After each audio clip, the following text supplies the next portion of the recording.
And take two. Sorry about that, everybody. We just got a little quirk going on here where it's decided that our video is private and I want everyone to be able to see it. So just gotta figure this one out real quick.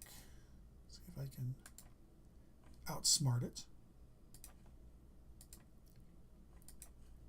Probably not. It's one of those things I should have dug into just a smidget more. Okay, that's that. That's not helpful.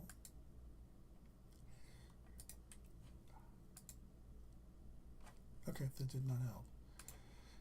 Oh well. I will worry about that part later. If you are watching, please feel free to jump in and share. Share. We get this information out to everyone as quickly as possible.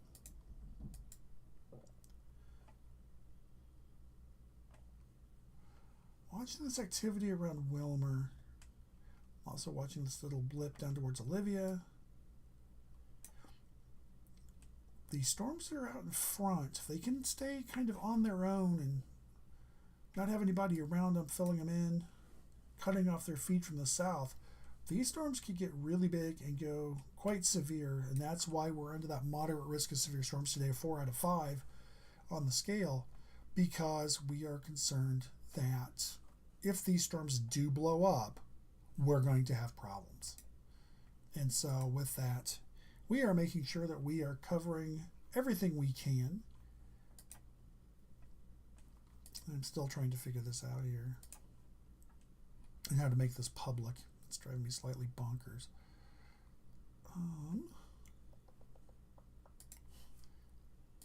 That's how it says to do. Love it when instructions aren't correct.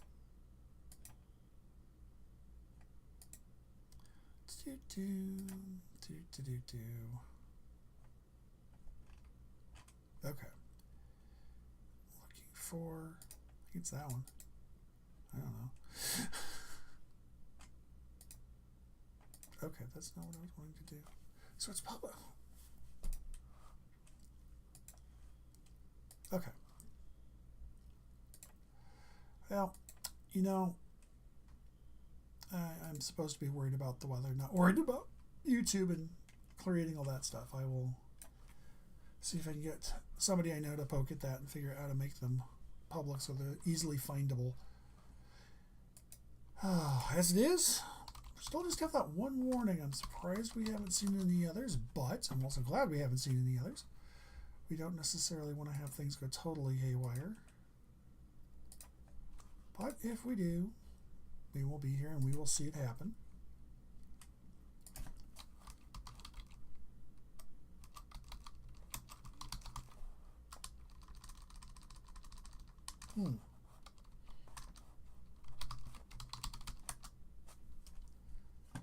Huh.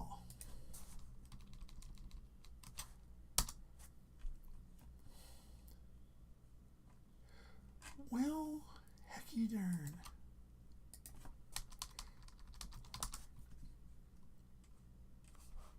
Great. Okay.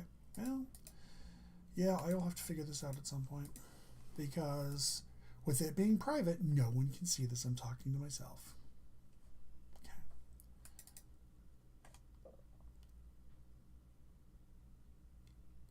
Okay. So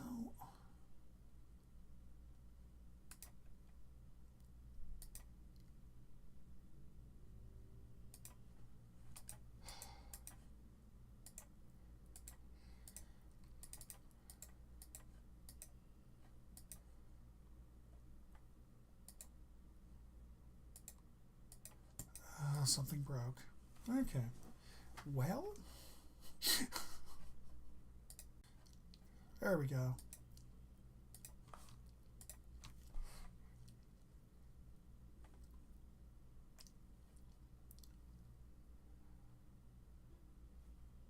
Okay, there we go. Hey, we found each other again. All right. I've got something that's covering up half my page. It says something went wrong, and it's killing the browser as I do it, so I'm not sure what's going on there, so I'm just going to ignore it and pretend it's not there, which is usually the best thing to do. All right, so quick update here as we came up on the 2 o'clock hour. Got showers and storms building up here from Alexandria south, back down towards Morris and Benson. Actually, to Benson, I confused where Morris is. I apologize, y'all. Montevideo, we've got more cells going up down here towards Marshall, but they don't really seem to be. So one south of Marshall along Highway 14, just west of Tracy, but back towards Ballatin. That one could get interesting. The big one that we got to watch out for is this big cell coming out of Laverne. It's moving out towards Leota, Avoca, and Fulda. That storm is still producing large hail, 1.75 inch hail. Now over Blue Mountain State Park, or 7 miles northeast of Laverne, moving northeast at 40. And that is being followed by trained weather spotters, so we know exactly what's happening with that storm. I'll widen back out here as we take a look. I am still keeping an eye on this stuff down here, out here towards Wilmer. That cell just north of Wilmer. It's moving with the line, but it's also out ahead of it. So that tells me that's one we're going to have to watch. That is in a really, really prime area for Tornado Genesis 2. The most important place is behind the warm front. So you want to be in the warm sector, down here towards Sioux Falls, down towards Yankton. But you want to be ahead of the cold front, obviously, because the cold front's going to be your lift. That's your trigger to make things happen.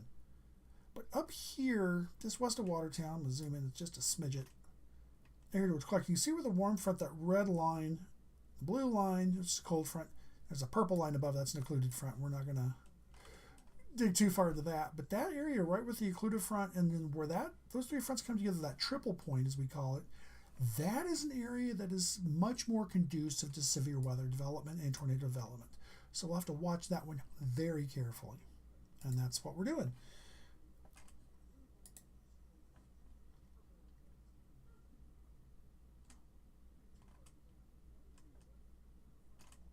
And taking a look at some of the other data that's coming in, one of the things we also can look at is the computer modeling in what they show as rotating updrafts.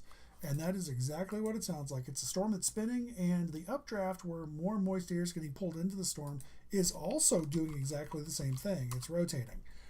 That is a clear sign of a storm that has an increased risk of tornadic generation, tornadogenesis.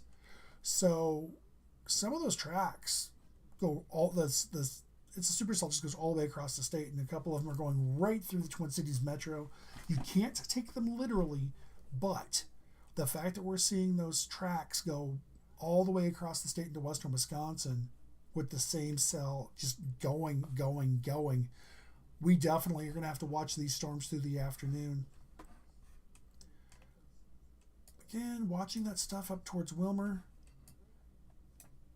Kind of curious that they didn't issue tornado watch this far north towards Alexandria, Little Falls.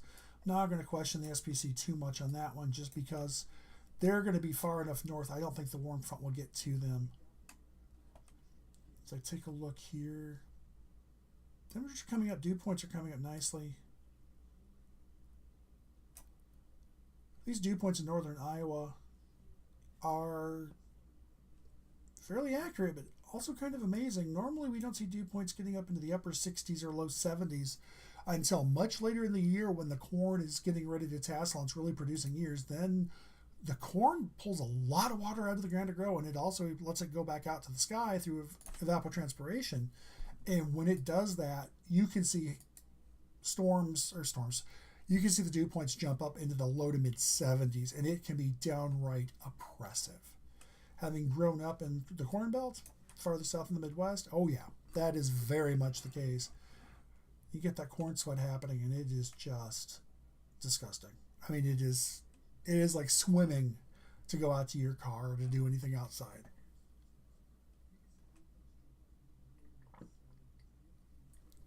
Oh, that's what I'm hearing. I thought I was hearing people talking. I am, but it's because I have my own sound up. Oh, well. It just keeps me on my toes. But otherwise, how is everyone doing? Good, I hope.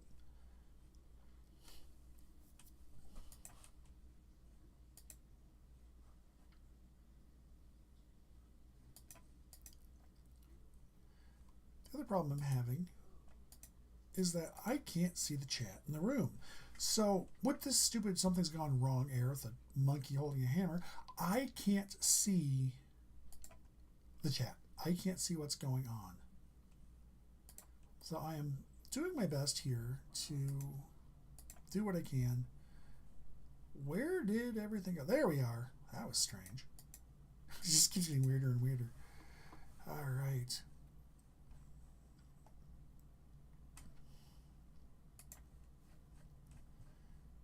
Oh, man.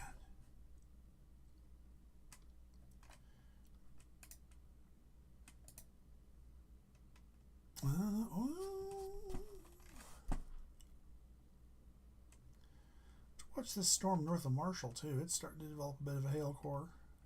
Switch over and see what Sioux Falls sees it as. Yeah, Sioux Falls sees that hail core, too. A little bit of a hail core here between the lakes and Ballots and southwest of Tracy. And we still have our big hail producer down here producing 1 3/4 inch hail and 60-mile-an-hour winds. And that is now over Lismore, 16 miles northeast of Laverne, moving northeast at 35. So that storm has slowed some. And if you're in Kenneth, Wilmot, Leota, Lismore, Iona, or Chandler, you want to be taking shelter. This is a storm that means business. Golf ball sized hail, kind of fun to watch, but not fun to be in. You want to make sure that you and your pets and your kids are all indoors. To stay away from windows, just in case one of those hailstones takes a funny bounce and hits your window and shatters it. You don't want to be staring out the window going, hey, what's this? Get a face full of shattered glass. That's no fun. But as it is, we just quietly watch the blips. Keep an eye on this little guy down here towards Olivia. Let's see what that decides to do. It's trying. Now we are definitely trying to get some stuff ahead of the line here. You see this little dashed line runs Fairmont, just west of New Ulm, up towards between Meeker and Wilmer County. That's going to do it. Kandiyohi County between Wilmer and Litchfield, which is Meeker County. The dashed line is a bit of a prefrontal trough. The front is actually right here along this line of storms, pretty much from Alexandria down towards Sioux Center. That is the front. Those are the storms along the front. This little trough wind shift, it is a bit of a wind shift because the winds are going from southeast to south-southeast to south-southwest. So there's a bit of a shift. But it's also where the moisture is. That can also act as a trigger to build storms, and given the amount of dynamics in the atmosphere above us, that is definitely something we will have to watch out for. And as I look, you can see these funny things back here in South Dakota back towards O'Neill. Those are not storms. That is actually what is known as a three-body spike. So there is some hail down here, and what it does is it screws up the radar signal when it returns back. And sometimes you'll see that where it does that. The hail core has to be right in line with the beam. As I look at it, yeah, might be a little hail right here, right on the state line between Sioux Falls and Worthington. As it is, though, there is not a hell of a lot going on. Heck of a lot either. Whoops. Every once in a while you say things and you realize you're going to say it and it's too late, you've already said it. Alright, I'm going to throw some audio in here if it'll let me. Why is this program not wanting to launch? Okay.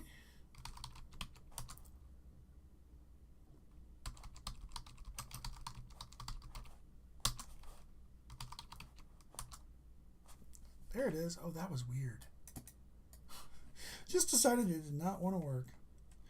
This is going to be delayed time-wise, so keep that in mind, but still a live feed of KEC 65, Normal Weather Radio here in the Twin Cities. Chance of thunderstorms, 70%. This is weather radio station KEC 65 Minneapolis, St. Paul.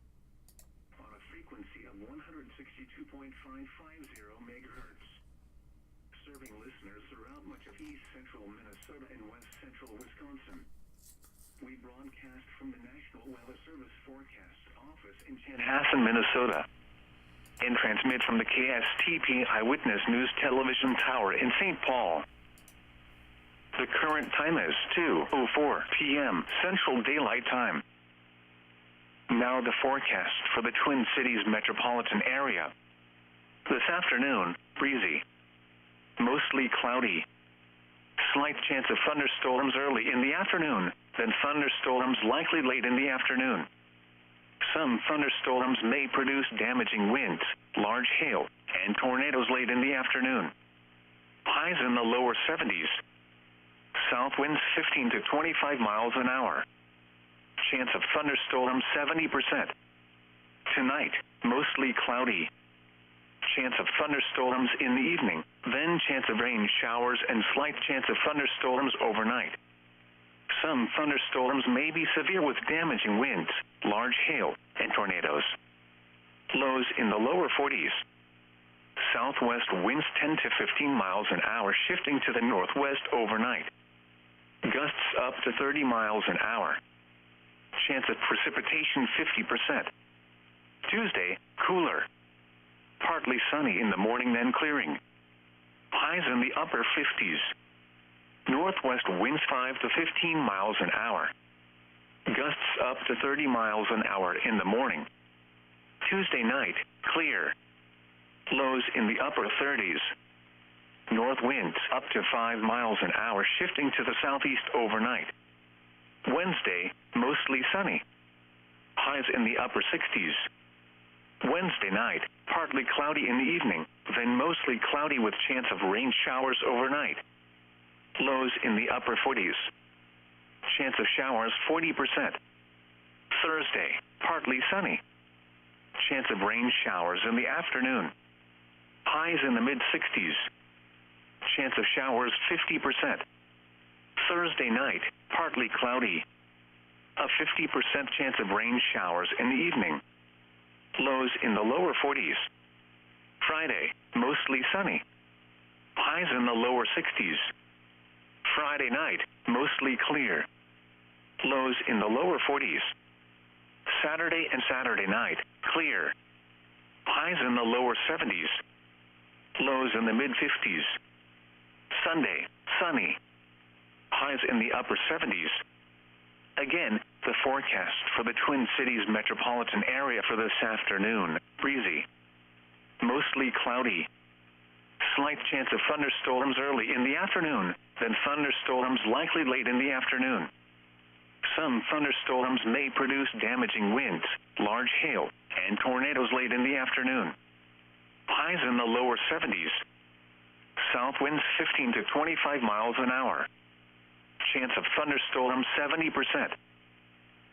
This is weather radio station KEC 65 Minneapolis, St. Paul. On a frequency of 162.550 megahertz. Serving listeners throughout much of east central Minnesota and west central Wisconsin. We broadcast from the National Weather Service Forecast Office in Chanhassen, Minnesota. And transmit from the KSTP. All right. I'll just keep that playing in the background. That is our...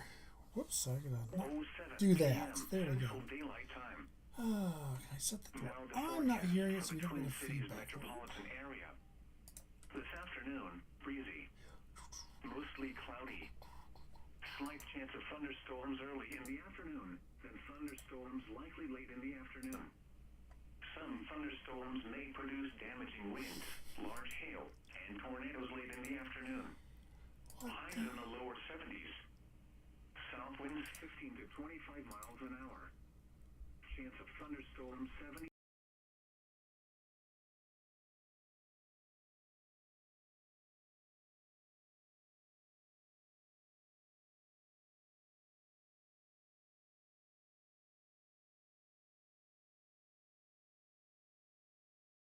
Lows in the lower 40s. There you go, that'll work better, I think. Winds 10 to 15 miles an hour shifting Now you don't wind up having a echo as it sends it on the stream and here, so sends it to me so I can hear it. 50%. Tuesday, cooler. Partly sunny in the morning, then clearing. Highs in the upper 50s. It's kind of like that old ketchup commercial right now. We are just dealing with some anticipation. 30 miles an hour in the morning.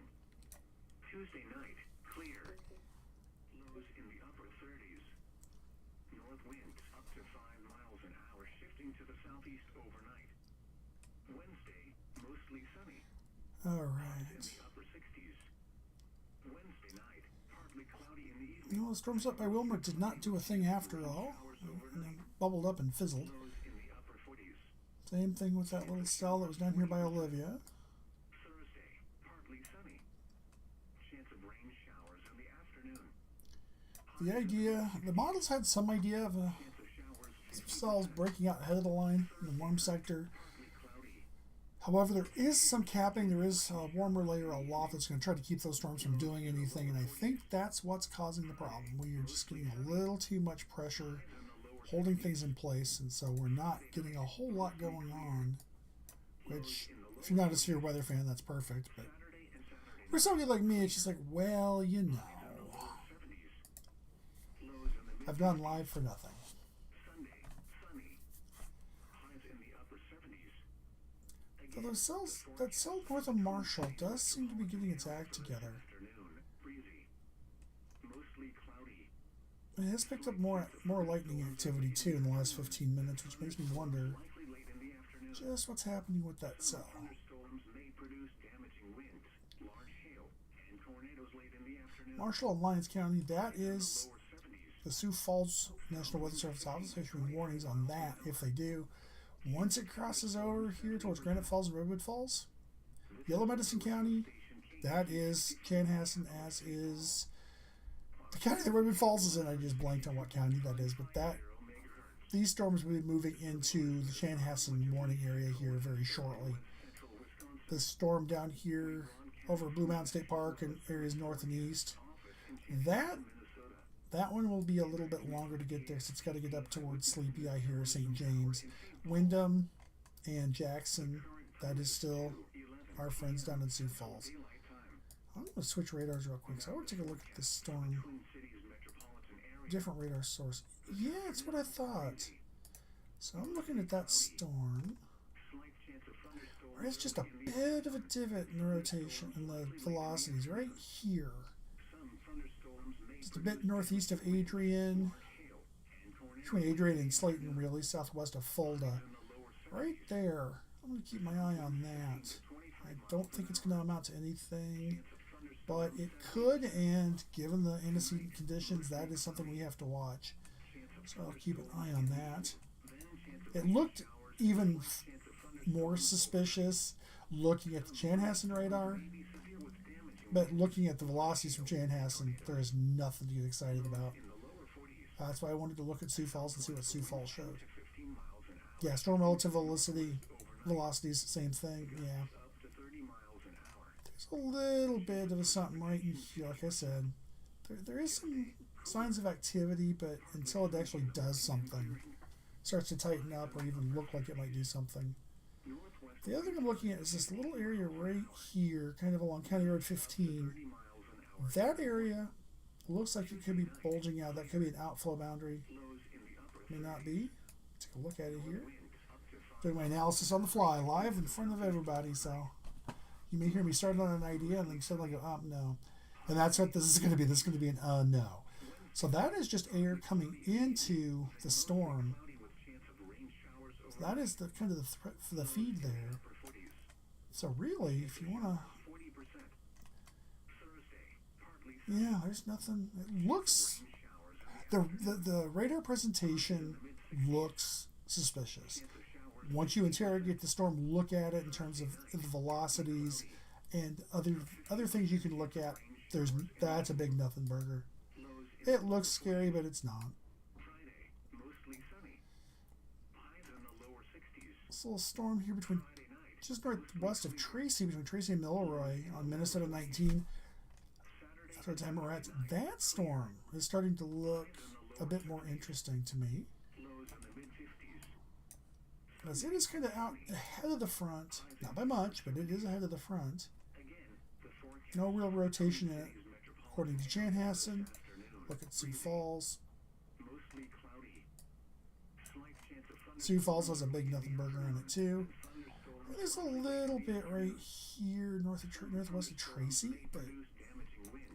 Large I tornadoes. would not get too excited about that right now. It is the right spot. I mean, that is. 15 to 25 miles an hour. We're gonna keep an eye on that. That's what we're gonna do. Let's take a look at this. Let's see. At 2 p.m. in the Twin Cities, I'm gonna go with a 40-mile-an-hour northeast vector here. 6 degrees, the dew point was 60, and the relative humidity was 81%. The wind was south at This is one of those. 12 an hour. Keep an eye out if you're in Lucan, Seaworth, Wabasso, Rowena, Clements, Redwood Falls in the next 45 minutes. Keep an eye on this storm. This storm is starting to show some organization. It's starting to look more like what I would expect a severe thunderstorm in this situation to look like. So that is a storm to keep an eye on. Even as far over as Morgan and Franklin, I would definitely keep my guard up. That's all in the next hour. 7,000 people in that area I just showed. Whoops. Did not want to do that. There we go. And the warning for the storm down here towards Laverne has been allowed to expire. Not surprised. I would still be watching this section right in here. Again, it's not, I would not say scary. I would not say even worrisome, but it's something to keep an eyeball on. All these storms have to be watched. That's just the end-all be-all of it. You have to watch these storms like a hawk. And as we do that, we're going to continue surfing around here, kind of. I'm going to zoom way out.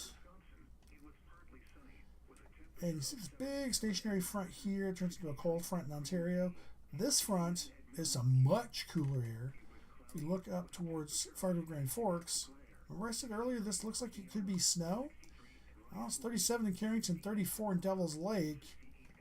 Yeah, that would tend to make me think towards snow. Devil's Lake is reporting 10-mile visibility, no snow.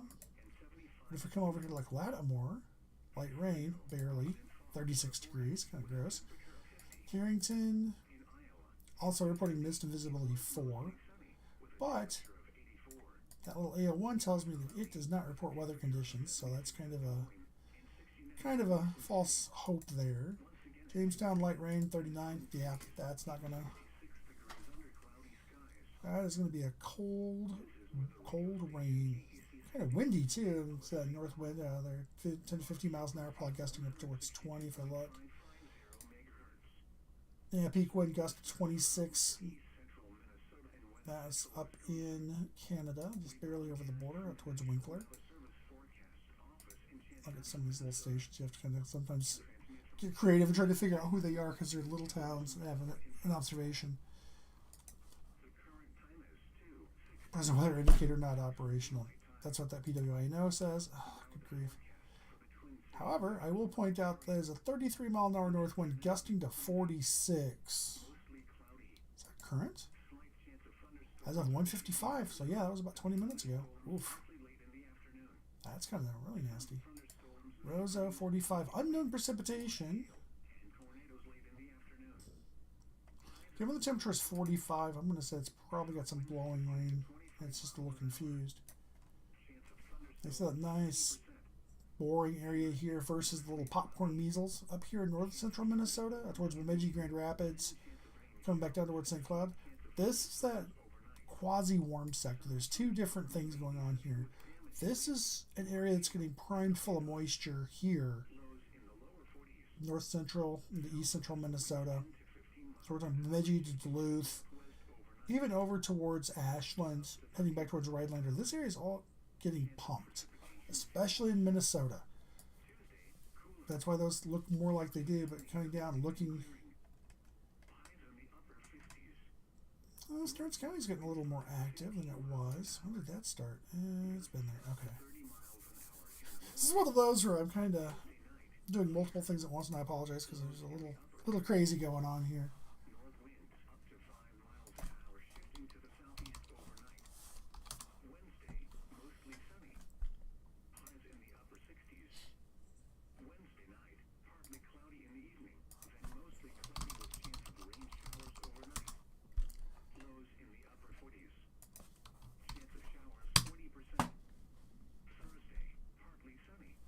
All right. Let's go back down a little bit here.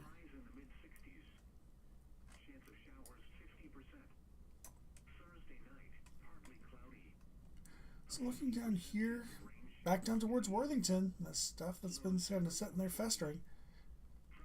It's moving, but not Not really. Lower 60s. If I draw a line Mostly clear. here. Lows in the lower 40s. Saturday and Saturday. Sorry, I'm color. I should be doing it in blue, not red. But that's roughly where our front is. And we are looking at a quick snippet here. Sunny. Highs in the Let's see upper what we're 70s. looking at. I think it's about a 10-minute The forecast. thing here. Twin Cities metropolitan Yeah. area for this afternoon. Breezy. Mostly cloudy. Yep, it's about 8 minutes. But you can see that line really does not step off much. Thunderstorms likely late in the afternoon. So that's the other thing we're going to have to watch out for. So we're going to have to see what happens. Will this activity actually push off? Will it start to take off, or is it just going to slowly ride the front? The cells moving to the northeast, 30 to 40 miles an hour, but then slowly moving east. Because if that's the case, one of the things we're going to run into is we're going to start getting into what's known as a training situation, where the storms just follow each other and follow each other. And you can get very heavy rain, and you can get a lot of rain very quickly in this training situation like that. 29. The pressure was 29.5. Definitely getting some more activity building up in northwest Iowa. That's that area. Put it into the tornado watch and kind of gave it an eyeball. Went, okay. Now I'm seeing why they did it. I expected that to happen actually a little sooner than it did. Under cloudy skies, Eden Prairie reported And if you're keeping a close eye on things, just south of Wilmer here, we've got some more activity starting to bloom up. So we'll wait a few minutes and see what that might show. I'm not expecting too much. 73 at Marshall. Rain was falling with a temperature of 53 at Bemidji and 54 at Hibbing. Fog was reported with a temperature of 63 at St. Cloud. All right. It was cloudy with a temperature of 66 at Rochester and 68 at Mankato. At Brainerd, rain and fog were reported with a temperature of 60. At International Falls, rain and fog were reported with a temperature of 48. Around Wisconsin, it was partly sunny with a temperature of 77 at Madison, 69 at Green Bay, and 69 at Milwaukee. It was What cloudy the? with a temperature of 66 at Eau Claire, 63 at Osceola, 63 at Rice Lake, 68 at Wausau, and 68 at La Crosse. Oh, there it is. Across the east, All right. it was mostly sunny with a temperature of 66. All right, everybody. Sorry about that. I had this video set to private, so if you had the link in my Blue Sky, you could find it. But otherwise, if you were just searching for weather in Minnesota, you were not going to find us. Oh, man. Glad I found that. With a temperature of 84. It was cloudy with a temperature of 76 at Des Moines and 69 at Mason City. Once again, Bear with me for just 1 second. I'm going to it was 66 degrees. pull up a different source of data here just so it makes it easier for me to keep track of things. KEC 65 Minneapolis, on a frequency of Sometimes you just have to get your brain to work. serving listeners throughout much of east central Minnesota and west central Wisconsin. We broadcast from the National Weather Service Forecast Office in Chanhassen, Minnesota. And transmit from the KSTP Eyewitness. As I look at my other source here, I can see that they never a good sign. There are storm chasers now in southern Minnesota. A couple over towards Jackson. Got one on I-90 between Albert Lee and Fairmont, and one that looks like booking up. Well, I can't tell quite where Vince is going. He's just north of Forest City, Iowa. Brad Arnold is heading east towards Albert Lee. Another channel here on YouTube will call him the tornado sniffer because he tends to be in the right spot at the right time, or if you're in the area, the wrong spot at the right time. But that's what it is. And as we watch this, yeah, this is going to be interesting to see if it actually can fully go severe or if it's just going to be some stuff that just sits there and doesn't do a whole heck of a lot. Hoping that it'll do something.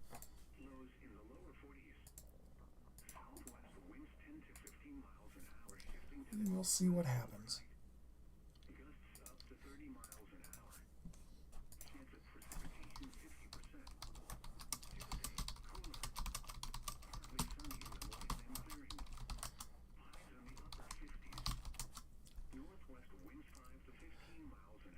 Yeah, I definitely think we've got some More interesting things going on here. Clear. Lows in the upper 30s. Nothing too crazy, Up to 5 miles an hour, shifting to the but southeast overnight. these cells more south of Sunny. the metro. Highs in the upper 60s. I'm looking south of T12 here. Evening. Then mostly cloudy with chance of rain. Here towards Granite Falls, back down towards Worthington. Those storms are definitely looking like they could get upscale and go severe pretty quick. However, there's this new cell northeast of Montevideo, north of Granite Falls, and these little dribblers out here by Wilmer. I mean, they don't look like much, but if they can get punched in and start really tapping what's going on, they can become severe very quickly. And that's what we're going to watch for. Highs in the lower 60s. I feel like I'm just saying we're going to have to watch, we're going to have to watch, we're going to have to watch, but that's all we can do. Why is... Oh, I know what it's doing. I'm like, why is it suddenly pulling and showing where I am? I don't want you to do that. Thank you. Another device reporting my location, and it decided that it was going to report it. Okay. Just keeping an eyeball here on what's going on and trying to make heads or tails out of it. That is A3. Okay. It's amazing how much data you can get sent to you in just emails. I mean, I've been getting these emails for longer than I would admit, probably at least 27 years now, where I get every single severe weather watch and every watch, all three pieces of it, including some really detailed kind of sausage making emails that go along with those watches when they get issued. The little regional discussions that they send out before, during, and after watches. And all those pop right into my email, and you're usually within 60 seconds of the National Weather Service hitting the send button on them. So that's kind of nice. Now we definitely got something starting to cook. Zooming in here on Kandiyohi County.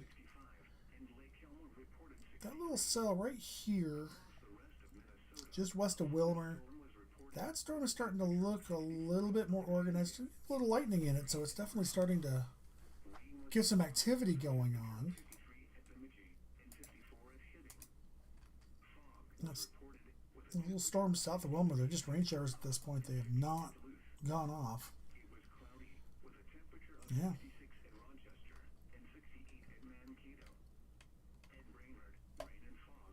Where are we at? We are 1930 for Universal Time, which is what we use here in meteorology. So the next update of frontal positions will be at 4 o'clock.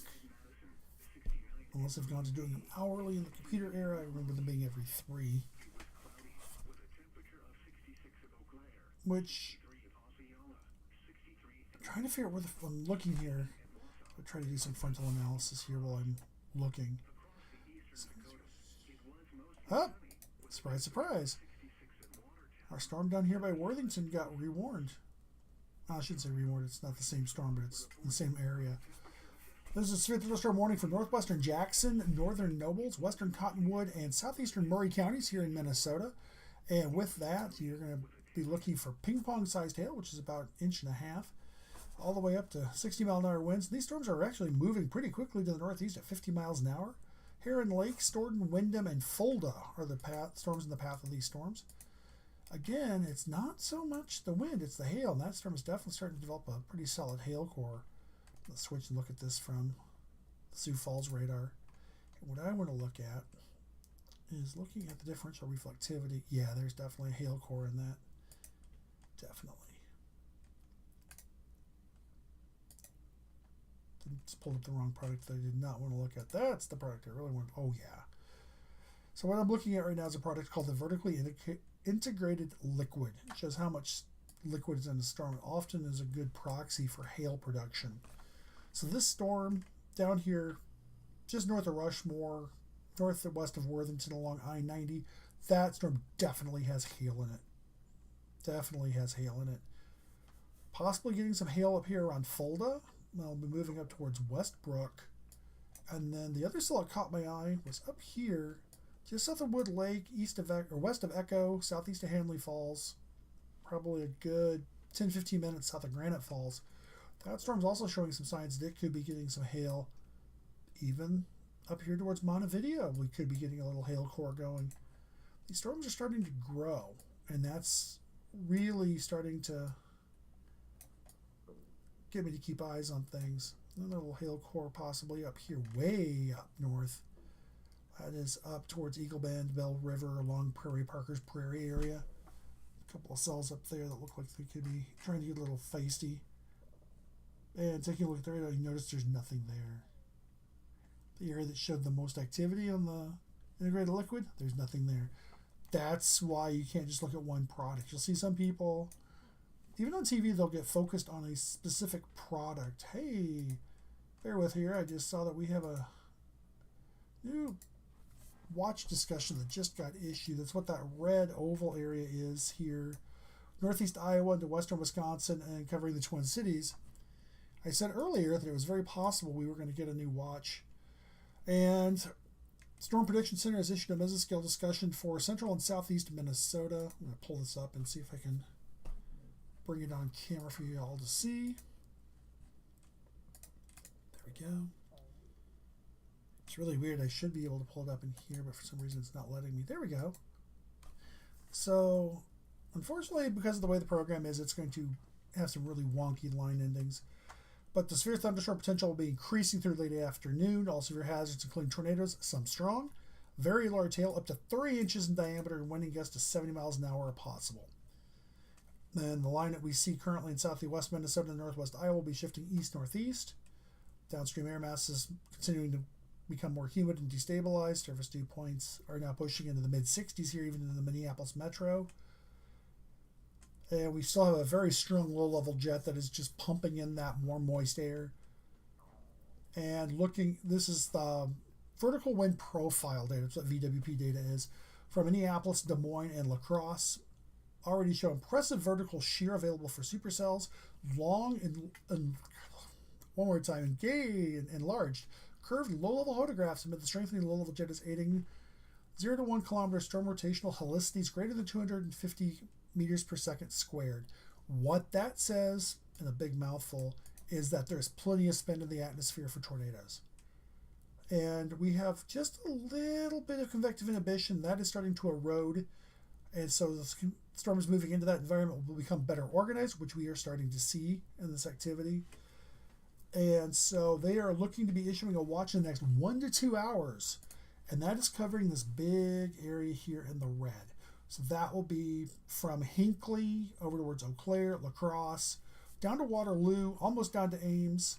We'll go over, cut Fort Dodge, Fairmont, New Ulm, St. Cloud. That will include the Twin Cities metro into western Wisconsin towards Eau Claire and Menominee. And so that is what we're looking forward to here this afternoon. I was wondering when that watch advice was going to come through, but there it was.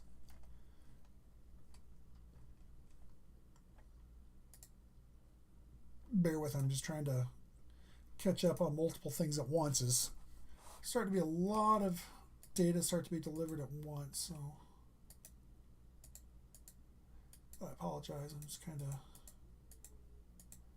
trying to catch up on the universe here.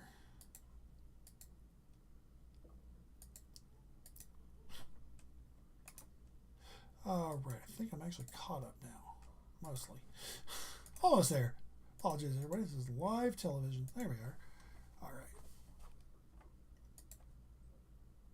Wish I could see where the Storm Prediction Center was looking at posting that one, when and exactly where they're going to post that watch.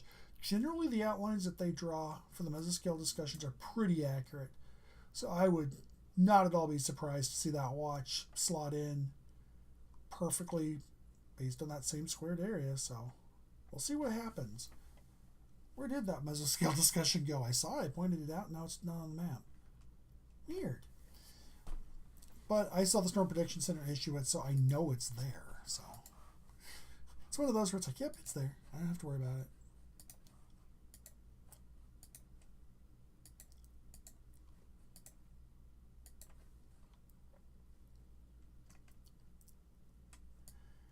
Yeah, there's something. Candy Ojai has just got a death bubble or something. You know, activity tries to bubble up around New Ulm, and then all of a sudden it's just like, nope, I'm out of here. There we go. And now it's back. What the heck? That was weird. But yeah, this activity here. Oh, sorry, I just noticed the dew point in Wilmer. It's 70. Okay. Lightning distant north and south and northwest. North, south, west. Okay. It was an interesting description of where the lightning is. Oh! Okay, it just got real. We now have a tornado warning issued. That's a tornado warning being issued by Sioux Falls. That is for northwestern Cottonwood County and southeastern Murray County until 3 p.m. Severe thunderstorms capable of both tornadoes and extensive straight-line wind damage were located near Westbrook, or 14 miles east of Slayton, moving northeast at 50. Looking at those storms being around Stoughton and Westbrook at 240 and Jeffers around 245. That is one thing that they haven't highlighted as much as I wish they would, but there's a very, very good chance we could get some seriously strong winds with these storms. Now, as I look at this, I'm going to bring that back together. As we look at the velocity here, see that little bit right there. It doesn't stand out much, but we're also getting pretty far away from the Sioux Falls radar. It's starting to look up a few thousand feet into the atmosphere versus actually just being able to look at it up close. But that is that area of rotation right here. And that is looking at it from Sioux Falls. Minneapolis, we're going to be looking way up in the storm. But even, okay. Minneapolis sees it right there too. So two different radars. Minneapolis is looking much higher in the storm than Sioux Falls is. But that is a storm to definitely take seriously. Again, we're looking Stoughton, Westbrook, Jeffers. If you're out visiting the petroglyphs, now is a very good time to get indoors and get out of the petroglyphs. You do not want to be out in the open walking the petroglyphs if there's a tornado or extreme straight line winds coming towards you. That would be an unpleasant experience at the very least. And the other thing I will note is that you'll see the severe thunderstorm warning is still in effect. So if you're in Windham, you are still in that severe thunderstorm warning. Dundee, Kinbray, Fulda, you're in it as well. Westbrook, you're right on the edge of the tornado warning. So you're kind of in both. Stoughton, Jeffers, you guys are in the severe thunderstorm warning and the tornado warning. Respect the polygon. If it's a tornado warning, even if it looks like it might miss you, you want to make sure you're in your safe place. As many walls as you can between you and the outdoors. If you can get into a basement, take your basement. Wear shoes. Something a lot of people don't think about in a tornado or a severe storm environment. If your house is damaged and you have to crawl out of the basement or you have to crawl out of an interior closet, do you want to do that barefoot? No. Okay, your house is okay, but you walk outside and the neighbor's house is destroyed and it's now in shattered wood and shingles and metal across your yard. You can't get out of your house because you're not wearing shoes. Make sure you wear your shoes. If you have a bike helmet or an old sports helmet, put that on your head. Broken arms are a lot easier to fix than a broken head. That's all I'm going to say with that. Now watch the storm here, just west of Windham, out towards Westbrook and Fulda. And make sure I'm on the right radar. Yep, that's Sioux Falls. Okay. And you see that little line right here kind of curves southwest of Marshall, right here down. That is the edge of the primary scan for Sioux Falls. There's that gap in the middle. That's called range folding. This is one of the reasons that seeing velocity at a distance can be difficult. There's that little area in the middle where the radar can get confused and it will suddenly just drop the data, or it'll show really strange data. And that's because of range folding. It's one of the things we know to look for. But that is definitely starting to look much more intense. Still just radar indicated. We'll see what's going on though. Where is that? There we go. And you notice the funny little dog leg. I just pulled it up in a different view. Down here, south of Lamberton, Springfield, kind of digs in, cuts a corner there. It does not extend off of here towards Sleepy Eye and Springfield. That is one of those watches that is drawn with the National Weather Service County warning area boundary in mind. Once you get over to Springfield, up towards Lamberton, and over towards St. James, this area up here, north and east of the storm, that is in the Chanhassen warning area. Those are all issued by Minneapolis. Everything south and west, including this tornado warning, is issued by Sioux Falls. But as it looks right now, strong winds definitely on the cards. Definitely starting to see some signs of rotation in this. Just a little bit east of Lake Louise, if you know the area, south of Westbrook. So yeah, if you're in the area around Stoughton, Jeffers, there's not a lot out there otherwise. Even up towards Sanborn and Dotson, the storm is a ways out. Don't get me wrong. You're not imminently in danger, but it is definitely something to keep in mind. I'm going to do a quick follow the polygon here. And this storm will go towards Springfield. Do a quick calculate out. Stoughton 12 minutes, Jeffers 21, Dotson 40, Springfield 44. That's your current area under the gun. If you're in Springfield, if you're out here in Dotson especially, Jeffers, I would be taking your tornado precautions. Dotson, you're not as urgent with that. You definitely want to have your plan in place and know what to do. Stoughton, Jeffers, north of those areas, up towards Westbrook, you need to be in your tornado safe place. You need to be taking protective actions now. This storm means business. If it does not produce a tornado, it will produce strong, damaging winds. Some of these storms may produce winds that are strong enough that they would be the same strength as a low-end tornado. These are not storms to be trifled with. These are storms to be respected. So respect that polygon. If you see that red polygon and you're in that area, if you know this area, you recognize some of these places I've talked about, like Augusta Lake. If you're out there, you're on the boat, get out of the water. Get off the water and get onto the land. Westbrook, this is going to go just to your south, but you're probably going to get some hail out of this. Take a look. Yeah, there's that hail core. You can see the hail core is even kind of rotated. Look, a little bit of a hook to it. A little bit of a notch in here. Yeah, that definitely is starting to look a bit more interesting in terms of what it could be doing. Base velocity, yeah. Look at multiple products here in real time. So this is the traditional red-green product that a lot of people look at. Not a big fan of it, but it works. You can see you've got definite winds starting to pick up quite a bit, actually. Yeah, about 45 miles an hour towards the northeast, away from Sioux Falls. You get over here, and you're looking at about 35 miles an hour going towards Sioux Falls. So definitely got some rotation happening in this storm. So take it seriously. You want to make sure you are getting to shelter. Excuse me. And with that, that is still the only warning we have in our entire tornado watch. And if you're looking at the ticker down below and you're looking at that and you're thinking to yourself, there's nothing going on, you're absolutely correct. There is nothing going on. And I just realized I did not have myself on camera that whole time. I had taken myself down earlier when there was absolutely nothing happening. But now it's going to be a little bit more, you guys might want to see me, see my facial reactions.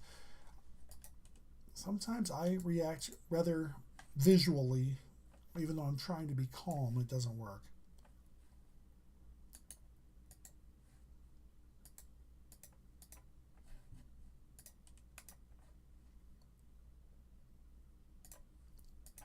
All right, now that this is public, I want to see if I can see my chat. Maybe that's the problem. Yeah, this is being dumb. I wish I knew what it was doing. All right. So let's see if I can get this to figure out and show me the chat. Okay. There's my chat. All right, I can see it now.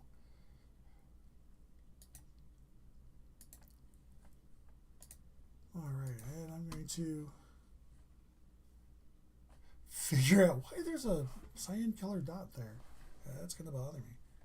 I'm pretty sure I know where it came from, so I can get rid of it. Okay. Now, news for thunderstorm warning. It covers Worthington. Also extends back into northwestern Iowa, just north of Sibley, Iowa, that is. Not Sibley County, Minnesota, but the city of Sibley, Iowa. And that is for, again, 1.5 inch hail, ping pong ball sized hail, and 60-mile-an-hour wind gusts. That storm is near Little Rock or near Sibley.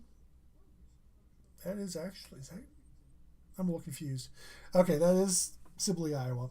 Got myself turned around there. The thunderstorm will be near Worthington at 2:50, Round Lake at 2:55, and Brewster at 3 o'clock. So you definitely want to make sure you're taking shelter from that. And so you're starting to see more and more activity here. And we are still looking at Sioux Falls. So Sioux Falls has kind of got a funny look to it right now. Let's switch over to Minneapolis because we really kind of want to start to be watching the storms out here towards Wilmer, north of Redwood Falls. It's definitely an interesting,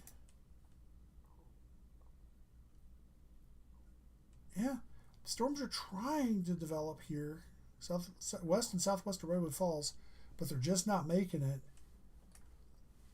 Again, we have another little cell out here towards Wilmer trying to go up in front of the line, but we'll see if it happens. Another cell moving up towards Wilmer. That is the one just east of Granite Falls, west of Olivia, moving up into Kandiyohi County. If you're watching from the far west metro, Litchfield, Meeker County, watching out there. Nothing yet. Same with Hutchinson, same with Gaylord. Metro, Wright County, Scott County, Carver County, not in the warning, not in the watch yet. That will probably get issued here in the next hour or two. So right now, the only thing we have going on is these storms down here in the Sioux Falls warning area. We have the tornado warning. It's still in effect for another 14 minutes. And that is currently 14 miles east of Slayton, moving northeast at 50. Storms being near Stoughton, Westbrook at 240, and Jeffers at 245. So that is going to be right about now. And that storm still looks like it means business. I would not want to be in front of this storm. Okay, yes, I would. I'm a chaser. I'm a storm guy. I would love to be out in front of that storm right now, but it is what it is. Now I'm looking at the wrong radar. I'm using Minneapolis to try to see this. There we go. Ooh, that definitely looks more interesting. High always velocity. Yeah, definitely got rotation. Just about to pass over Stoughton. It's going to pass just north of Jeffers. Excuse me, I mean just north of Jeffers. So there's our storm center. And I will tell you right now, I'm going to do something I normally do not like to do. And that is I'm going to grab that. That did not work well. So let's try the other tool that I know will work better. There we go. So I can grab this core and drag it there. So that is roughly the area that's in front of this core of the tornadic circulation. Stoughton, now. You're in it right now. Jeffers, you've got about 9 minutes. So you need to be in your safe place by 55 after 5 till the hour, 3 o'clock. You need to be in shelter. Again, looking out further, if you're out towards Dotson, you definitely want to be thinking about what you're going to do for your protection. Look at the velocities further down the line. A little bit of a kink south of Dundee. Nothing I would get excited about. Otherwise, that's about the only real excitement in any of this stuff. Let's switch over, go back to Minneapolis' radar. There we go. And I'm going to clear off that. And Minneapolis has got a decent look at it. See, they've got that same pattern of rotation, same place. So that tells me that that's definitely worthy of being tornado warned. All right.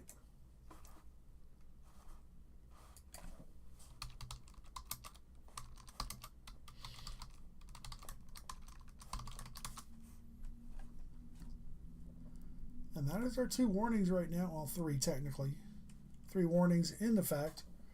All down in the Sioux Falls County warning area, southwest of Springfield, north and northwest of Windham. Take a look at this storm, this rotation near Storden. It's going to go just a bit north of Jeffers, heading towards Dotson. And eventually it'll kind of thread the needle between Springfield and Leavenworth up here in Minnesota, heading towards Sleepy Eye in a couple of hours. Otherwise, we do have a severe thunderstorm warning that is in effect for that same storm complex. It also does include the tornado warning. That is for Fulda, Heron Lake, Windham, and Westbrook. That is in effect for another 26 minutes. And that is for the storm that was near Fulda at 2:36. So that was about 15 minutes ago. 10 miles north of Worthington, moving northeast at 50 with 2-inch hail. So that is definitely a storm you do not want to be out in. And we have the new warning down here for Worthington, Little Rock, Iowa, to Worthington, Minnesota, Heron Lake, and Lakefield. I said Heron Lake twice. You're hearing things correctly. The original warning up towards Fulda and Windham, that covers Heron Lake. And then the new storm that has come up near Little Rock, Iowa, that's going to move up and kind of go between Heron Lake and Lakefield. But Heron Lake, you are in both warnings. Otherwise, it is remarkably too quiet. I am not copacetic with this. Something's going to give. Well, another severe thunderstorm warning farther south. That's way outside of our area, but down towards Sheldon and Spencer, Iowa, heading up towards Primgar and Hartley.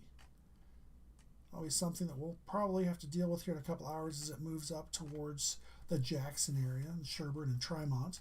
But we will deal with that when it gets there.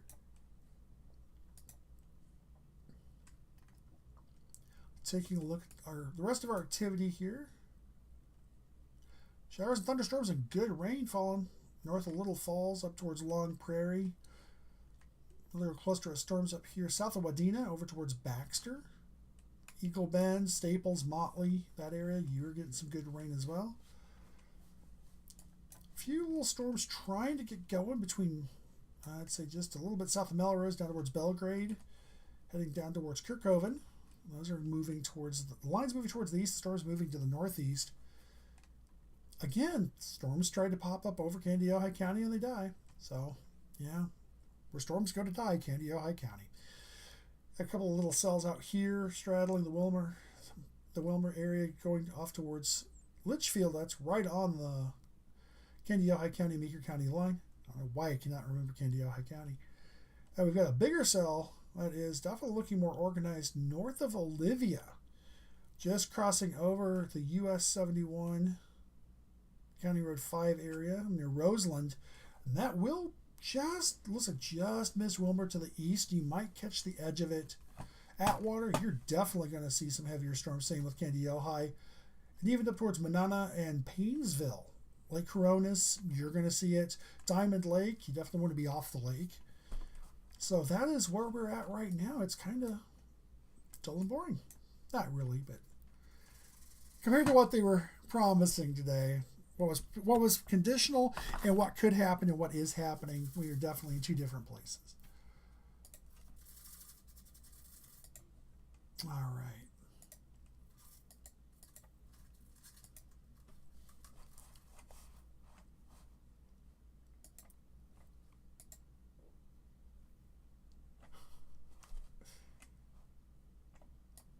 I like the graphic.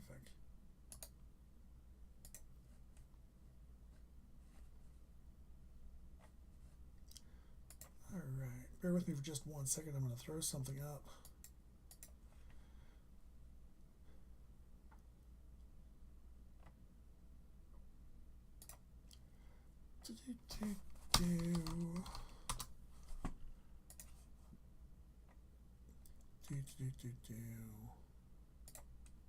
That's not what I was looking for.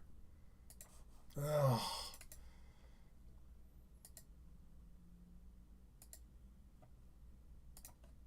There we go.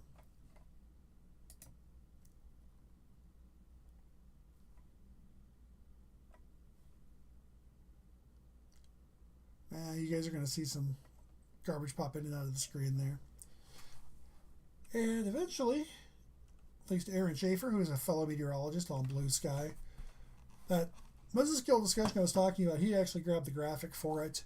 And what we can see there is we have an area that is showing the greatest strong potential for strong EF2 or more strength tornadoes is roughly in this area, and you can just make out Hennepin and Ramsey counties right here. So we're looking at the South Metro. So we're looking at Dakota, Scott, Carver counties over towards Wabasha County and Goodhue County, all the way down to the Minnesota state line with Iowa, all the way down to northern Iowa. And that will go back probably about as far as Highway 15. So Mankato, you're in that area. And that watch area is going to be here in the red thick line. Tornado intensity, most probable peak would be between 140 and 170 miles an hour, 2 to 3.5 inch hail, and 60 to 85 mile an hour winds. So we are definitely looking at severe storms you do not want to mess with there.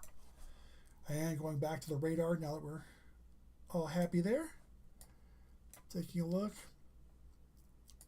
This tornado warning storm warning expires in 6 minutes. It was updated about 5 minutes ago. That was 15 miles northwest of Windham or over Storden, moving northeast at 40. Jefferson Storden about 250. The path of that storm. Otherwise, the severe thunderstorm warning was updated. That back end area was trimmed off. Currently, that storm is over Heron Lake, or 12 miles west of Windham, moving northeast at 45. 2-inch hail and 60 mile an hour winds. Windham and Storden, you are in the path of that storm. So Storden, you are just taking it on the chin this afternoon. And that warning that was started out in Little Rock, that is actually starting to move up towards Worthington here pretty quick. Has 1.5 inches hail. We've not gotten an update from Sioux Falls on that. And, excuse me, looking back behind that storm that's moving into Worthington, you got another cell coming up here down towards Sibley and Little Rock, right along the front. So I'm going to keep an eye on these as they move up towards the Fairmont area. See how those carry on. Activity out here in western Stearns County, northern Candiota is definitely starting to get its act together. Activity moving into Candiota County is still doing pretty well. Activity around Redwood Falls is quickly falling apart. Looking at those cells. Also over north of Black River Falls, Wisconsin. Again, out of our area, but of note. That's the kind of activity that we do not want to see out here towards Hutchinson, New Ulm, Owatonna, Fairmont, Shakopee, up into the St. Cloud area. Those types of cells blowing up over here, that would be us looking at a good chance of very strong severe storms with large damaging tornadoes and large hail. We don't want that. But taking a look regionally, not a lot to look at. Let's do that whole full scale regional look. There we go. And let's pull that out a little longer. 10 minutes isn't showing us a whole heck of a lot. There we go. Now it's going to pull things backwards. There we go.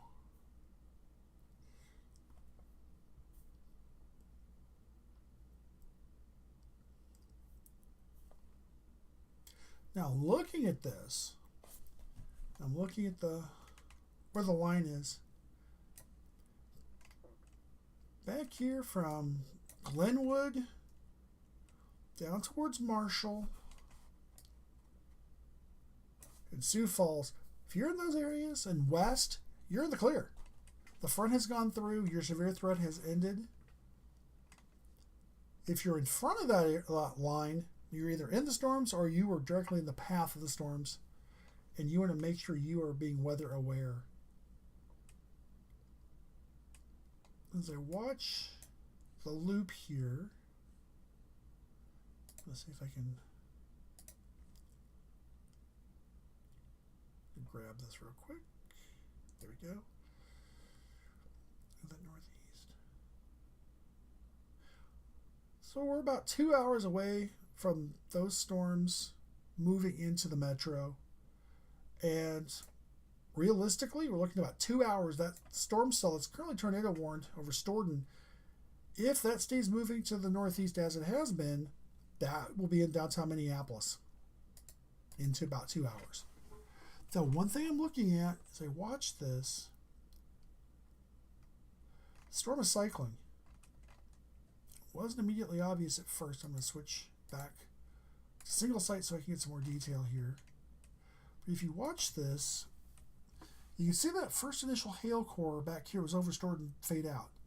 But now we're getting more. There's another one down here south of Jeffers. There's another hail core down here west of Wyndham. Another hail core north of Worthington. One south of Worthington. We're definitely getting a lot more activity than we were. Take a look at that from the Sioux Falls radar. So it's the same thing. Tornado warning will expire in a minute. And my guess is they will allow it to expire. Though I could see Chanhassen issuing a precautionary watch up here towards Springfield, but I would not be surprised if they didn't. As I look at this, that front is not in a hurry at all. So it's moving probably 30 miles an hour. I mean, it's still several hours out from the Twin Cities. And so that's why we have to watch this for a very long time. And we are. Yeah, that tornado warning was allowed to expire. So right now in the region, we only have 3 warnings. We have our warning north and west of Wyndham. And that is for large hail up to 2 inches and 60-mile-an-hour winds. We have another storm for 1.5 inch hail and 60-mile-an-hour winds. That covers Worthington. That storm just moving through Worthington now. The worst of it's going to go right southeast of Worthington itself, from Worthington and Round Lake.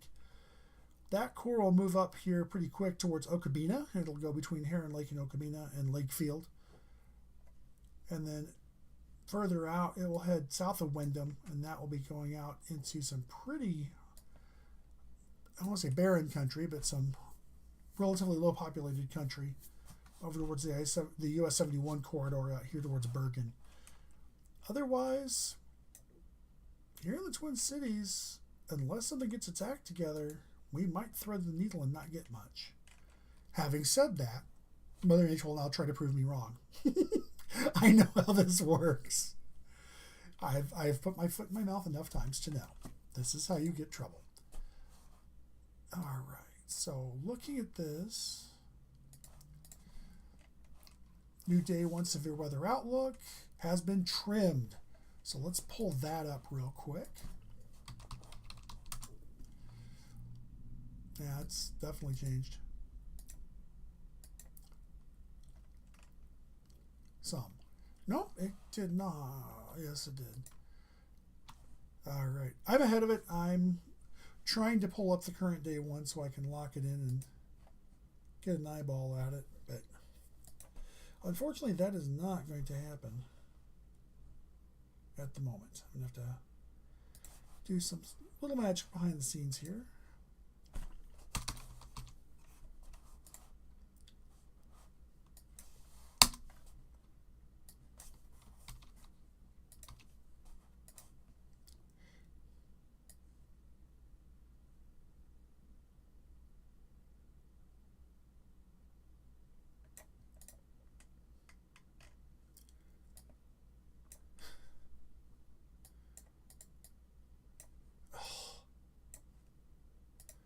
There we go.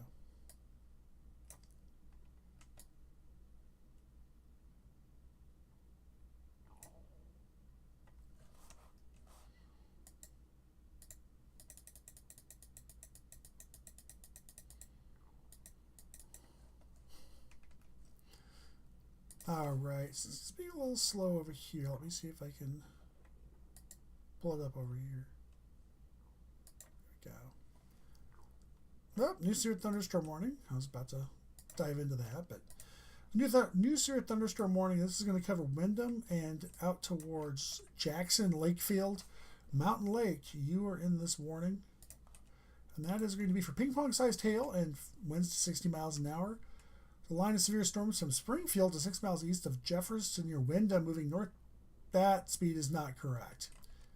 Not at all. Sorry, I'm not going to buy 130 mile an hour storm movement. Just not happening. Storm's in the path. The storm will also be comp-free. And waiting to see the updated warning come across for that one, because that was a load of not true. There we go. Now we've got the update. All right.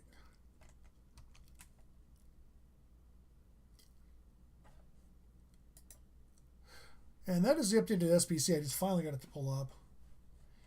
And you step. That warning area, that area of moderate risk has not changed at all. We're still in it. If we look at the tornado risk, we're in the same thing.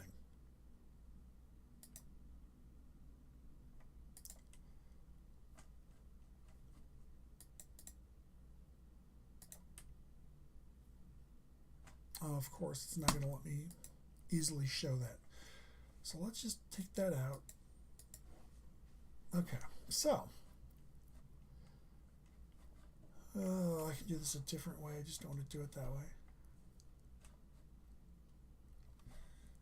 Bear with here.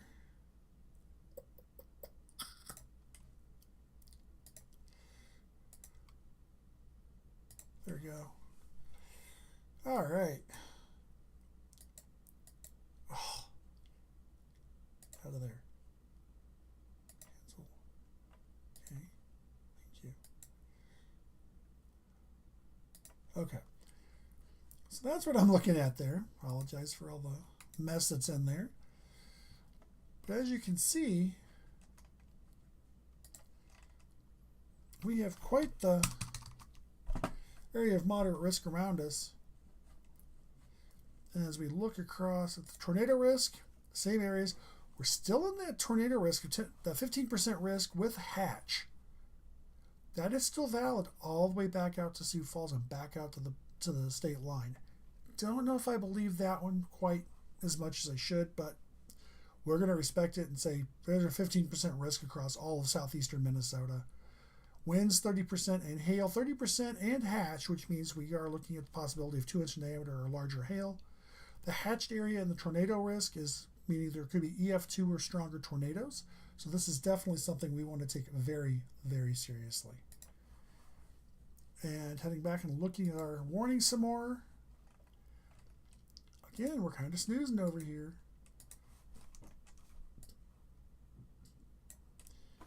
We have our big warning out here. And that is for Jackson, Nobles, and Cottonwood County. Severe thunderstorms from Springfield at 6 miles east of the Jeffers to near Wyndham, moving northeast. They still have not updated this at 130 miles an hour. Don't buy that for a minute. I'm going to grab the other warning that's up here and grab that speed.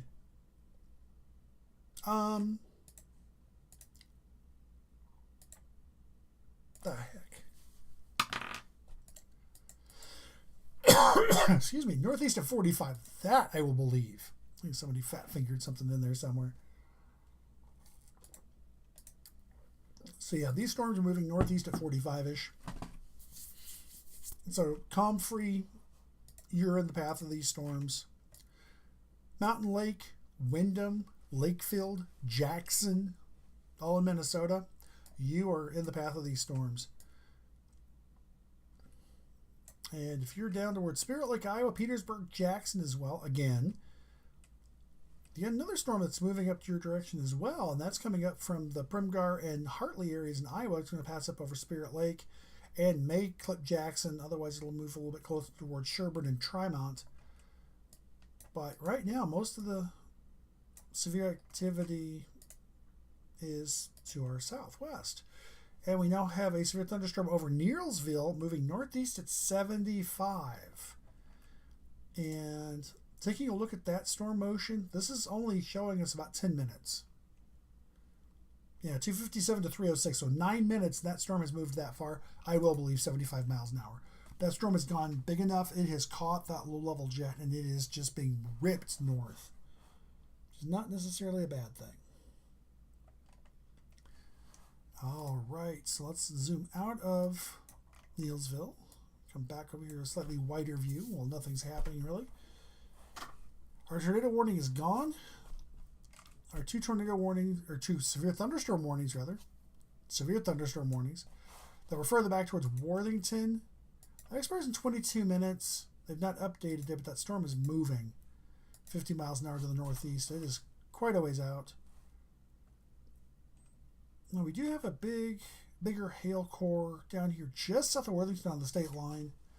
Another big hail core. It's going to go right over areas north of Wyndham, kind of following Minnesota 60 there.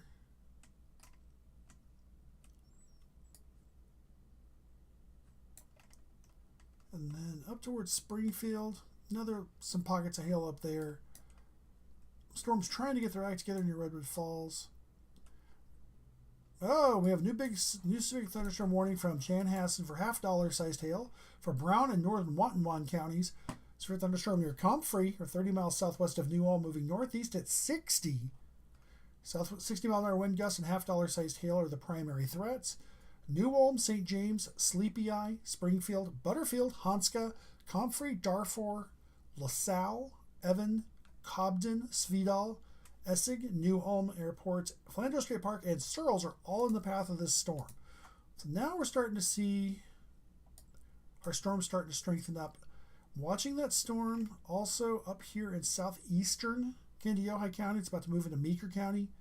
That storm is starting to look a bit suspicious in my mind. There's a little something going on in it. Not a lot. Something we'll have to keep an eye on. Otherwise, these storms down here to the southwest, take a look at this from Sioux Falls. These look to be big wind bags. I'm not seeing a lot of tornadic threat. I'm seeing a lot of wind. Definitely some hail in this. So if we take a look at our hail product, we got big hail core just west of Windham. Decent hail core just north of I-90 south of Brewster. Another big hail core about to move in and clip Round Lake. Otherwise, there's a bit of a hail core. It's over west of Jeffries, southwest of Comfrey. Storm in southeast Kandiyohi County, just around the Blomkest and Lake Lillian area. That storm is starting to show some signs of hail as well. And a couple of little pockets of, I'd say probably small hail up towards Belgrade, Bruton, and El Rosa in Stearns County. So, again, it's kind of quiet. Not going to complain about it. No, we're not going to complain about this. And if we can get through this with just some larger hail and some strong winds, we're in good shape. As I can tell you, this setup could be an extremely large and deadly storm. We do not want that.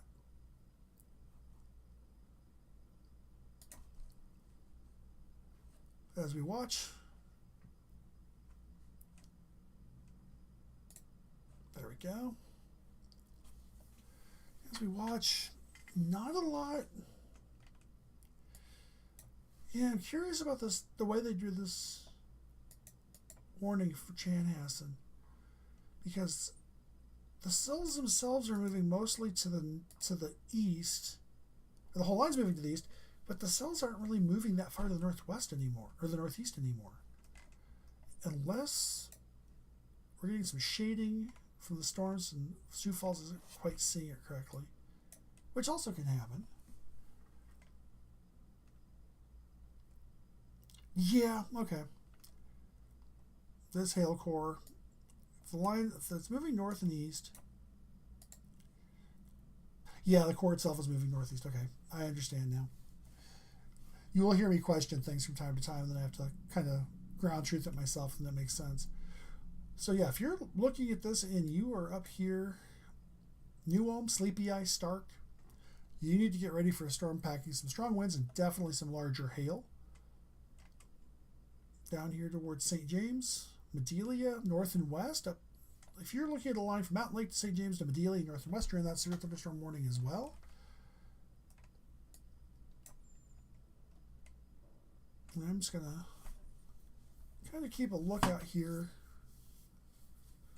Meeker County, Kandiyohi County, Stearns County. That area is starting to really come together now. So I'm definitely going to be watching it.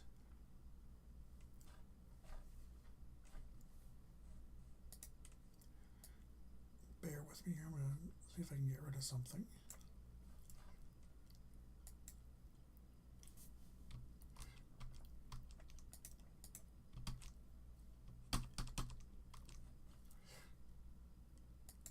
Okay. Oops. How did you get back into this?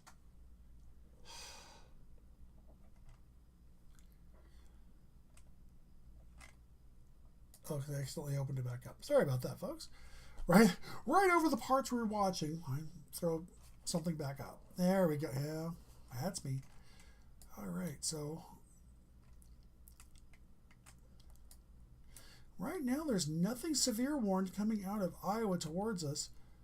You can see that we're starting to get some clearing of the watch now from Pipestone up towards Ivanhoe, Lake Benson, down to Laverne. You're out of the watch now. And as this line clears, you'll start getting cleared out too. I will not be surprised when Glenwood, Morris, Benson, Appleton, Montevideo, Granite Falls, Canby, Marshall, you're probably going to be cleared from the watch here pretty quick. If you're over here, east central, southeastern Minnesota, over into western Wisconsin, no, we're waiting, but the party's just getting started.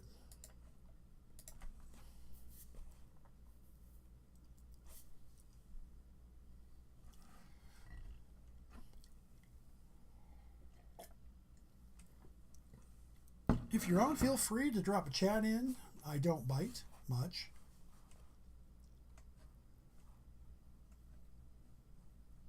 But right now we are in a watch and wait. That cell is moving in towards New Ulm and Sleepy Eye. And it's slowly moving to the northeast, primarily seems to be moving more to the east. Springfield, you're going to miss out on this round. St. James, Fairmont, you're not in a war. Well, St. James, you're not quite in the warning yet. There's one coming just to your northwest. But Fairmont, St. James, you're going to be in a warning soon. Has a solid line of severe storms from Springfield back down to Windham to Worthington down to Sibley, Iowa. You're getting some cells starting to develop in front of that line, just northwest of Spencer, Iowa. Those will be moving in towards Fairmont, towards St. James here over the next couple of hours. That storm over here by Neilsville, which is just clipping along, 75 miles an hour. Still just 1 inch hail and 60 mile an hour winds. Still surprised we have not seen anything at all really materialize these storms farther north. The storms out west of Litchfield, so out towards southeastern Candy, Ojai, west central Meeker County, that storm is actually looking really organized. It's mostly by itself, so it has a pretty unrestricted flow. And looking at that tail, kind of curious as to what it's doing. I want to take a deeper dive into this storm. Little bit of rotation there, little bit. Like I could be convinced. There's a little bit there, not a lot, just a little bit. Definitely something we'll be watching as it moves up towards Atwater. I'll look at the storm high res. Yeah. Again, it's there. We'll watch it. If you're south of Atwater, going up towards Grove City and Acton, off towards Forest City, eventually up towards Watkins and Kimball and South Haven. Keep an eye on this storm. Again, right now it is not warned for anything, but there is a little rotation, getting some spin in this storm, so it's definitely one we want to keep an eyeball on. Otherwise, all of our warnings are still in southwest Minnesota from New Ulm, Springfield, Sleepy Eye, St. James, Windham, Worthington, down to Spirit Lake, Iowa. That's your areas that are severe warned right now. Half dollar size tail, 1 1/4 inch hail, ping pong ball size tail farther south, and 60 mile an hour winds. So far, all we're really getting is some what I would call normal severe storms. Larger hail, 60 mile an hour winds, but knock on wood, we haven't really broken into the really nasty stuff we could be in.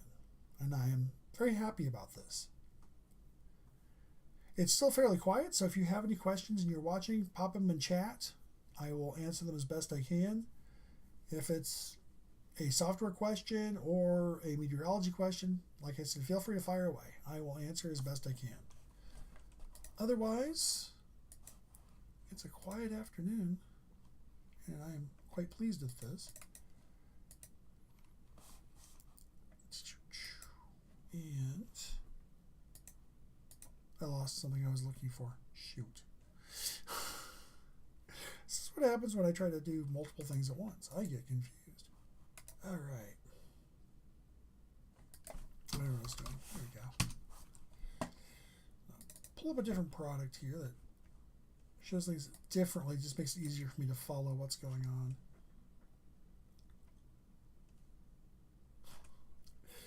Also shows me some other warnings that are happening that I have absolutely no need to know about.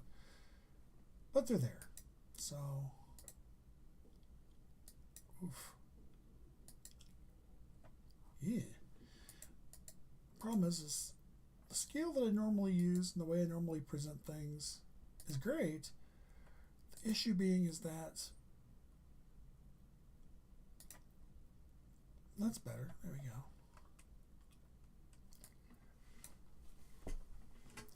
I have to admit I was not 100% ready for this in that I had been so busy setting up the software for the overlays you see here on the top of the bottom. That's severe thunderstorm warning for Brown and Whatton County for another 25 minutes. Those only will show up for things that are issued by the National Weather Service in Chanhassen, Twin Cities. Otherwise, I have to take all of Minnesota and Wisconsin, and that could get kind of messy. So I chose not to go that route and just pull in the Chanhassen warnings. Yeah, that's so out here towards Litchfield, Atwater, moving pretty much into the heart of Meeker County over Grove City, just south of Grove City. That cell is definitely starting to look like it's getting its stuff together. Yeah, still got that little pocket of rotation just moving into Candy, Ojai County, west of Acton. Otherwise, rotation-wise, just a little bit of rotation out here north of Comfrey, a little bit. Again, it's there. Nothing that jumps out and makes me want to pull a trigger for a warning, but it's there. Looking at it from the Sioux Falls point of view, yeah, definitely not as exciting, but again, some of this gets the cell just north of Comfrey, that's lost in the range folding, so you don't really get to see it. So, yeah, we will continue to watch this the normal way.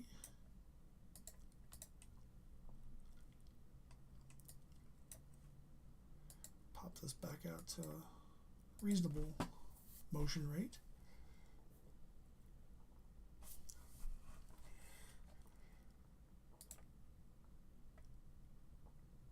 Wow, okay.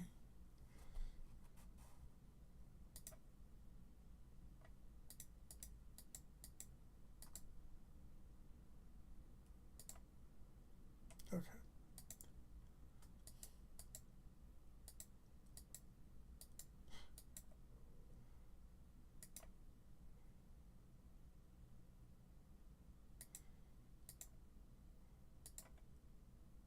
Oh, okay. Sorry, I'm just setting up a different product set on a different monitor so I can look at it. There we go. There is a second radar in the Twin Cities area that can be used. It's very limited. I will pop over to it. And you just don't see anything. But I have to take it out to long range, then you can sort of see stuff. This radar in Cottage Grove is used by the Federal Aviation Administration, and they use that to go in and really look at the winds on a very small scale for the airport, for things like wind shear, downbursts, keeping planes and air travel safe. That's what they're doing with that radar. It also does have the benefit of being able to see very well into storms near the metro, and so I use it quite a bit for that. It's also a good backup radar. If something were to happen to Chanhassen, we can always use the slightly cruddy data. I mean, you see the difference there. Excuse me. Come on. Did I turn off? Oh, I turned off TMSP. There we go. Excuse me. You get a cough button. And we have a new severe thunderstorm warning updated. wherever that went. Where am I? I am losing my mind. There we go. So it says it was updated. There we go. Aha. So that warning until 3:45 for Brown and Northern Watonwan counties, 5 miles southwest of Sleepy Eye or 16 west of New Ulm, moving northeast at 60. Also has 60-mile-an-hour wind gusts and $half sized hail. But of note is the tornado possible tag. And what that tells us is that there could be a tornado at any time with this. So we want to make sure we are on our toes and we are ready to take action immediately if necessary. And I'm looking. So another product just popped up here. Or another. Okay. Oh, okay. It's just showing me the difference because it's Tor Possible. Never mind. It was. The other product I was looking at was showing me that warning with a slightly different border. And I'm like, that warning is not expiring. What are you doing? Okay, new warning down in Iowa for ping pong ball sized hail. That is going to be for Osceola and Dickinson County in Iowa. And that is moving east at 40, so that will stay south of the state line.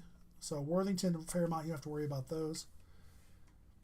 Again, we still have that severe thunderstorm warning that covers a line of storms extending from Comfrey to Bingham Lake to Lakefield, moving northeast at 60 for ping pong ball sized hail and 60-mile-an-hour winds.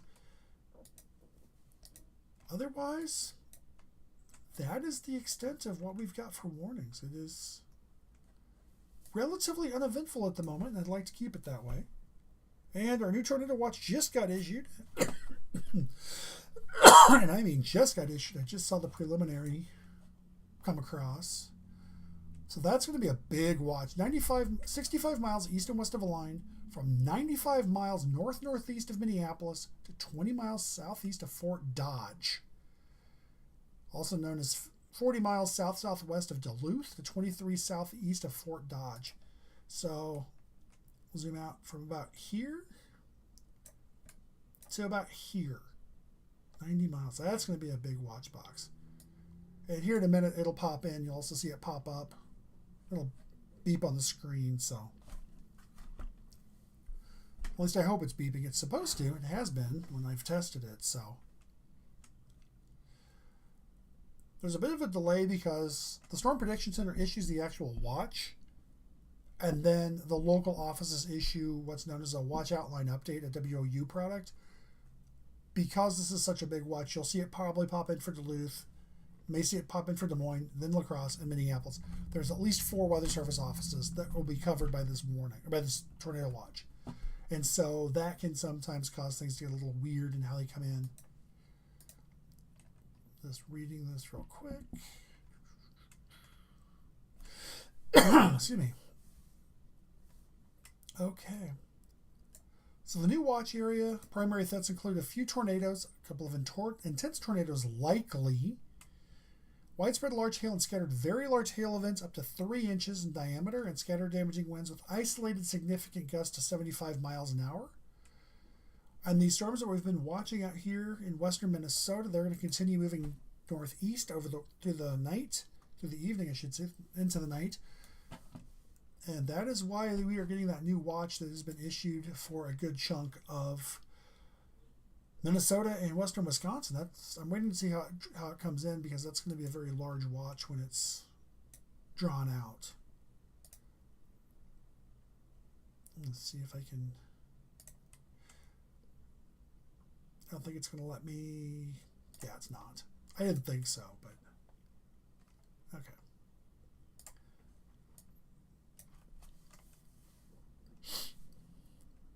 And while we wait for that new watch to draw in, take a quick review of our current warnings that are in effect. That warning back over Worthington is still in effect. Let's see if I can get into it without. There's very little area I can click on that warning. There we go. That expires in 2 minutes. Was updated 15 minutes ago near Lakefield. Yeah. This warning that covers Worthington, that warning should just be allowed to expire. Otherwise, we have the warning. There's part of it coming in. There's Des Moines and La Crosse have issued their parts of that new tornado watch. So you can see Rochester, you're in it. the rest of the area will fill in, but it's going to be St. Cloud, the Twin Cities, over to Eau Claire, up towards Hayward. And that's the full Iowa section. I'm just waiting for the rest of it to fill in. And for those of you who are perturbed by the blinking, it will stop soon. It does that just to make sure that your eye is drawn to it. Same thing with new warnings. But as it is right now, the only warnings we have are the ones down here in southwest Minnesota. And I don't have a radar up. What the heck? There we go.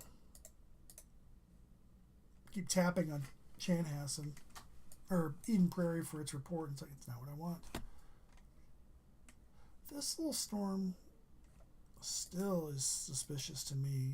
Yeah, it's definitely got some rotation. Ooh. I definitely had some rotation in it up here just northeast of Grove City. Curious if there's any chasers out that way. Otherwise, so far, we don't have a lot going on. Sometimes, even a great setup will give you nothing. And this is, sometimes you get set up big and you bust. And I would rather bust than have the kind of outbreak that the Storm Prediction Center and Chanhassen Weather Service and the weather services around the region were worried about. To see a moderate risk is not common. Even in the Tornado Alley area, Dixie Alley, you don't see them that often. You really don't see them often up here. I'm trying to remember the last time I saw a high risk up here, and that's got to be probably a good 10, 15 years ago. And there's our Tornado Watch update. I just came across. Fortunately, the graphical product hasn't come in yet. There we go. Yeah, Noka, Benton, Blue Earth, Carver, Chisago, Dakota, Fairmont, or Faribault County. And eventually that will draw in here as that product gets digested.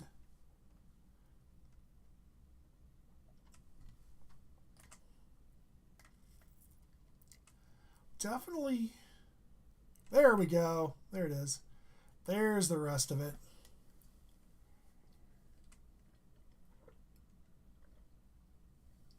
As I said, it's going to be a big watch. And so it is. And this watch will expire at 11 p.m. And there's the details here. Future tornadoes, couple incidents likely. As I read before, I was reading from this product before it got ingested. And that is what we are looking forward to here in the eastern part of the state. And this northern part, you might be thinking to yourself, well, if all the activity is south of the Minnesota River and south of Mankato, why are they issuing a watch for St. Cloud, the Twin Cities, and Eau Claire and north? Well, partially it's because of this activity from Little Falls down towards Litchfield. If that can get going, that could turn severe very quickly. There's this gap out here between New Ulm and Litchfield. There's one little cell out here, west of Olivia, or east of Olivia, southwest of Hutch.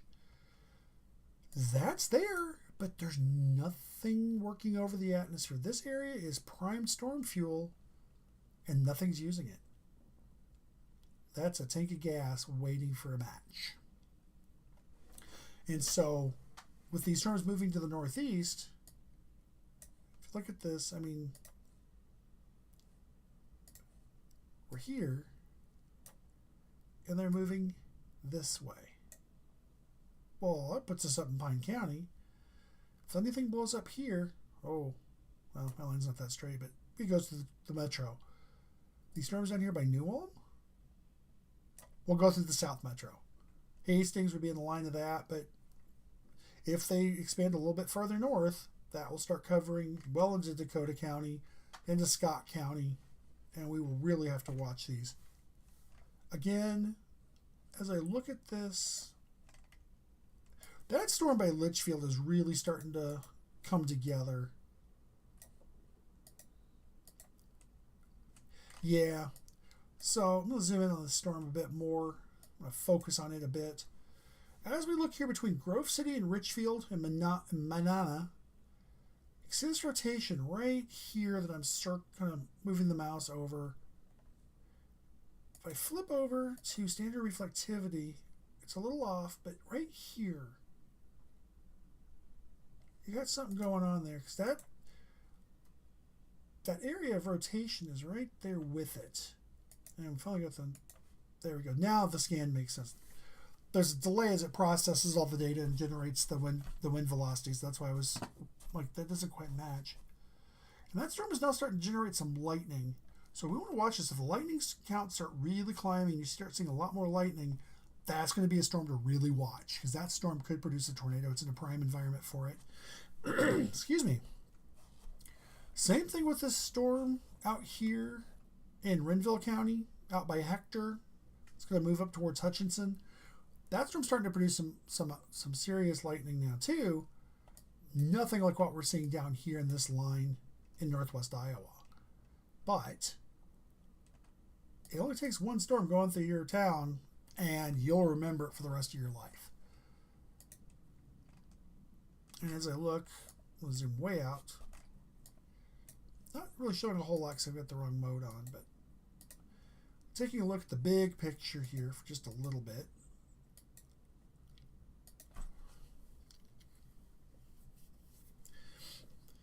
You can see that big swirl out here by Rapid City.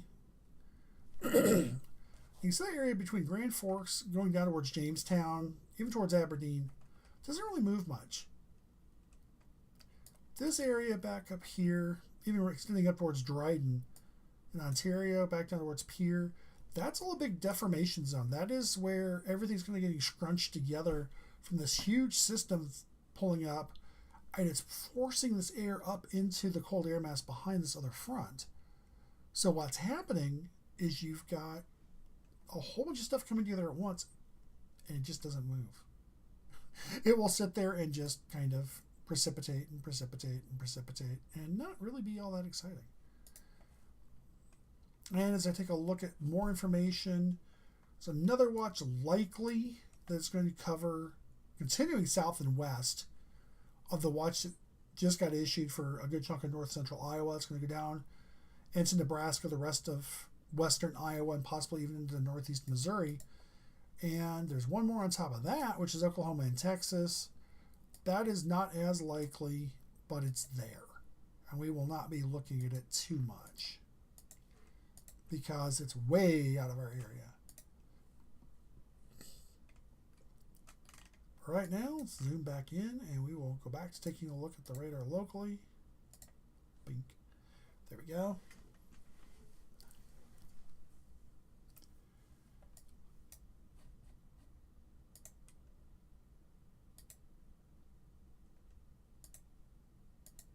Okay.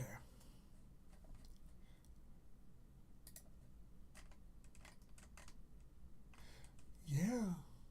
Okay, I'm just bouncing between two views here. Holy buckets. But yeah, that storm north of Litchfield, that one we've been kind of keeping an eye on. Rotation's starting to get a little more defined between Monona, Forest City, and Litchfield. The presentation is really good. And that's really starting to look like a classic supercell. As is this storm down here by Hector. That's starting to... It looks more like a mosquito right now, but it really is starting to get that kind of a diving eagle. You can kind of see it more here, where you see the bird, the tail up here, the feet, and the beak. That, called a screaming eagle because sometimes they look like eagles swooping. But that's kind of what that looks like. Same here with this storm down towards Hector. It's kind of got that protrusion here. Those storms are starting to look really interesting. A nice divot right here in this line. Right by a hail core too, which is very interesting. And it's in that range folding for Minneapolis. I know it's in the range folding area for Sioux Falls. We're not going to get a good look at it. Further down, yeah, there's not a lot going on. I want to take a look at our VILs, or vertically integrated liquid here. Pop forward. Now we're definitely getting a good hail core Probably just went through Grove City or just east of it. Litchfield, you missed it. It's going to go up between Manana and Forest City up towards Watkins, Eden Valley. It's going to move into Stearns County, head up towards St. Nicholas and Marty. And then we've got the storm out here by Hector. It's also producing some small to medium-sized hail. And that's going to keep moving up, and that's going to kind of thread the difference between Hutchinson and Litchfield going up towards Greenleaf, Cedar Mills, and up into the Lakes districts out there in Meeker County. And then we've got this line of storms running from just south of Sleepy Eye all the way back into Iowa, west of Spirit Lake, towards Lake Park. Now those storms are all producing hail. And we now have a tornado warning. Knew that was going to happen. We now have a tornado warning in our area. That is a radar indicated tornado for a storm with 1 1/4 inch hail, northeastern Meeker, southeastern Stearns, northwestern Wright counties until 4:15. Severe thunderstorm capable of producing a tornado is 6 miles north of Litchfield or 24 miles north of Hutchinson, moving northeast at 50. Tornado and $half sized hail is the threat. So let's grab this storm. I'm going to leave it in Ville mode because it's easier to see what we're looking at here. That's this area. Endpoint is the St. Cloud Airport, but I don't care. So let's see what we're up against. Watkins, you've got about 15 minutes to get to your safe place and get your protections in place. Make sure you're wearing your shoes. You've got a helmet on. St. Nicholas, 18 minutes. Kimball, 20. So that'll be right about 4 o'clock straight up. Rockville, 27 minutes, so about quarter after. St. Augusta, you're looking at about 20 after. St. Cloud, Waite Park, and Clearwater, you're looking at about 35 minutes from now, so you're looking right about 4:15. Cable, Clear Lake, Sauk Rapids, Sartell, you're looking at about 45 minutes, so you're looking a little bit further along. But yeah, that's that storm I was watching up by Grove City, so we now definitely have a tornado warning on it. And there's that rotation. Again, it doesn't look impressive on radar, but we're also very far from the radar. We're kind of getting into a hole there because the Fargo radar is actually between Fargo and Grand Forks. It's up here in Mayville. So if you look further out, here's Chanhassen in green. There's the next radar, Aberdeen, Sioux Falls. So you've got an area out here in this area that does not have the best coverage. And so we're looking well up into the atmosphere. We're not looking at the surface. And for tornadoes, you need to be looking at the surface. As it is, we have to keep an eye on this tornado warning. I'm going to quick touch base on the warnings to our southwest. These are also for thunderstorm warnings. Again, we're looking at 1 to 1.5 inch hail and winds to 60 miles an hour. We've got a warning expires in 3 minutes, and that covers New Ulm, Stark, down towards Madelia and St. James. Sioux Falls just updated their warning. And that's going to be for Jackson County and southeastern Cottonwood until 4:15.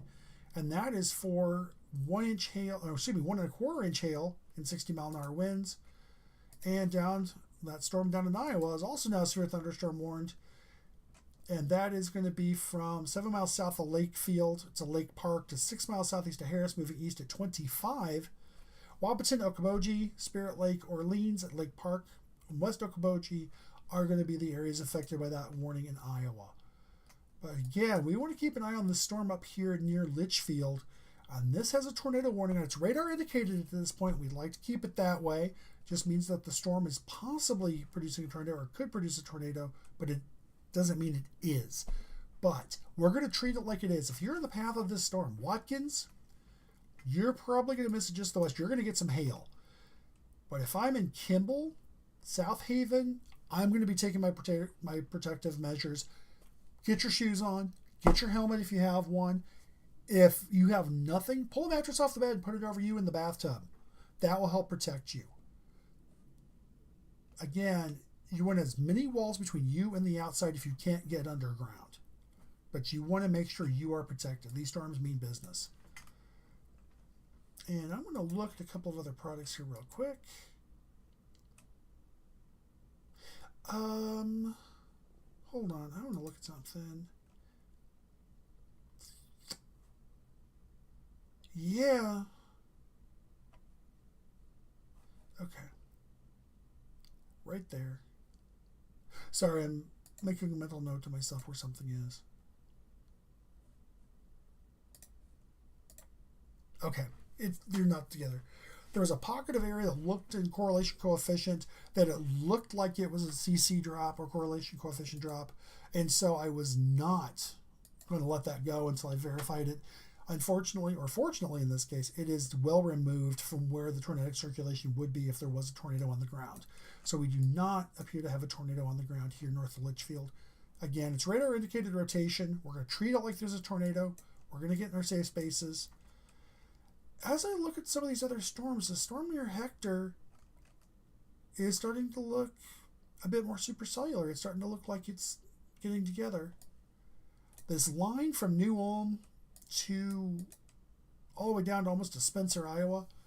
This area, severe storms, 1 to 1.5 inch hail, 60-mile-an-hour winds. That's going to be the name of the game. I don't see a lot more happening there. These storms up here, Hutchinson, Litchfield, St. Cloud, Little Falls, these storms have not, the atmosphere in front of them has had a chance to recover. We've had some thinning clouds. We've gotten some warmer temperatures. There's a lot more chance for these storms to do something. Whereas down here in New Ulm, down towards Spencer, Iowa, these storms are moving into that same air mass, but they're congealed in a line. So it's much harder to get a circulation going in these storms. You will sometimes get them in the very front of the storm, which is why you'll see me sometimes kind of look in like this little pocket right here, southwest of New Ulm. And a line, that's what you want to look for. Those can sometimes give you a spin-up tornado, or there's just a little bit of rotation, and in this case there's not, but you can get a little bit of rotation there and get a brief tornado, usually on the weaker side, but still it's a tornado. And that is a new severe thunderstorm warning that just got issued. It's flashing there for New Ulm. That's all going to be just to the west of Mankato. Lake Crystal, Garden City, Madelia, South Branch, St. James, New Ulm, Stark. You are all in this. There is a tornado possible tag on this, so make sure you are keeping an eye for alerts and warnings coming through. 1 inch hail, 60-mile-an-hour winds, and that warning is in effect for 45 minutes. And let's take a quick look at it. Let's see how fast that storm is moving. That storm is moving east at 45. Notice the storm's motions have started to move more easterly, not northeasterly. Down here, this big line, but up here, we're still northeast. I'm going to grab this tornado warning, take a look, see if we have an update on it. No.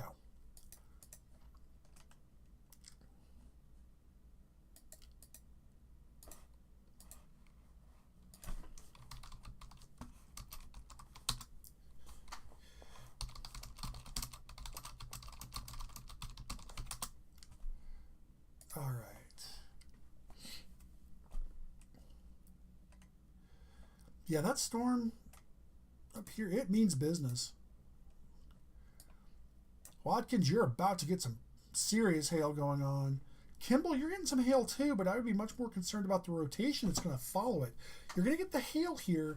You're going to see the precip lighten up. You might even get back to what it was looking like earlier today, some higher clouds, and then that rotation is going to move in. That rotation right now is just north of Forest City, and that is, again, moving to the northeast. That's moving right towards Kimball. And if it keeps together and keeps rotating past just north of Clearwater, between St. Augusta and Clearwater, crossing 94 there. So that would be the next area. That warning does extend out that far.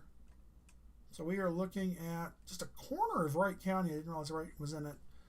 So we are looking at Meeker, Stearns, and Wright counties for that tornado warning. Again, that circulation is just south of Watkins, about 5 miles. If you're in Kimball, you need to be in your safe space. You're running out of time rapidly right now to get in the safe space. So let's look. I'm going to see if we can pull this out. 50. Kimball, you've got 10 minutes from this moment. And knowing you're watching on YouTube, you're already a couple of minutes delayed at most. You've got about 5 minutes. You need to be in your safe space. Fairhaven, 14 minutes from now. Those are the 2 closest areas that need to be looking at this and going, do I want to take shelter? Yes, I do. Again, this is still radar indicated, 1.25 inch hail, 60-mile-an-hour winds. But yeah, this is the classic look of a superstorm, a supercell that would cause me to start worrying about tornadoes. This activity up here, between St. Joseph, Collegeville, and Albany. I'm not sure if that's going to do something more interesting, or if it's just going to form a cluster and move into areas of Mille Lacs County and up towards that area. Oh, I've got this thing on. There we go. I'll turn the sights off so I can just look at this way. So right now we've got that big severe thunderstorm warning that is running from New Ulm to just west of Mankato, St. James, and down towards Mapleton.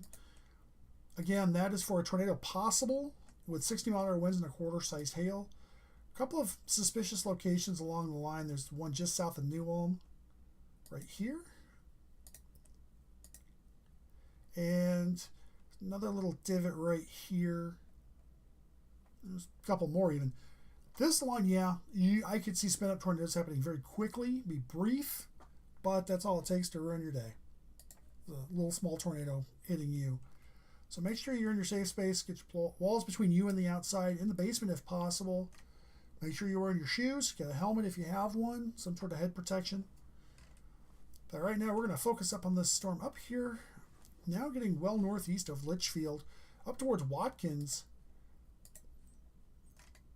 That storm's definitely showing some rotation. Right now the rotation looks to be strongest right in that corner of Stearns County where Kimball is. That little divot moving right into that corner. So it's going to cross over 55 here in the next minute or two. It's going to kind of follow 15 there as it kind of doglegs over from Kimball towards Luxembourg. That's going to be kind of the general path there. And it's going to keep going north, and it's going to come into about St. Augusta. So St. Cloud, you want to make sure you're watching this storm too. You're right on the northeast corner, or the northernmost corner of that warning. And that warning does still go down to Clearwater. If the storm moves a little bit, that's the reason they draw these in the more of a pie shape than just a square, because the storms have a mind of their own. They can move and go in different directions, and so you don't want to just say, yep, this area, because if that storm starts to move, now you've got to issue a new warning, and people get confused when there's multiple things going on. So right now I'm going to go back to a standard radar presentation. And there that is.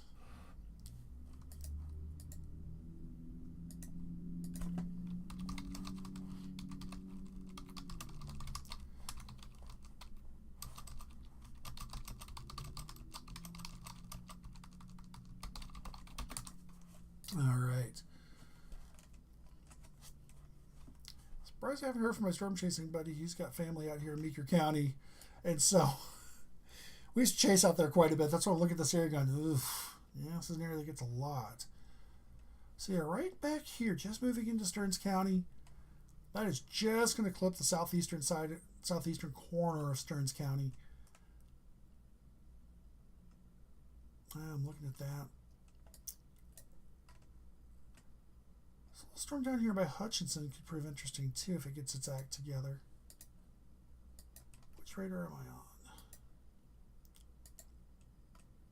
Okay, there we go. I zoomed in so far that the activity down towards Hutchinson was starting to look like a mess, and I'm like, no, there's something there. Okay. Looking at this, that storm west of Hutchinson is starting to get that supercellular diving eagle look. Storm over Hector, not as intense, but definitely one I would keep an eye on. The storm by Fairfax, north of Fairfax, that's starting to get its act together too. And again, our line here from New Ulm to St. James, pushing down. It's going to come into Fairmont here in the next hour or so. Fairmont, you're not in a warning, but St. James, New Ulm, Mankato, you are. This little section of the line seems to be wanting to push out, and when they start to blow out and push out, they will start producing stronger winds. Right now, we are still looking at 60-mile-an-hour winds and quarter-sized hail. Again, I see mostly up. Somebody had to put my foot in my mouth, didn't they? We have a tornado possible tag on a new severe thunderstorm warning for Martin County. That is our friends down in Fairmont. And so they're probably issuing that because there's this little dimple right here in far northwestern Brown County. There's another more substantial dimple out here towards Jackson. Just noticed that one. Look at velocity, which is not going to show me a lot because we're so far from Chanhassen. So let's look at Sioux Falls. Yeah, there's a little bit of a divot right here. It's a little sus. Another one just southwest of Jackson on the state line. But again, any of these storms could rotate and drop a tornado at any time. You want to make sure you are definitely weather aware of your area. If I mention your area, treat it as a tornado. And we have an update now on the new warning, or the tornado warning. Severe thunderstorm capable of producing a tornado is located over Watkins, or 20 miles southwest of St. Cloud, moving northeast at 45.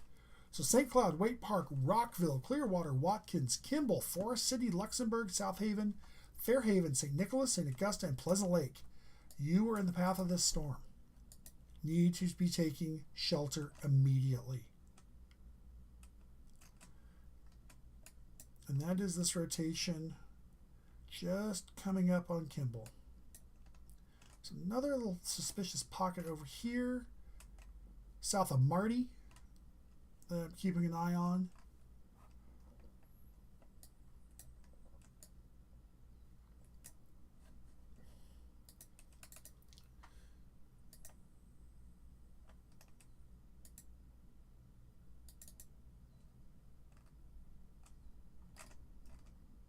Okay. Again, just checking other sources here.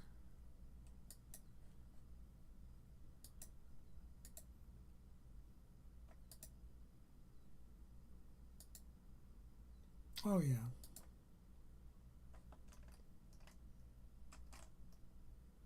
Okay. Just looking at, like I said, different sources. That rotation, yeah, is a bit southwest of Kimball. It's right in here. It's over the Stearns County line. That's what I was kind of looking at. It's like, is it over Stearns County line? Yes, yes, it is.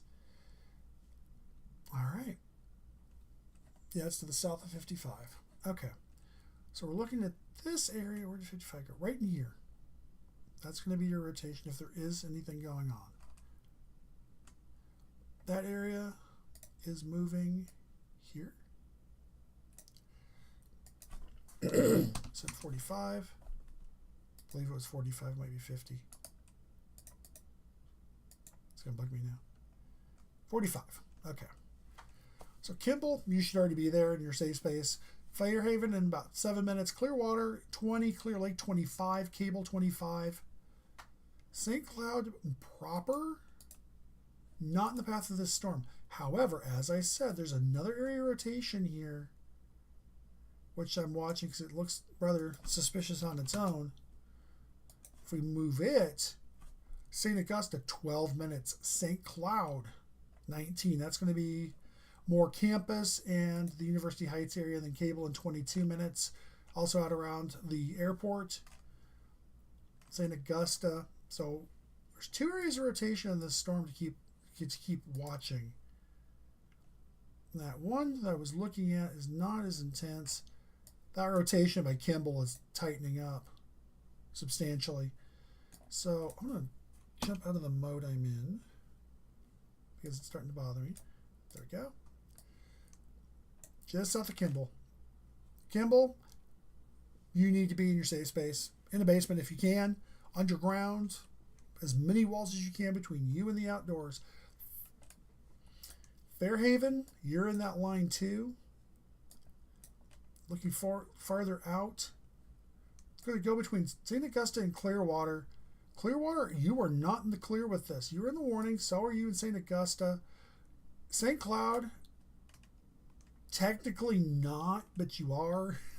Same with Waite Park. That polygon goes up basically to Highway 23 and then comes in and forms a right angle with 94. So if you're familiar with St. Cloud, you're looking at 7th Street South and that area west of 15. You're in the warning. Down towards 15 and 94, you're in the warning. But the rotation is definitely not in that area. The rotation is definitely down by Kimball. I'm going to see if there's been an update on this. 3:51, 7 minutes ago. Okay. Over Watkins. Okay. Yeah, they were looking at that other rotation that I was looking at. I'm more concerned about this rotation over Kimball. Yeah, that rotation over Kimball is alarming.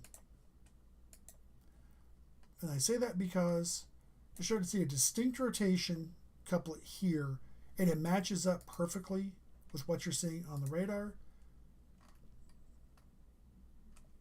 I'm going to poke at this just a smidge. Bear with me, y'all. Okay, there's no consistent sign there. Okay. Look at the correlation coefficient product. What that does is that lets us see what's in the air. With raindrops, they're round. They're bigger, they're smaller, but they're all spherical shape. When you start getting bugs, they're not always so spherical. You get different shapes. You get into pieces of debris from houses, plants, trees. Those look nothing like a circle. They're what they are. And so that will show a much lower correlation coefficient. If it's all rain, coefficient is 1. So you have raindrops and raindrops and raindrops. As that number gets lower and lower, that means you have less and less raindrops. There's more and more other things in it. And so that's why we look for a CC drop. And watching the rotation, just sliding east of Kimball, doesn't look, I'm looking at one source, and one source doesn't look that good. The other source looks really good. So I'm really starting to get concerned about this storm by Kimball. Yeah, I am. Yeah. Fairhaven, you need to be in your safe place. There we go. There's that product. Okay. I had to wait for it to catch up. High-res reflectivity. Yeah, Fairhaven, you're not quite in the clear there. I wish I could say you were, but you're not. Rotation is still pretty tight. It's loosening up just a little bit, but you still have a distinct rotation right along Stearns County 44 between Kimball and Fairhaven.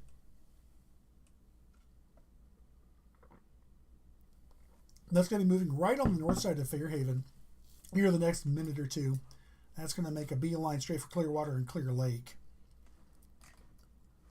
Otherwise, that's the peak of the rotation, really, in Stearns County. Next update, I'm sure they will drop Meeker County from that tornado warning. Following further south, let's clear back up to the radar. Now this, see how you're starting to get that line forming? This is starting to be a squall line. It's very, very hard to get a tornado. Well, I shouldn't say it's hard. You do not usually see strong tornadoes out of a line like this. What you will see is high winds. These are the kind of situations where you start seeing 70, 80 mile an hour winds. If the conditions are right, you can go even higher. In this case, I think 70, 75 would be your high end. Looking up towards Hutch and Buffalo Lake. A little something going on there. Yeah, these storms from Kimball-ish, Fairhaven, back down towards Hector, Bird Island, that area, even towards Cosmos. Be watching those like a hawk. And New Ulm, you've already been through this. You're pretty much out of it at this point. But Mankato, like Crystal, Madelia, you're about to get it. Louisville, you're about to get it. Amboy, Garden City, Good Thunder, Rapidan, Mankato, Judson. Get a few minutes. These are not tornado warned storms. They are severe thunderstorm warnings for 1-inch hail and 60 mile an hour winds. I'm not going to say that you can't get a brief spin up tornado out of these. This is what this kind of line is known for, is producing what's known as a QLCS tornado, or quasi-linear convective system, when they develop a line. As you can see here, get this nice line running along. Those will sometimes produce little spin-up tornadoes in the front of them. Usually fairly weak. They will do damage. I mean, they can destroy outbuildings and damage your roof and all that, but otherwise not that exciting. Yeah, they just trimmed down that tornado warning. Now it's only Stearns County and northwestern Wright County. Storm capable of producing over Kimball, 15 miles south of St. Cloud, moving northeast at 45. Max hail size is 1.5 inches. St. Cloud, Waite Park, Clearwater, Kimball, Luxembourg, South Haven, St. Augusta, Fairhaven, and Pleasant Lake are the towns in the path of this possibly tornadic storm. Otherwise, not a lot. It's either the big gusty windbags with some hail down south, or this tornadic storm up towards St. Cloud. Here in the metro, what are we going to get? We'll have to wait and see because we don't know yet, which is half the fun of it. All right. Just eyeballing my other sources here. Yeah, that activity back up north central Stearns County, going back up into Crow Wing County up here. Not that excited about that. That doesn't look intimidating. This little kink right here north of Litchfield, this little area between Litchfield and Dashiell and Watkins, that little triangle, it's interesting.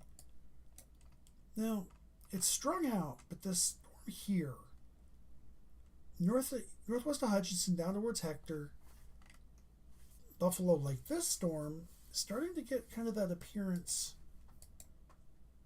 But if you look at the velocity data, it's not there.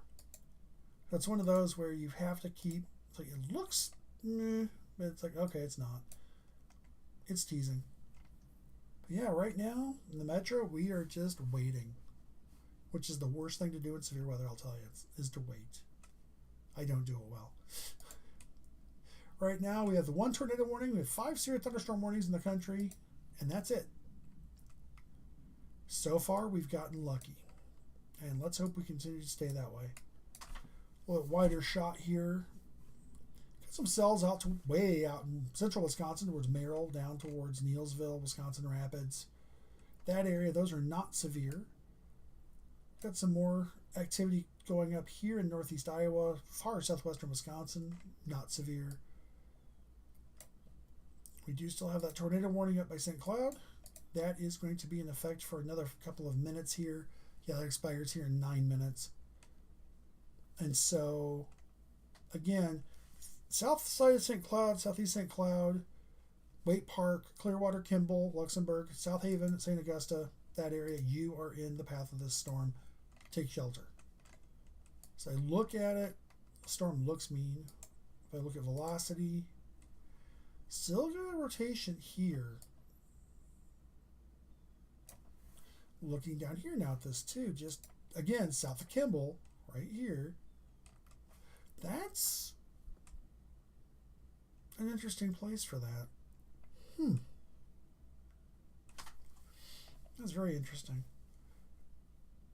And then also watching just up here in Clearwater, that little dimple has appeared. I don't think it's anything. Yeah, no, it's just a dimple. But we definitely have that rotation.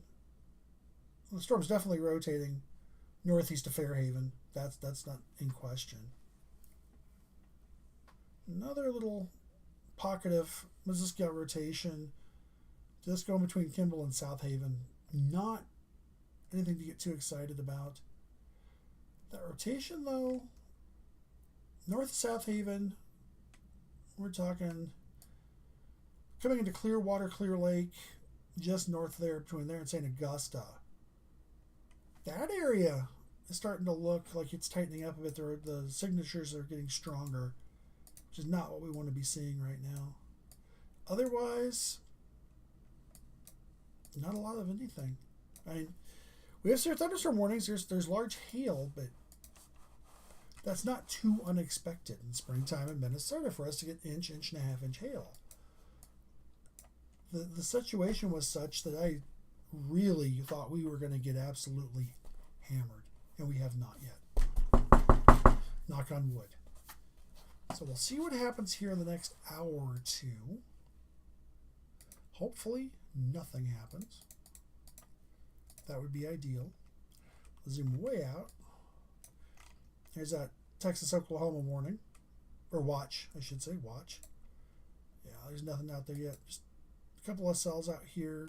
Outside the watch, of course. That's how it always works. South of Midland, Odessa. But, well, interesting. We're not going to focus too much on those. Here we saw this tornado warning up here to now getting well northeast of Kimball. Getting kind of messy in its radar presentation, but it's still definitely looking impressive. Rotation will be right about here. It's going to go just, oof. That's going to go just a hair north of Clearwater. Clearwater, Clear Lake, you need to be in your safe spaces. Briggs Lake, you're right in line too.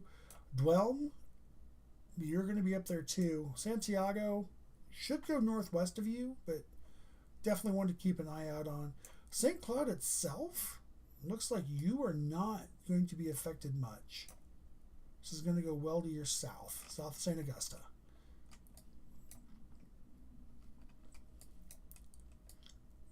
Still looking down towards Hutchinson.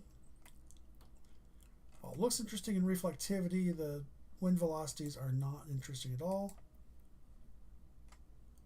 This may turn into a line segment. Though, there's that stuff that's been down by Buffalo Lake is starting to join up with it. So let's see what it's doing. Yeah, it's not rotating at all. It's just a good strong thunderstorm. All right. Otherwise, we have our severe thunderstorm warning with tornado possible tag. That's for Mankato, Garden City, Lake Crystal. You're just getting it now. Mankato, get ready for some bumpy ride. You're going to get some 60-mile-an-hour winds and up to an 1.5 inch hail. And this line will blow through. It won't last long, probably not more than about 30 minutes, and then you'll be done. Once the line goes through, it's pretty much over. On Fairmont, you've got a storm off to your southwest, down towards Ceylon and Sherburne. It's going to move your way. And then there's another stronger cell. It's going to move up towards Trimont. I haven't looked at these up close lately. Oof. Way out there from that one. So let's look at Sioux Falls. That does not look any better. A little bit of rotation, possibly out here towards Alpha between Jackson and Sherburne along I-90. Otherwise, yeah, there's not a lot. So let's jump back up to our tornado warning up here. Stearns County and Wright County. Don't want to forget that little nip of there. So this is our reflectivity. This is from Sioux Falls. I'm like, why does this look strange? There we go. From Chanhassen. There we go. So there's our hail core. There's where the rotation would be. It's starting to get a bit messy in presentation. But yeah, that rotation is right there. Ooh, that's going to go just north of Clearwater. Just north. Right here is where the rotation is. I'm also watching some new development back here, back towards Kimball. South of Kimball, back down here in Meeker County. That storm is going to bear watching. Otherwise,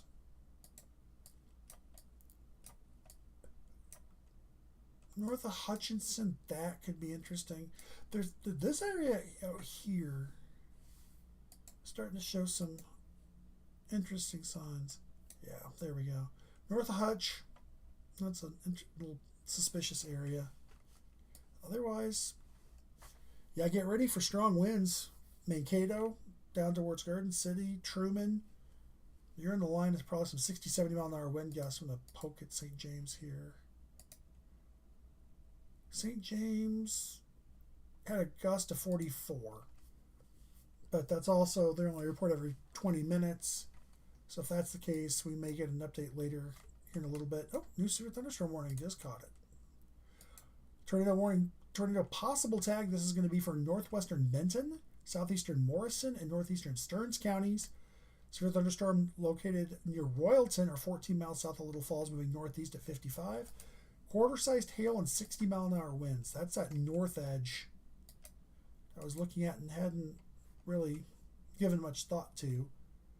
But that's this storm up here between Little Falls and St. Joseph. We still have our tornado warning Now, rotation's about to move out of the warning. That rotation's about to move over here into Sherburne County.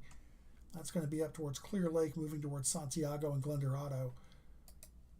See how that holds together. The rotation's not nearly as tight as it was. The storm's trying to pull its act together down here. Campbell South Haven does not look impressive at this point. We'll have to see what it does next 20-30 minutes. Again, we're starting to get a little bit of a tail and Charlie over here, back towards South Haven and Kingston. So look at that. Presentation as boring as can be in terms of winds, so which is good. So a little bit of a rotation signature trying to set up north of Hutchinson. I'm watching that one. Oops. There we go, reflectivity. That would be this little pocket right here north of Hutch. Have to watch this one below, south of Hutch. There's one down here by Buffalo Lake, one north of Stewart along County Road. So we'll see what happens. Otherwise, we have a new that tornado warning up north just got expanded. Severe thunderstorm capable of producing a tornado near Clearwater, 10 miles south of St. Cloud, moving northeast of 45. $half sized hail. Towns in the path: St. Cloud, Becker, Foley, Clearwater, Clear Lake, Santiago, Glendorado, Dwelm, and St. Cloud Airport, and St. Augusta. And that is that big warning right here. And that is for this rotation just passing over Clearwater. And that rotation is looking fairly impressive. We'll wait for the velocity to catch up here. Yeah, there it is.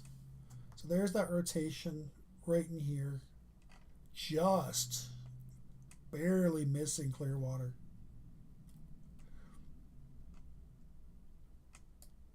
If you're over on River Road Southeast, County Road 8, and Sherburne County, out towards Clear Lake, you need to be taking shelter. This storm could become tornadic at any point. These storms are serious. They are meaning business. There we go. And in the long run, Santiago, Glendorado, Briggs Lake, you're in the path of this storm too. Another storm trying to get its act together down here between Kingston and Kimball. I'm not sure if it's going to really get its act together.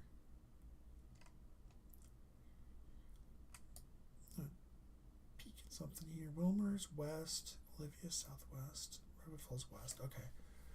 So the front, as it is right here.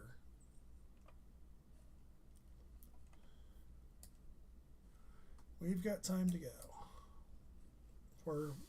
We are out of the woods here. Metro, we're still waiting.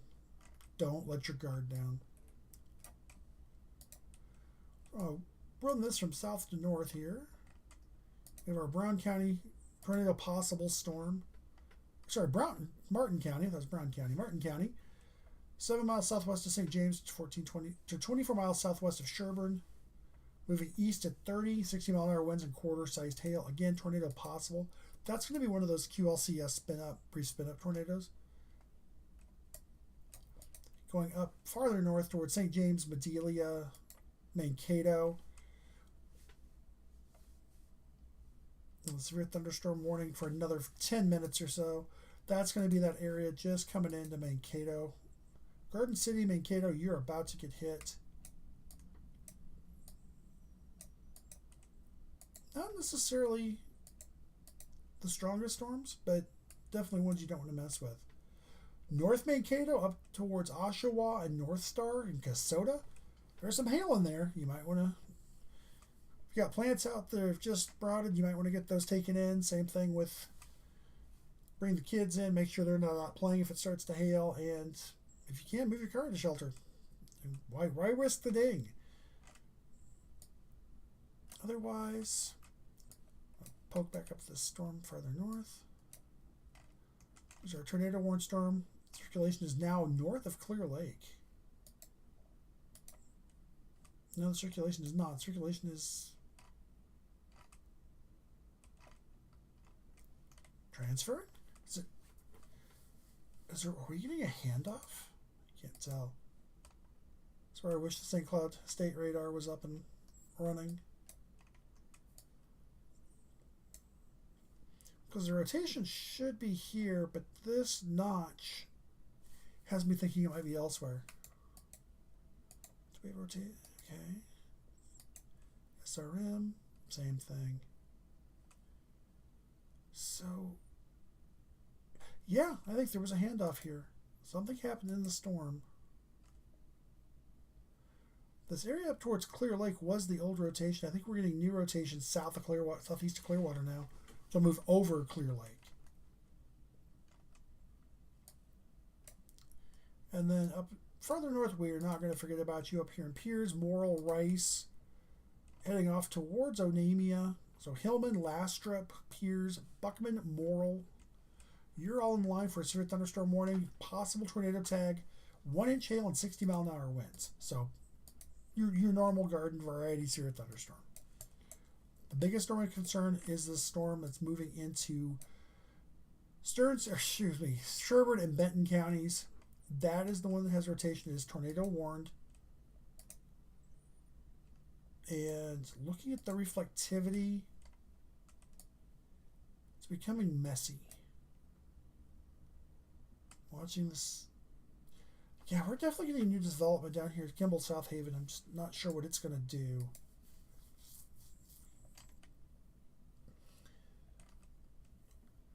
I'm going to have to wait for that to update before I can really tell.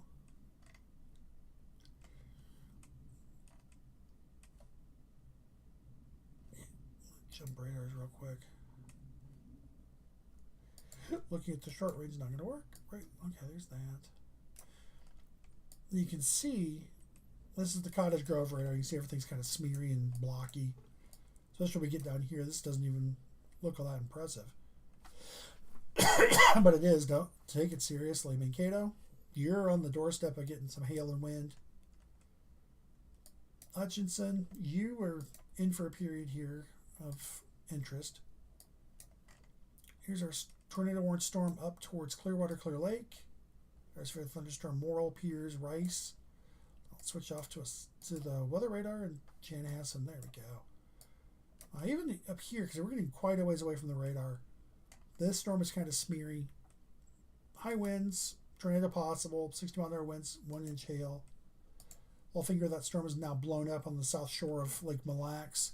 Another little part about to come over Vinland. No, not a little lightning in this yet, so not as strong of a storm as it could be. Storm down here by Clear Lake. That storm has got some lightning in it. Velocity still shows some rotation, not as tight as it was. So that is good. That additional buildup of activity down towards Clearwater Lake, South Haven, that's starting to show some possibility. As we look at it in velocity, it looks interesting. The reflectivity is in the right place for it. So that's this little tail end down here, south of Fairhaven, South Haven, Kimball. That area is going to have to be watched, west of Vannondale. We've got a bit of a line going up from Cokato down towards Hutchinson, Stockholm, Howard Lake, Winstead, Lester Prairie, Silver Lake. You want to be ready for this storm. It could intensify and be severe warned at any time. And we have our big severe thunderstorm warnings down here from just outside of St. Peter down to Mankato, Lake Crystal, Truman, Fairmont. You're all in line to get 60-mile-an-hour winds and up to golf ball-sized hail. And that is our current state of affairs. Thankfully, it's fairly quiet. We like it that way.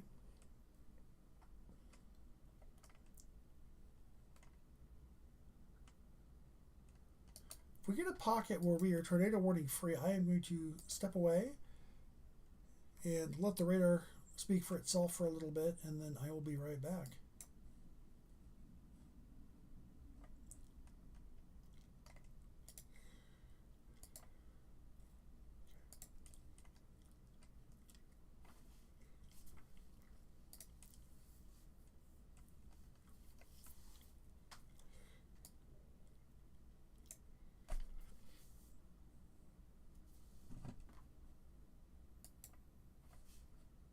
And right now, there is nothing really happening. It's kind of nice.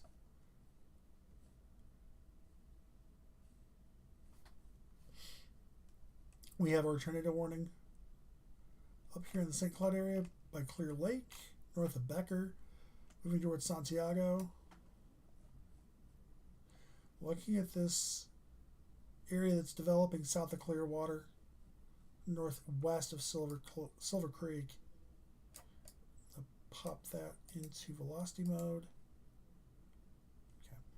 Another one of those cases where it looks interesting in velocity and reflectivity, but velocity does not show anything at all. Down here towards South Haven, velocity shows that. Yeah, maybe South Haven a little bit. We seem to have lost the rotation up here by Clear Lake. It's broadened out quite a bit. Though, if this area of downdraft, it's over Clear Lake, if that can spin around and push out towards Becker and Orrock, that will cause this area here to push back up into the storm. That could spin up another circulation area. That would be a bit north of Santiago, would pass north of Santiago, miss Glen Dorado, traveling mostly rural areas of northern Sherburne County into far southeastern Foley County, Benton County. I went to school up there and I did that. Yeesh. All right, we have a new tornado warning farther south. As an observed tornado warning. That is for southwestern Blue Earth, northwestern Faribault, and central Martin counties. Confirmed tornado near Ceylon, or 8 miles southwest of Fairmont, moving northeast at 60. Fairmont, Winnebago, Truman, Welcome, Amboy, Ceylon, Grenada, Northrop, Imogene, Fairmont Airport, and Wilbert. Seek shelter now. Fairmont, if you are hearing me, you need to be in shelter right now. Not thinking about it, you need to be doing it. I'm going to switch radars real quick. Yeah, let's take a look at this. Yeah, there's a bit of a CC drop there. I can't... It's one of those where it's hard to see, but it's definitely... Ooh. Yeah, that rotation's definitely there. Okay. So right in this area. Right along Minnesota 263 and Ceylon, heading up towards Welcome. That's racing towards Fairmont, Grenada. Winnebago will be down the line. Amboy as well. Eventually, Mapleton, Good Thunder, and Beaufort, you want to be in this, keeping a very close eye on this storm as well.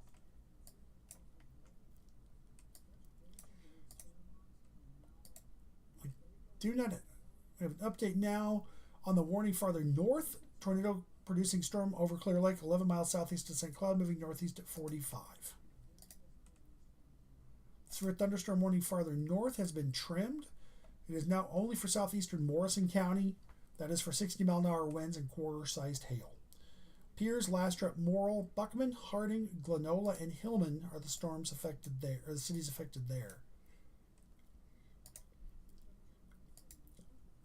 Our big severe thunderstorm warning for New Ulm, just west of Mankato, St. James, Lake Crystal, that is expiring in 3 minutes. It might get reissued farther east, but I would be surprised if it did, just because we're starting to get some tornadic activity moving into the area. I think Chanhassen may vote to minimize the severe thunderstorm warning somewhat in case they need to issue a tornado warning to eliminate confusion.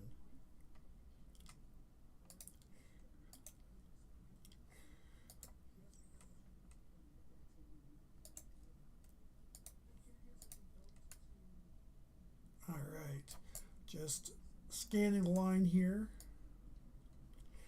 looking at Sioux Falls. So another area just southwest of Ceylon that kind of has that weird divot curl look. And again, velocities don't show it. Now, this little pocket right here between Fairmont and Sherburne, that area. Yep. That's going to be your troublemaker right there. Correlation coefficient. So we were looking right in here. Notice this little pocket right here. Yep, I think we've got a tornado on the ground. We're starting to see some debris getting lofted up here.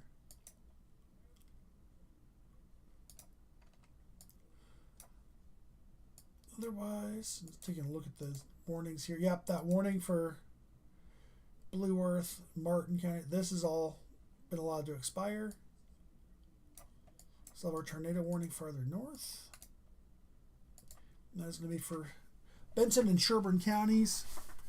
Again, looking more towards Santiago, Glendorado, across the Mississippi River. So we're looking at northwestern rather, Sherburne County, and southeast Benton County. So Foley, you're not in it, just south and east. Glendorado, Santiago, Clear Lake, you're in it. Briggs Lake, Duome, you're in as well. Taking a look at the velocities on this storm. If I look at the right radar.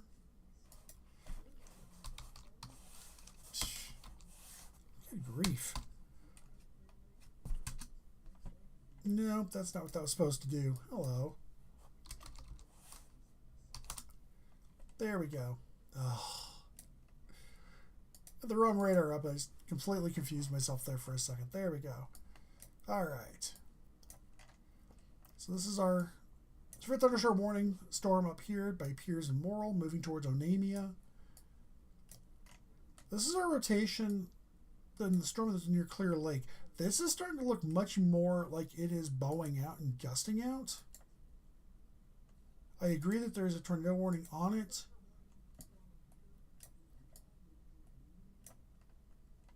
Right, looking back north of Annandale, this little pocket right here, riding the right Stearns County line, moving up towards to the south of Clearwater, between Clearwater and Hasty. That's another pocket I would be watching, because that is starting to show some signs of rotation as well.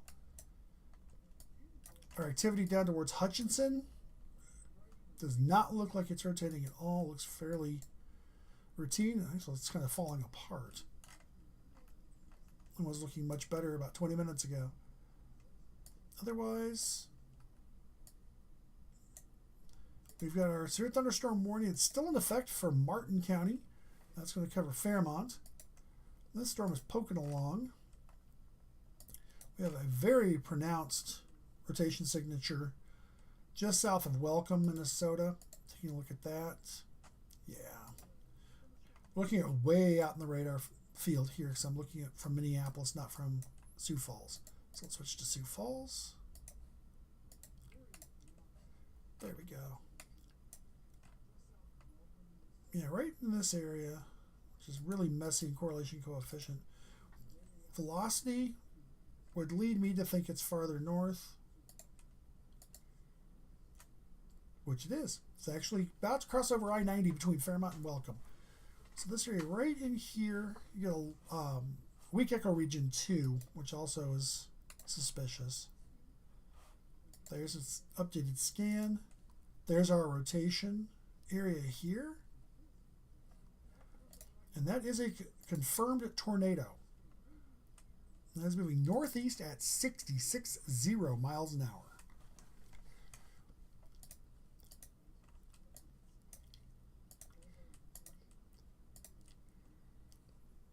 Let's jump radars.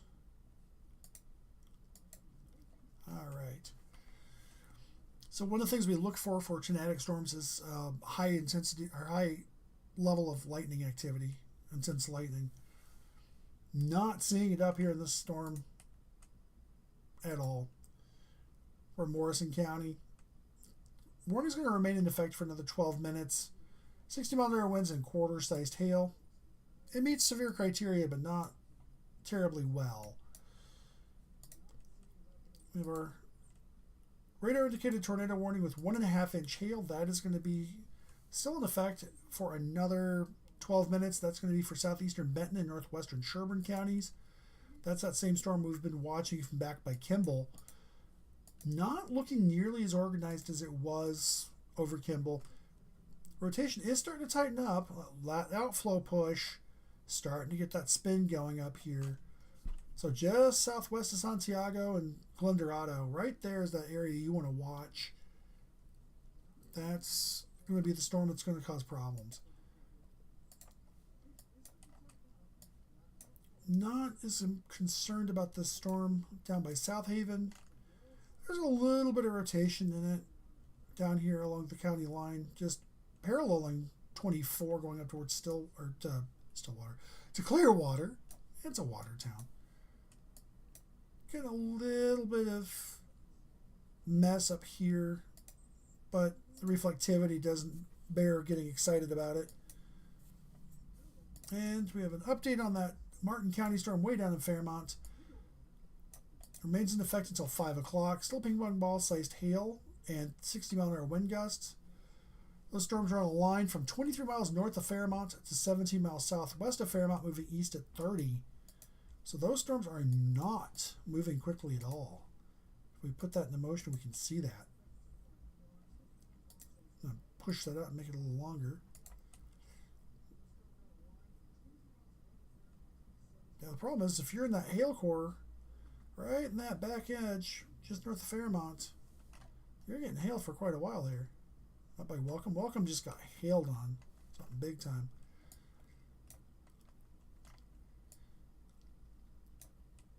Alright. Taking a look at everything right now. It is kind of quieted down. Makes me a little nervous when things do this, but at the same time, I'm kind of glad. That activity out towards Hutchinson, moving up towards Buffalo, that is losing its coordination, losing its intensity. The activity that was moving towards St. Peter, Mankato, still strong thunderstorms, but they are not severe. So only have that severe thunderstorm warning. One that extends towards Fairmont. We have Martin County, except for the northwestern part. But Fairmont, that's that hail and wind threat. Still have a tornado warning in Martin County as well. That extends out into Faribault County and central Martin County. That's for that confirmed tornado in Salem, 8 miles southwest of Fairmont, moving northeast at 60. That rotation is going to go just west of Fairmont, as it's doing right about now. Actually, that's going to be really close to Fairmont. If you're in Fairmont, you should already be in shelter. You know that. Grenada, Northrop, out towards Winnebago and Amboy. You're next up. You need to be taking your precautions now. There's a confirmed tornado that's moving just to the west of Fairmont. Otherwise, the only other tornado warning we have right now is this storm up in Benton County. It's about to move up. Sherburne County about to move into Benton County. There we go. And the severe thunderstorm warning farther north up in Morrison County, they'll expire here in 8 minutes. So that's 4:45 for that warning up in Morrison County. Our tornado warning in Benton and Sherburne counties, that'll expire in 8 minutes as well. Down the line, our tornado warning that is in Martin, Blue Earth, and Faribault counties, that will expire at 5 o'clock. So we've got another 23 minutes on that. The severe thunderstorm warning that's also in place for Fairmont and Martin County, that will expire in 23 minutes as well. So that'll expire at 5 o'clock. There are some more severe storms that are moving up from Esterville and Spirit Lake, Iowa, that could move up into Fairmont and over towards Blue Earth. We'll have to see what happens with those. But right now, we're just waiting to see what happens with these warnings, what the updates are. I will not be surprised at all if we get an extended warning that goes out and covers Mille Lacs County over to Kennebec, possibly even Isanti and Chisago. We'll have to see how they issue that, because that storm is still holding together quite well. Yeah, that storm down by Kimball looked like it wants to do something, but at the same time it looks really scrawny. Okay. Velocity. You know, there's that area of rotation kind of moving just northwest of Santiago towards Glendorado. Big outflow push here. That's going to be some strong winds there. Yeah.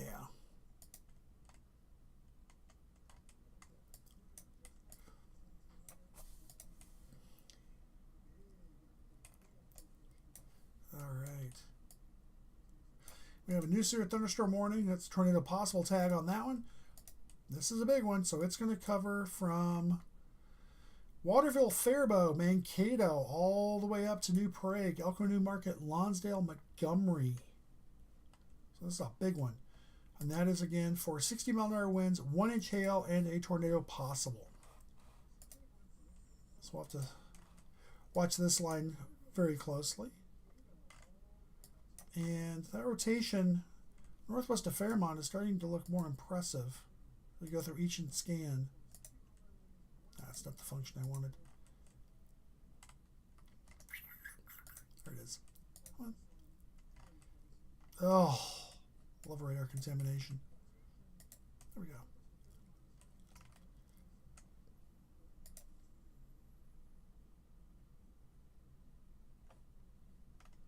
That storm by Fairmont looks like it may have touched down a couple of times. We did get some new analysis in. Low pressure center right here. Far, basically the Minnesota, North Dakota, South Dakota border. Cold front trailing down to Sioux Falls. And that's going to trail back down almost to Sioux City, farther southwest. The warm front kind of follows the Minnesota River to Mankato and then drops down to Waterloo, Iowa, which explains why we're getting these storms south of New Ulm. That's the area south of the warm front that has the best instability and the best storm fuel. If you notice, temperatures are in the low 80s. Dew points are well into the 60s down here. And that's part of what's fueling these storms. Let's go where the cold front is. Actually, the cold front has gone through Worthington. The cold front is through Redwood Falls, through Wilmer. So yeah, that area will probably be cleared here in the next update.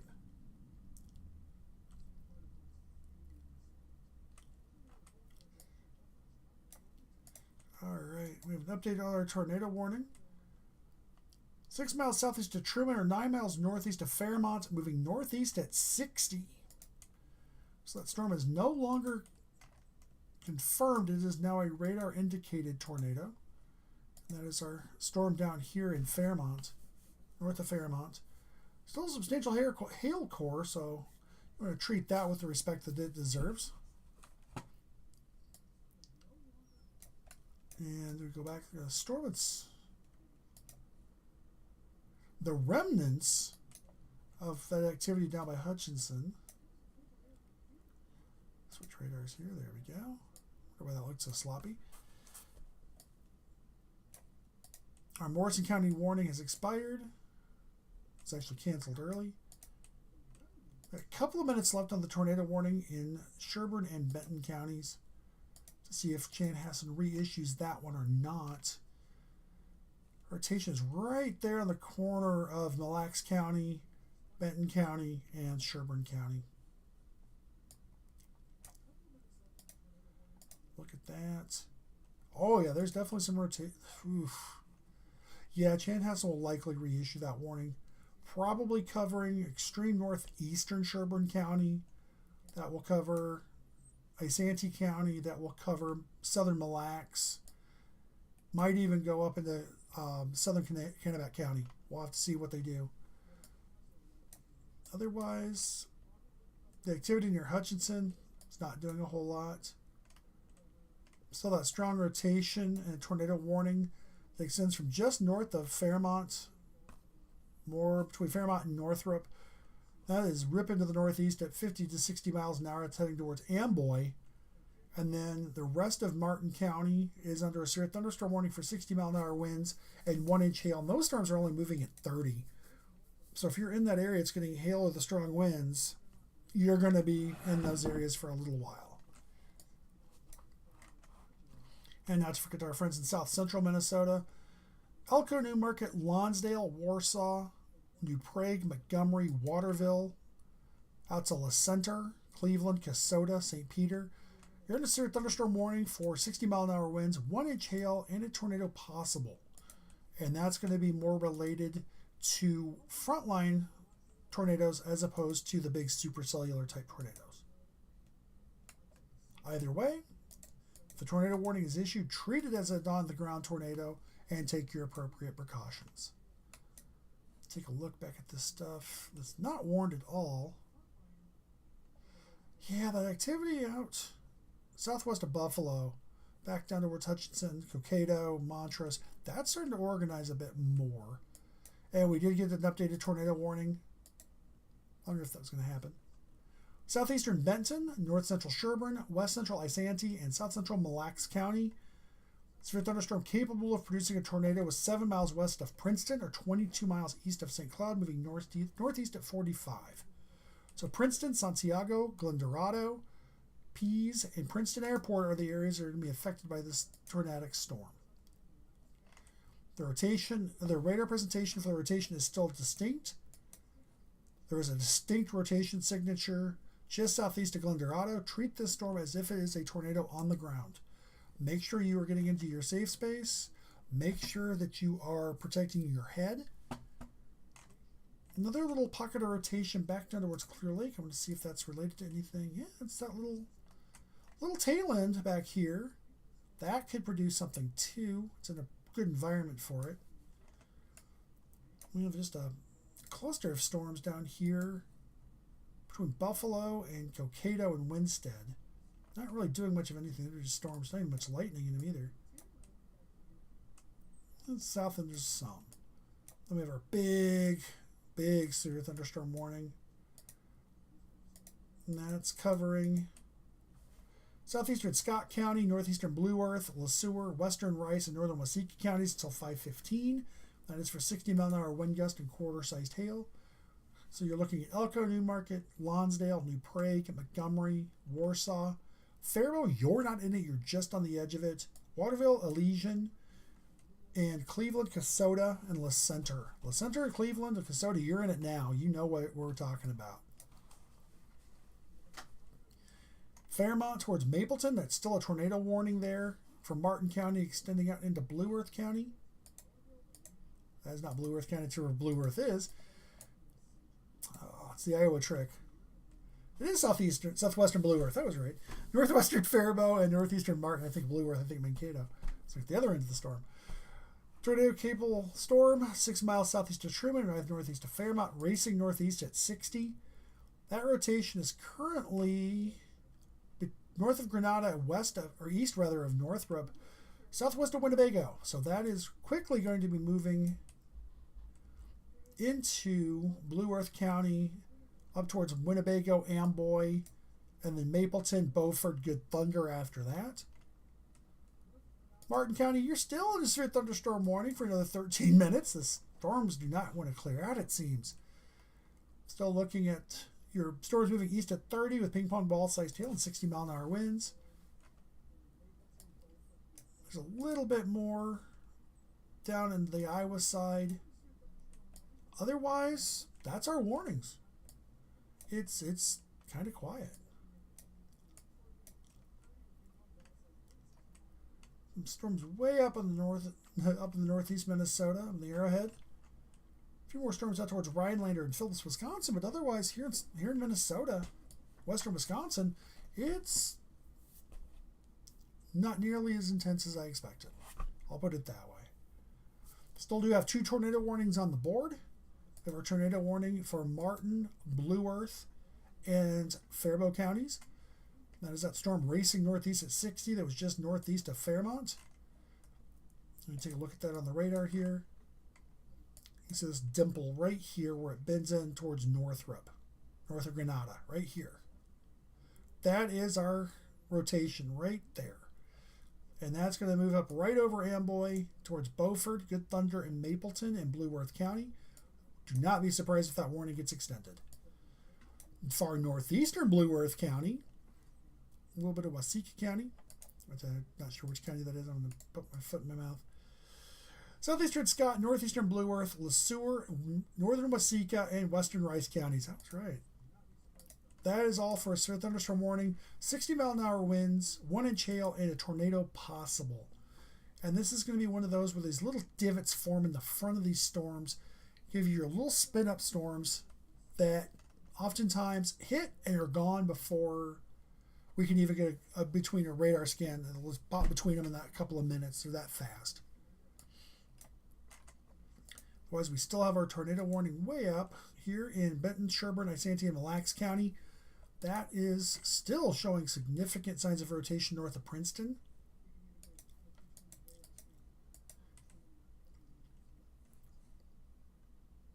And the core of the rotation is actually between Glendorado and Princeton, just about to cross over Highway 95.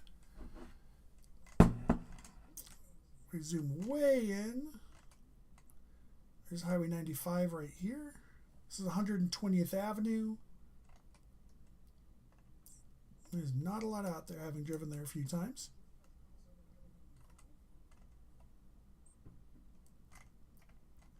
Looking farther forward. What do we got?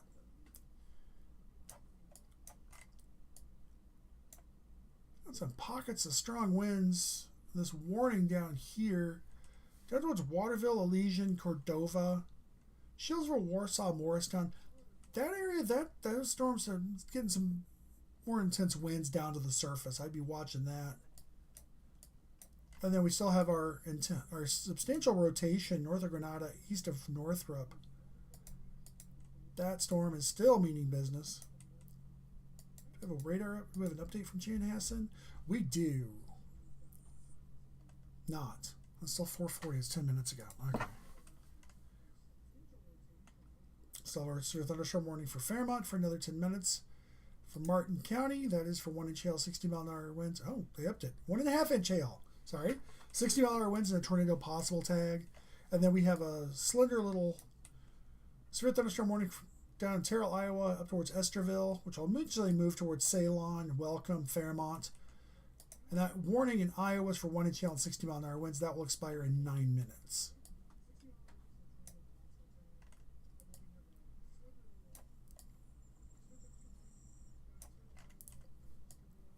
The storm that has me most concerned is this storm up here that is now in Mille Lacs County, just north of Princeton. Rotation couplet is still strong on that one.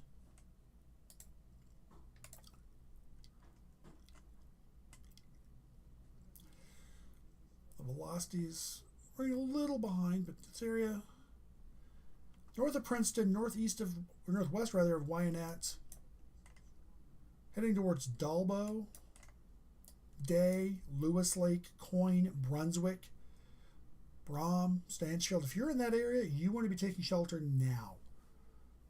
There may not be a tornado on the ground, but the storm could produce one at any time. Better to be safe than sorry. Make sure you've got your shoes on, you've got protection for your head. You want to get as many walls between you and the outside as possible. If you ideally get underground into a basement or a crawl space or a shelter. It may not be fun to stay in that musty area for a little while, but you know, better safe than seriously injured or worse. Starting to get a bit of a Linear wave pattern starting to form up here, south central Minnesota. And we get an updated severe thunderstorm warning now for Blue Earth County, northern Faribault, northwestern Freeborn, northeastern Martin, and Waseca counties until 5:30. Line of severe storms moving northeast at 60 with half-dollar sized hail and 60-mile-an-hour wind gusts. And we have our ever-present tornado warning, tornado possible tag on that warning. So we still have that tornado warning for that rotation that is up near Winnebago. Another possible rotation down right over Fairmont, or by Fairmont, between Fairmont and Grenada. And beyond that, that tornado warning will expire here in about 7 minutes. Martin County's for thunderstorm warning will cover for 7 minutes. The new warning that covers northeastern Martin and then goes into Faribault and Waseca County, that will expire in 37 minutes or at 5:30. Farther north, Mankato to Northfield, Elko Newmarket, New Prague, Lonsdale, Warsaw, Waterville off towards Faribault, that warning is still in place. That is still a 1-inch hail, 60-mile-an-hour wind, tornado possible warning. And then we have our tornado warning way up by Princeton. It's just been updated. Severe thunderstorm capable of producing a tornado 7 miles west of Princeton, moving northeast at 45. That was weird. I saw it get trimmed and then it came back. Jane Hessen, did you hit the undo button? And if you're wondering, there is not an undo button for warnings. You have to quick issue a cancel and then send out an alert that you oopsed.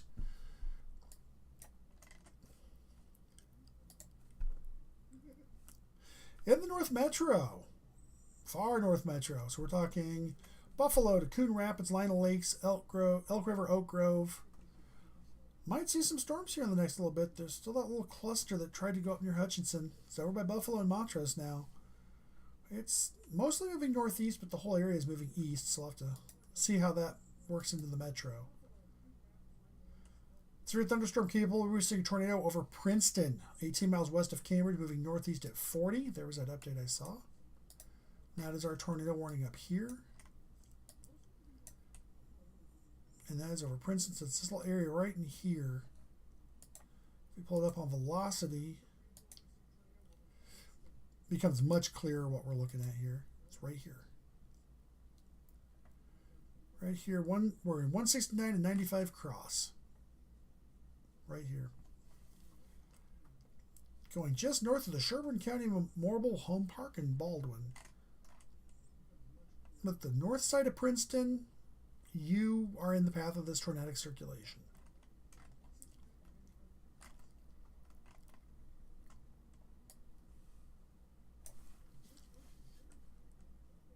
And looking at this now. Yeah, latest scan shows that rotation right over Princeton.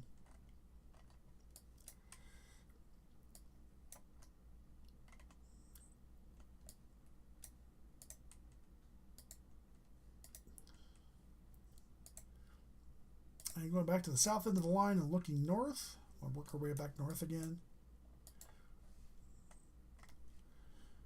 Southwest of Fairmont in Iowa, Estherville.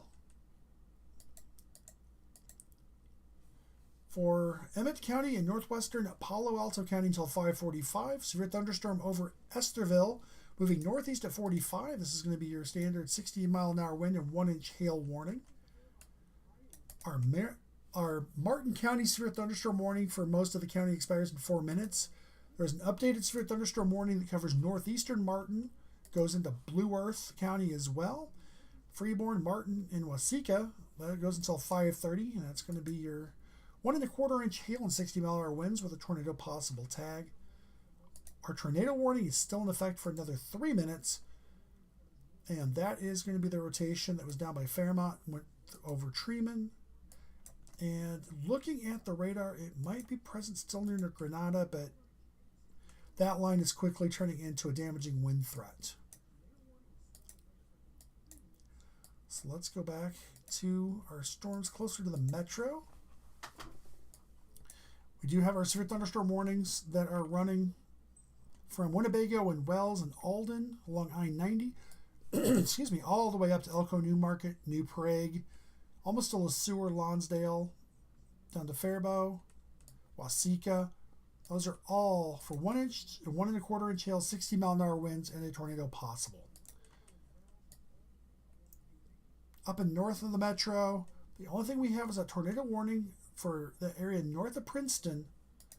That warning is still in effect. It's only in effect for another 17 minutes. And tornado and quarter-sized hail and 60-mile-an-hour winds. That's what we're looking at with that one. Otherwise, the metro may thread the needle on this one. We have some severe weather to our north and definitely to our south. We may not get anything here in the metro, which I think most of us will be very happy about if we don't get anything. So,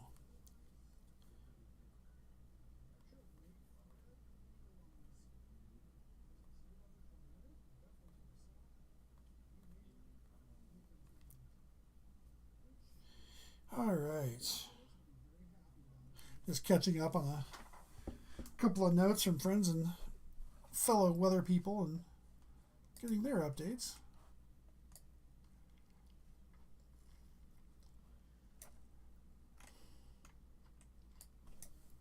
I'm looking at this warning up here. It's going to cross over into Isanti County here shortly. Not sure. They'll probably reissue it as a precautionary warning, but I can see where they might not as well. So that storm does not look anywhere near as intense as it did in terms of circulation. Getting a little hint of a circulation, maybe southwest of Buffalo, back down between Cokato and Montrose. But until that sharpens up, I'm not going to worry about that one. Tornado warning for Martin County into Blue Earth County. That has been canceled. That has been allowed to expire actually at 5 o'clock. So right now we have one big up, and they made a fool of me and reissued it. We have a tornado observed warning now for southeastern Blue Earth, northwestern Faribault, southwestern Waseca. Tornado over Winnebago, 20 miles northeast of Fairmont, moving northeast at 60. That is a funnel cloud over Winnebago. So that is an active tornado warning now. And that would be this rotation right in here. And again, that's getting into that way out there, not in a good radar location for seeing things like that. Outside of that tornado warning, there's a large severe thunderstorm warning in that area for 1 1/4 inch hail and tornado possible, 60-mile-an-hour winds. That is in Blue Earth County, northern Faribault, northwestern Freeborn, northeastern Martin and Waseca County here in Minnesota.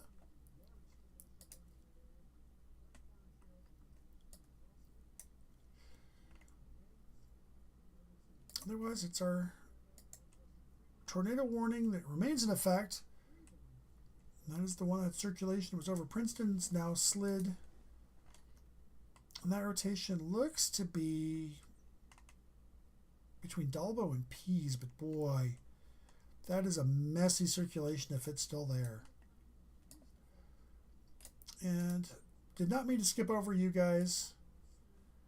In southeastern Scott, northeastern Blue Earth, Le Sueur, western Rice, and northern Waseca counties. Until 5:15, you're in a severe thunderstorm warning, tornado possible. Again, 1 inch hail and 60-mile-an-hour winds. And that is our current state of affairs as it is. I was hoping we would lose this tornado warning up north in Mille Lacs and Isanti counties, but no, we had to get one further south down in Blue Earth County and into Brown County. So that's what it is.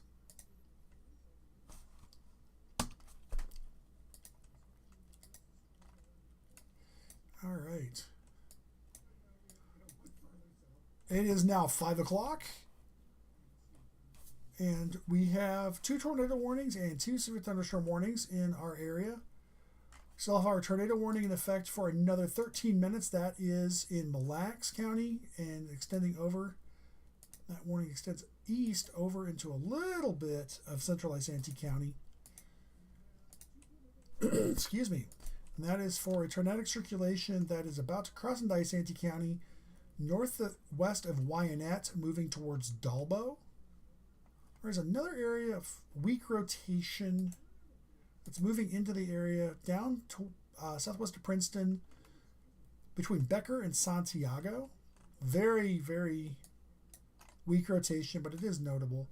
Another little pocket of rotation southwest of Buffalo. Not terribly impressed with that storm given its radar presentation. And then we have our line of severe thunderstorm warnings for severe thunderstorms that are running from Elko, Newmarket through Lonsdale, Montgomery, down to Mankato, just about to get into Waterville. A little bit of a curve down to Mapleton, Garden City, and Lake Crystal. You're about done. And then from Mapleton, we go down to Winnebago, Truman, Fairmont, and Ceylon. That's all severe thunderstorm warnings, and that is in effect for 1 to 1 1/4 inch hail and 60-mile-an-hour winds for tornado and a tornado possible in those warnings. We do also have an observed tornado on the ground that is moving northeast of Winnebago, and that storm is moving northeast at 60. That storm is cooking.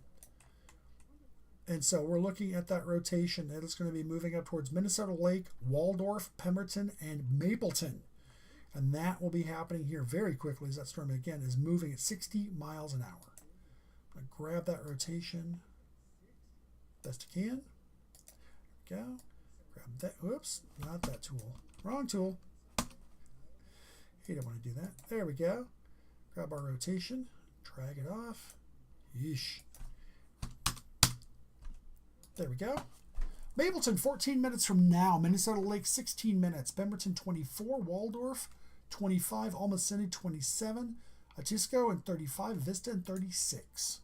That is your storms in the path of this. Minnesota Lake, I didn't mention you, but I would be on the lookout for this as well, as there are several little kinks in this line that could easily spin up a tornado with little to no warning. So everybody in these warnings, in the severe thunderstorm warnings, be aware this could happen at any time. You want to be weather aware.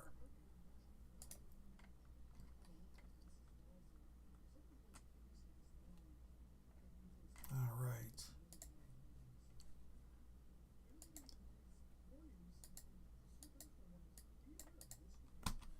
We do have a lot more severe thunderstorm warning than just, or severe thunderstorm watch that get issued if you're into that, which I am, but that is going to be way down here into Nebraska, into southwestern Iowa, northwest Missouri. Almost connects up with the Texas and Oklahoma activity, which really only had one warning most of the afternoon. That's for 70 mile an hour winds and ping pong ball sized hail. There's been one storm down by San Angelo. We have had all the activity and all the fun up here. Our tornado warning for Mille Lacs, Isanti, and Chisago counties, that area has been canceled. So we no longer have that tornado warning. The only warnings in effect are south of the metro. The closest we get is a little corner of Scott County. So that is southeastern Scott, northeastern Blue Earth, Le Sueur, western Rice, northern Waseca, Blue Earth, northern Faribault, northwestern Freeport, northeastern Martin, Waseca counties, all under a severe thunderstorm warning for 1 to 1 1/4 inch hail and 60 mile an hour winds.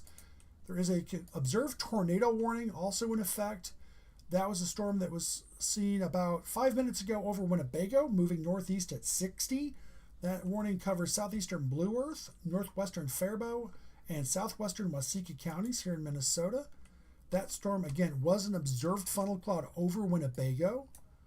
And that rotation is still very prominent on radar.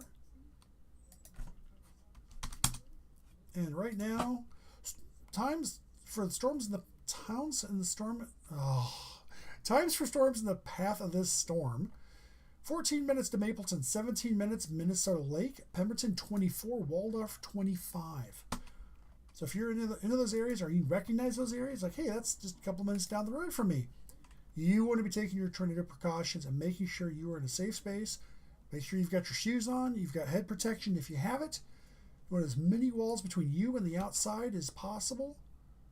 You want to make sure that you know where you're going. If you can get underground, basement, crawl space, or shelter, it'd be ideal. And so we're going to focus now pretty much on south central Minnesota unless something happens otherwise.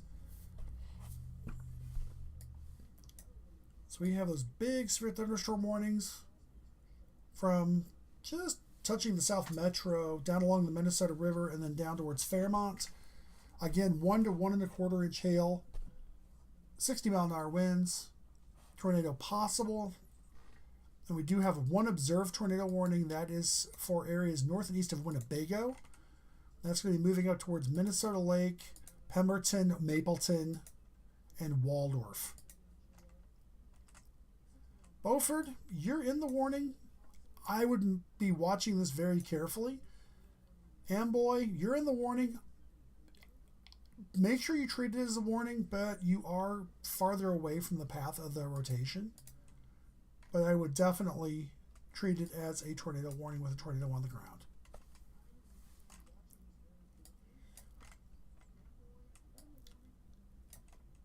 Okay, I have to look at this storm southwest of Spencer. So this is getting way out there for the radar in Chanhassen, which just got a new severe thunderstorm warning. 1-inch hail, 60-mile-an-hour winds, but the hail aloft is large because it's generating high-end radar returns. So we're pushing well into the 60s, almost 70 dBz at 200 miles from the radar. Doesn't look nearly as impressive from Sioux Falls, which is what I expected. But yeah, oof. That looked really interesting there for a minute. Also a good example of why you don't just blindly trust the radar. You have to look at it and understand what you're seeing. Okay.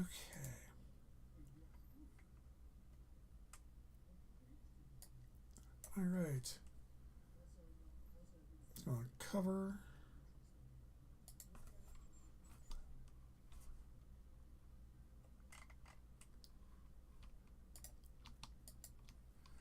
So just a quick rundown. We have our...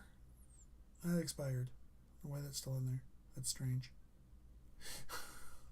Or it was canceled, but it's still showing up like it didn't get canceled. Okay. We have our tornado warning observed for Blue Earth, Waseca, and Faribault counties. That is areas north and east of Winnebago. And we have our tornado possible severe thunderstorm warning for Blue Earth, Le Sueur, Rice, Scott, a whole bunch of counties down there. If you are west of I-35 and east of the Minnesota River, and then drawing that line because the river turns, of course, at Mankato, keep going southwest along that line to Fairmont. If you're in that area, you are in a severe thunderstorm warning for 1.25-inch hail and 60-mile-an-hour winds. If you are northeast of Winnebago, areas like Minnesota Lake, Waldorf, Mapleton, Pemberton, Wilton, you are in a tornado warning for an observed tornado. That has been an observed tornado again over Winnebago, moving northeast at 60 miles an hour. So you need to get your precautions going now. This is a storm that it means business.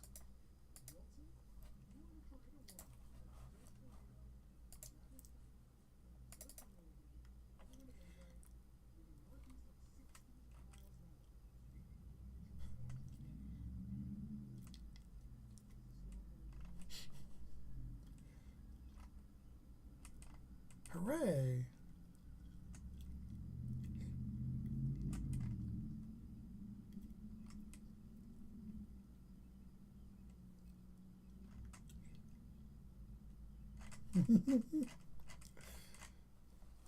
Looking at some of the other observations some of my fellow meteorologists have made, it's kind of interesting. Oh, there's a little bit of activity trying to go up here over the Twin Cities between Chisago, down towards Apple Valley, Lakeville. Very weak, just scattered showers. I wouldn't even... This activity between Elk River and Buffalo is not at all impressive either.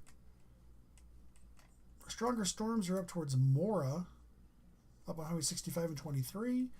A bit of a stronger cell going through far southern Mille Lacs County, south of 23, moving in to Isanti and Kanabec counties.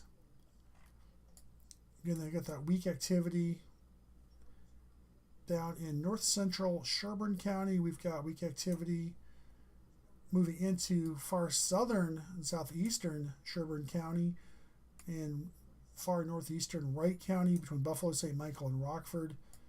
Again, not severe, garden variety showers at this point. No lightning involved, which I find interesting. And then we have our severe thunderstorm warnings that run from Fairmont to Le Sueur, over to Elko Newmarket, down to Waseca, and then down to Alden along I-90, back over towards Blue Earth. Those are all for 1.25-inch hail and 60-mile-an-hour winds. We do have an observed tornado warning, and that is for areas north of Delavan, moving up towards Minnesota Lake and Waldorf. That was an observed tornado. Let's see if we have an update on that one. We do not. Also watching that little cell just blew up here over Minnesota Lake, right here. This little guy. It's going to move into the line. So right here, northeast of Mapleton, due north of of Minnesota Lake, west of Wilton. We could see a little bit of an area there that could be more prone to a tornado. We're getting a little bit of a divot here by Janesville. There are a couple little curly cues in this line that have got my attention. Otherwise, our storms up in Mille Lacs County are there, are not severe. Lightning activity is dying down in them as well. The activity in Wright and Sherburne counties is falling apart. Looking, let's see where our front is.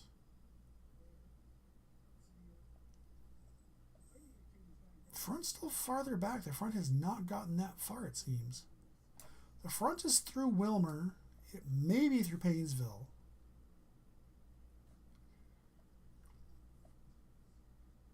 But yeah, it looks like the Metro is going to miss out on everything. See if we have anything new in our tornado warning. I don't think we do. No, we do not. So we have our tornado warning for areas Minnesota Lake, Mapleton, up towards Wilton, Janesville, towards Waseca. Waseca, you're not in the warning yet, but you are in line for it. And then we have a severe thunderstorm warning that was for southeastern Scott, Rice, and those counties to the north of Mankato. That has been allowed to expire. We still have a severe thunderstorm warning for 15 minutes farther south, and that is for Blue Earth County, northern Faribault, northwestern Freeborn, northeastern Martin, and Waseca counties until 5:30. And that is for storms with 1 1/4 inch hail and 60-mile-an-hour winds with a tornado possible. Again, we do have our observed tornado warning.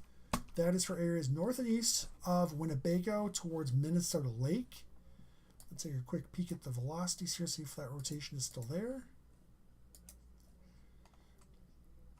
Boy, it's messy if it is. Yeah, it's still there. It's between Mapleton and Wells, just over Minnesota Lake, moving towards Waldorf. It's right on that south edge of the warning. Another little pocket of possible rotation up towards Winnebago. Otherwise, that's it. There are no warnings north of St. Peter. No warnings north of Mankato. So right now, all of our warnings are south of US 14. Taking a look at our bigger picture, we have some storms up in Mille Lacs County, up into Kennebec County, Santee County. Those do extend up into Aitkin and Pine County. Garden variety showers and storms, Elk River to Buffalo. We have another line of showers pretty much covering Chisago and northern Washington counties, the eastern half of Ramsey County, down in through the center part of Dakota County, and then stronger storms in northern Rice County over towards La Center, Cordova, and down towards Waterville. Still strong storms, not severe warned at the moment, but strong storms nonetheless. Otherwise, we just have our one tornado warning down towards Minnesota Lake. That storm looks like it might be cycling, actually. Looks like it's starting to pull itself together a little better, but not much. Curious if they'll keep that warning.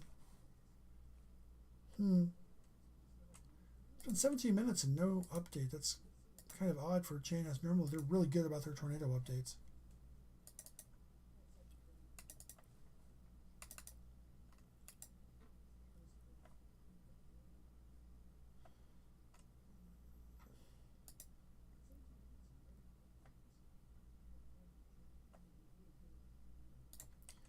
All right. Until we get an update from Chanhassen, we're kind of flying on our own here. Got a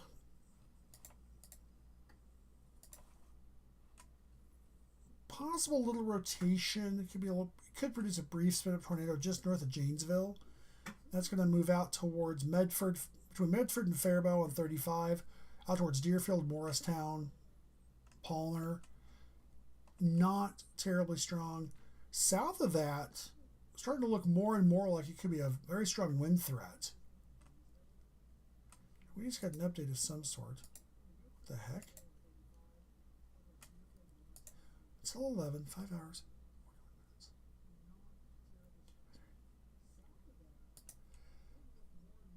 Curious. So I'm trying to figure out why some of this is double yellowed when it should only be single yellow. It's different intensity. All right. Oh, that's why we just got a whole bunch of stuff dropped. So if you notice now, what? Oh, tornado watch update. I thought it said tornado warning updated. I was like, what? So yeah, right now, if you were from St. Cloud towards, is it Gaylord? Yeah, St. Cloud to Gaylord to New Ulm and west, you are out of the watch. The activity is done. You can stand down and figure out what you're going to do for the rest of the evening. It's 5:20. I didn't realize it was that late already. It's 5:20.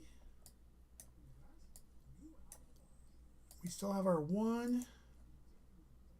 Oh, no, we have another. Hey, that's the one I just talked about. Severest thunderstorm capable of producing a tornado 5 miles northwest of Waseca or 19 miles west of Owatonna, moving northeast at 60. Faribault, Waseca, Janesville, Waterville, Medford, Morristown, Elysian, Warsaw, Clinton Falls, Deerfield, Secretary Lake State Park, and Faribault Airports all in the range of this. And that is that same activity I was looking at down here by Janesville, Waterville. Another tornado warning, and we still have our original tornado warning down here for southeastern Blue Earth, northwestern Faribault, and southwestern Waseca County. And that was for our observed tornado over Winnebago, moving northeast at 60 miles an hour. And that rotation now is currently just north of Minnesota Lake.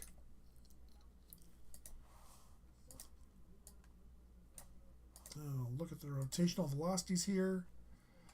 Yeah, there's a little bit of a convergence there, but not real exciting.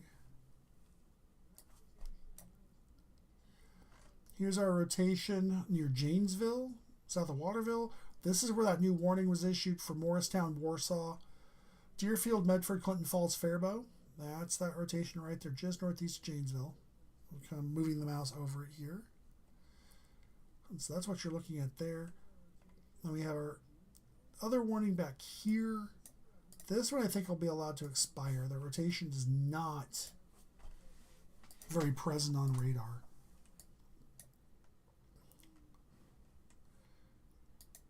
Widening out a bit. There's our storms, such as they are for Isanti, Kanabec, just moving out of southern Mille Lacs County, moving into Pine County, and moving into Chisago County. Not severe. Not even really any lightning. There's a little bit of lightning around Mora, but not a lot. Looks like some really heavy rain just skirting the north edge of Chisago County, or Isanti County rather, moving towards Brom. That original activity that we had towards Buffalo and Hutchinson has fallen apart over Elk River and St. Michael. A few showers and storms in the metro. Otherwise, all of the activity is down here, southern Minnesota. Faribault, you are in a tornado warning along with Warsaw, Waterville, Morristown, Deerfield, Clinton Falls, the Lazy U Mobile Home Park, out here just east or west rather of Medford. You're in that same tornado warning. There are a fairly substantial rotation here between Janesville and Waterville. And that area is fairly tight. I mean, it's a good solid rotation here, just west of Palmer. That rotation is moving northeast at 60. So we are looking at storms that are racing to the northeast.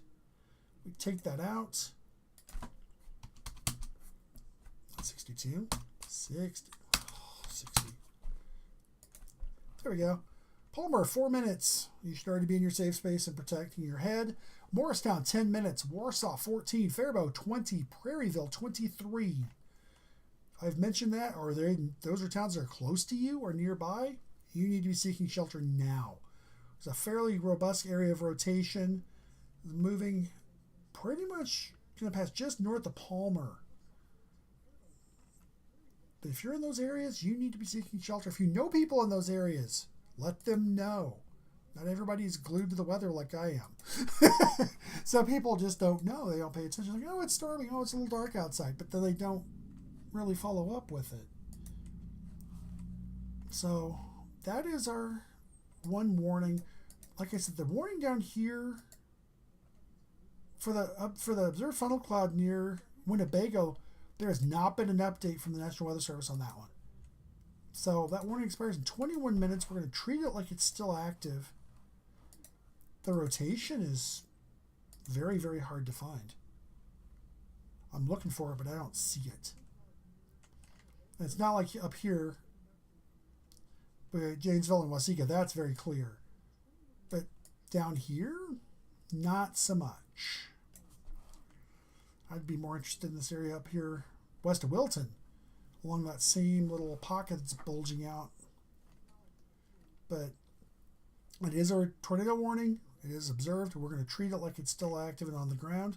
So Waldorf, Minnesota Lake, Pemberton, even out towards Wilton, you want to be still in your safe spaces. Let's not take a chance that it's not doing anything just because we don't see it on radar. We're going to be in our safe spaces and we're going to stay there. Otherwise, there's still a severe thunderstorm warning with 1 1/4 inch hail and 60-mile-an-hour winds possible. That is for Blue Earth County, northern Faribault, northwestern Freeborn, northeastern Martin, and Waseca counties here in Minnesota until 5:30. That is for $half sized hail, 1 1/4 inch hail, and 60-mile-an-hour winds. We do still have that tornado warning that's overlaying it. And looking here, I'm just looking at one thing. Yeah, there's a little bit of... There's little pockets where something could happen, but these are going to be the ones that spin up so fast and just dissolve that it's really, really hard to get a handle on them. And I'm not making excuses. It's a statement of the fact you have a tornado that's active for 90 seconds. And it's just enough to top some trees, maybe rip off some shingles, knock over the old barn that has been standing for 125 years and was leaning already. But that's it. And it's done. We still have our cells up here along Highway 23, up in Kennebec County, moving into Pine County. Nothing severe, a little bit of lightning with them, otherwise just some scattered showers. For those of us in North Metro, yeah, the stuff that's out there is really not doing anything. I have a few showers up towards St. Michael, Elk River. They're falling apart. We have a new cell that's popped up. That's out there between Rockford and Maple Grove. That's moving to the northeast, but that's just a shower. So right now, the big show is our 2 tornado warnings. One that is going to move up towards Morristown. That is looking more intense. So yeah, if you're in Morristown, Wausau, heading up towards Faribault, Deerfield. Yeah, there it is. Oh yeah, that's tightening up. Casper Siding, Prairieville, Walcott, Ruskin. You need to be seeking shelter. This storm is getting its act together quickly. It is definitely showing an intense rotation. And we do not have any debris signature on radar, which is good. I'll look at our other storm here. Still have our tornado warning farther south and west. No update from Chanhassen on this one, so still flying with the original information. So we have a tornado warning from Winnebago to Mapleton to Pemberton, Waldorf, Minnesota Lake, Delavan, Beaufort, and Amboy, all the way up to almost Janesville.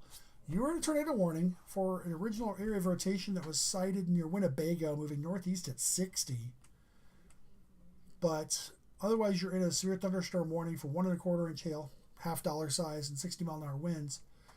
I would be looking at that severe thunderstorm warning a little closer than I would the tornado warning. Severe thunderstorm warning expires in 2 minutes. The tornado warning is for 17 more minutes. The tornado warning for Waterville, Warsaw, Faribault, just north of Waseca and Owatonna, And that is southeastern Le Sueur, southwestern Rice, northwestern Steele, and northern Waseca counties. That one is still in effect for another 17 minutes until 5:45.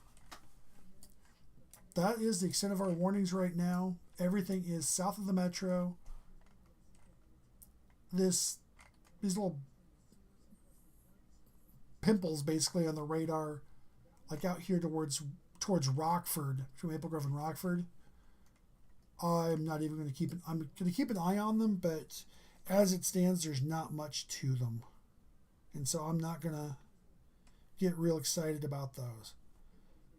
Still going to watch them, but there's not really much for development. All right, Chanhassen has issued a big severe thunderstorm warning. They like these big ones today. Southeastern Blue Earth County, Faribault County, Freeborn County, Southeastern Martin County, Steele County, Waseca County. Severe thunderstorms located along a line from Waseca to near Elmore, or along a line from 13 miles west of Owatonna to 17 miles southeast of Fairmont, moving east at 50. We're looking at $half-dollar-sized hail and 60-mile-an-hour wind gusts. So that's going to be everywhere from Mapleton, Albert Lee, Blue Earth, Wells, Waseca, Owatonna. You are all in that severe thunderstorm warning. And of note, that warning does not have a tornado possible tag on it at this time. And I just saw we got an update from the Storm Prediction Center. That was weird. They showed Minnesota in that. I clearly saw it.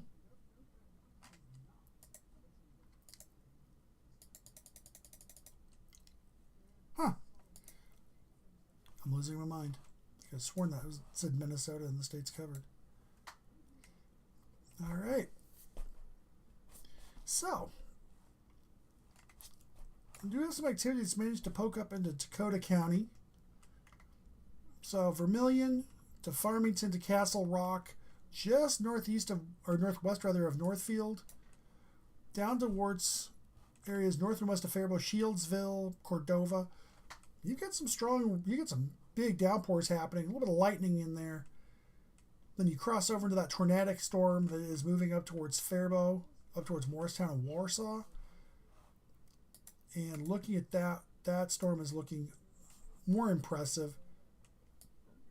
And then from there, that storm is embedded in a huge severe thunderstorm warning. And that severe thunderstorm warning is for $half-dollar-sized hail and 60-mile-an-hour winds.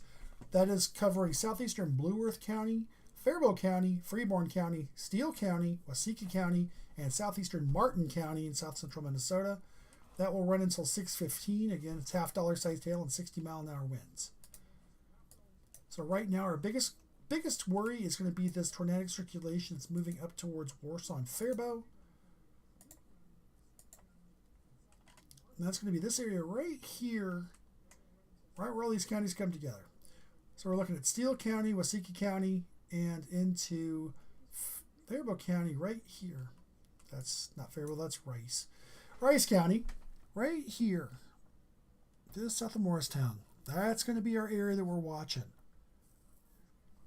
And it's not extremely tight, but given where it's at and given the rest of the presentation, I don't trust it.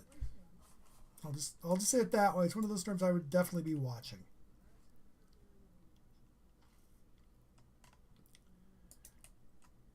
And we still have no update on that warning. Farther south for Winnebago, Mapleton, Minnesota Lake. We'll look and see if any of these areas that look like they could be something are, they're not. Yeah. There's 2 tornado warnings down there. The only one that appears to really have something going on is that storm between Waseca and Morristown, closer to Morristown, just north of Palmer and North Deerfield. That storm still has rotation to it. Definitely good radar presentation on it. And we're going to take that out. That storm is booking it too. It's 60 mile an hour to the northeast. So we're looking at Morristown now. Warsaw 7 minutes, Faribault 13 minutes, Prairieville 16, Cannon City 17, Ruskin 18. And with Faribault in that is 26,000 people in that area. That tornado warning. Zoom out here, just whoops, real quick and see what we've got. I'm going to change radar modes here. There we go. There's our activity to the north that was tornado warned earlier. Not a lot going on there. And then we have our little blip up here in Maple Grove, which I can almost see it's not doing much. We have our stronger storms down here in southwestern and south central Dakota County, extending back into northern Rice County. We have our tornado warning for that tornadic circulation just south of Morristown, moving towards Faribault. And we just got an update on one of our warnings. There we go. Okay, the warning that... Okay, there we go. That was strange. 532, severe thunderstorm capable of producing a tornado is 5 miles southwest of Waseca or 19 miles west of Owatonna, moving northeast at 60. Locations affected: Minnesota Lake, Pemberton, Waldorf, Alma City. So that's this storm.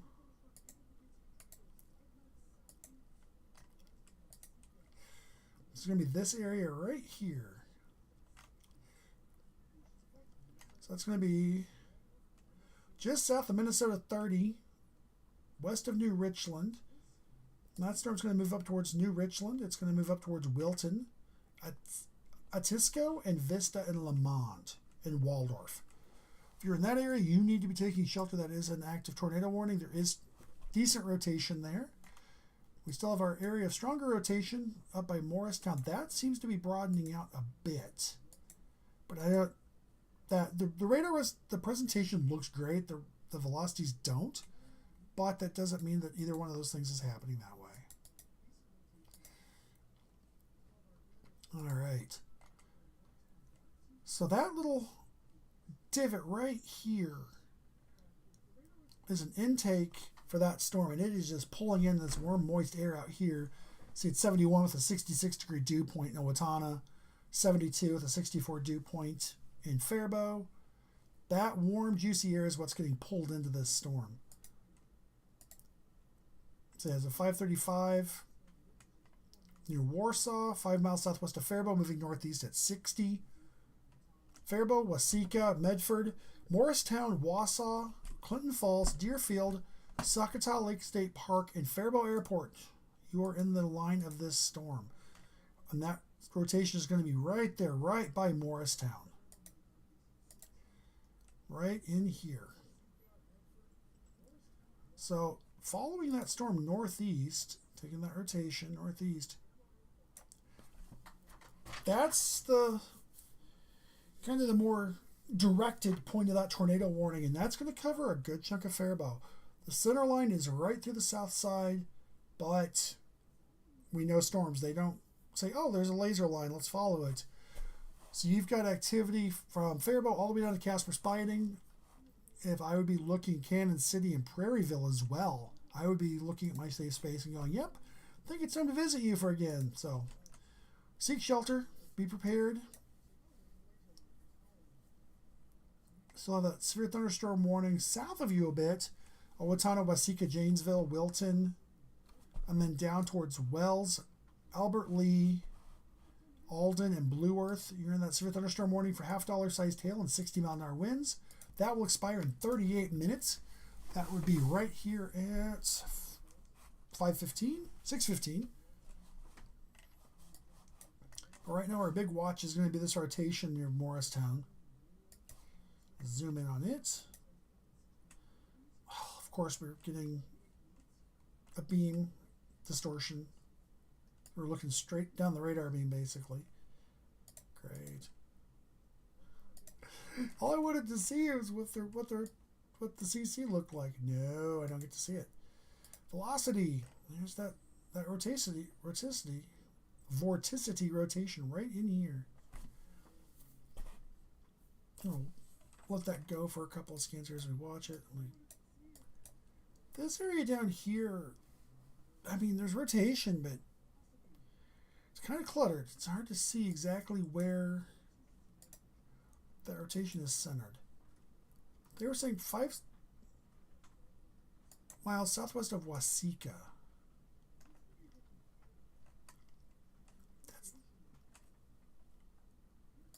What the heck?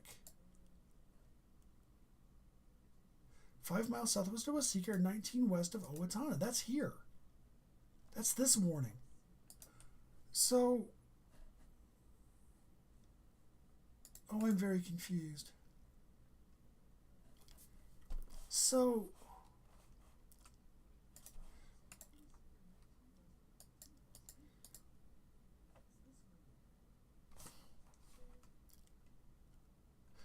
Waseca, Faribault, yeah, okay.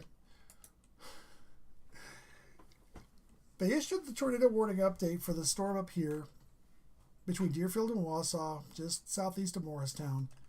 But they also attached it to the warning down here in Minnesota Lake, which is why I was so confused. I'm going, 5 miles west of Waseca, that's out here. That's not even in the warning. What are they talking about? Okay. So, that tornado warning down here, what the hell? Yeah. This warning down here, Boy Chan has you pooched the screw on this one.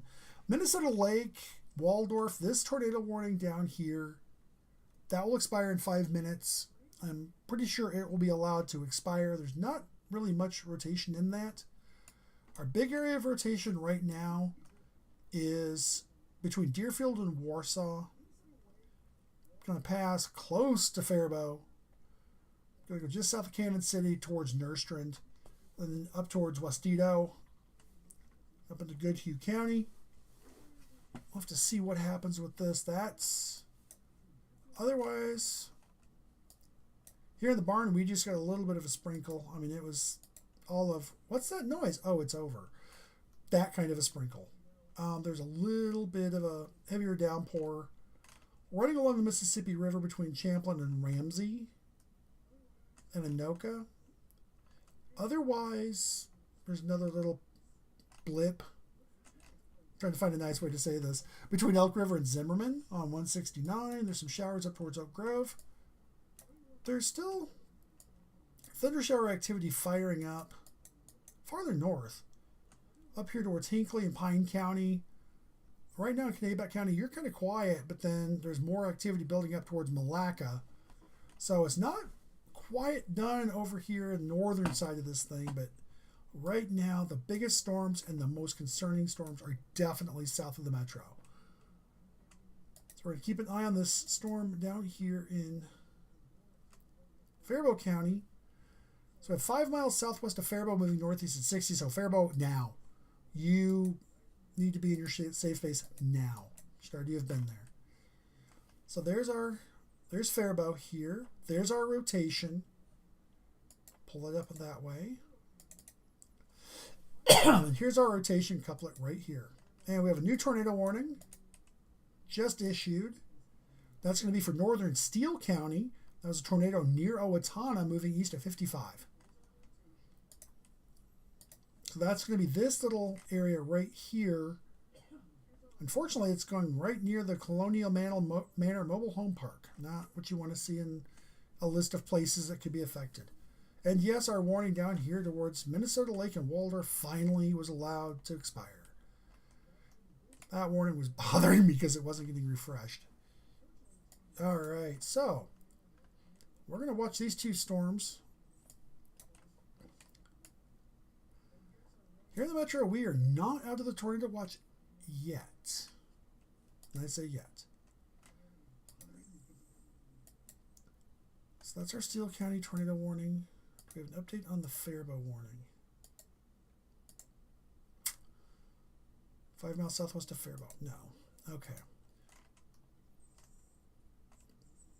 So that's going to be that rotation here. And we have our stronger rotation here. Ugh. Yeah. So right now, we're just going to watch these and see what happens. It's going to be one of those awkward situations where something will happen, but until it happens, we're not going to quite know what it is. That spin up along the line near Owatonna, would really be right in here. It could also be right by the airport too. But I'd be looking more right here on the southwest side of Owatonna, right where 14 and 35 cross. And then we've got a broader area of circulation back here. It's going to pass just under Faribault, just south of Faribault. That's our 2 tornado warnings. Beyond that, there's a severe thunderstorm warning from Blue Earth to Albert Lea, back up to Owatonna, and over towards Waseca. And that is your, what I call garden variety, 1 1/4 inch hail, $half size, and 60-mile-an-hour winds. And we do have another tornado warning in Iowa. Okay, a quick look at that. It's for Emmett and Palo Alto County, 10 miles northwest of Emmetsburg, Iowa, moving northeast at 30. That would be this rotation here.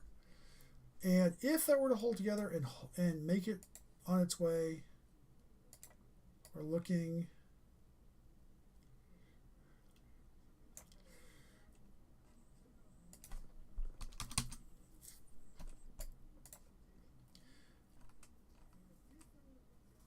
we'll be looking at getting towards Albert Lea in about 2.5 hours.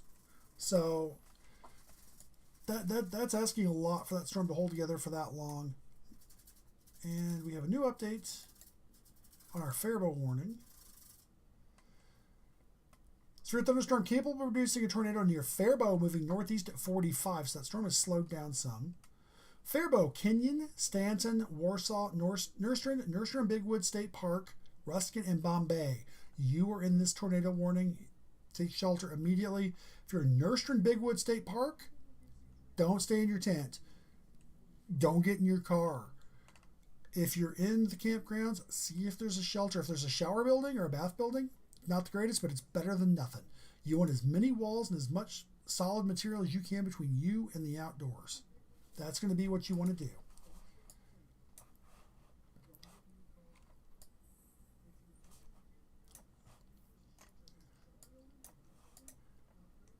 Let's take a look at our storm down here by Owatonna. That's moving east to 55. Okay.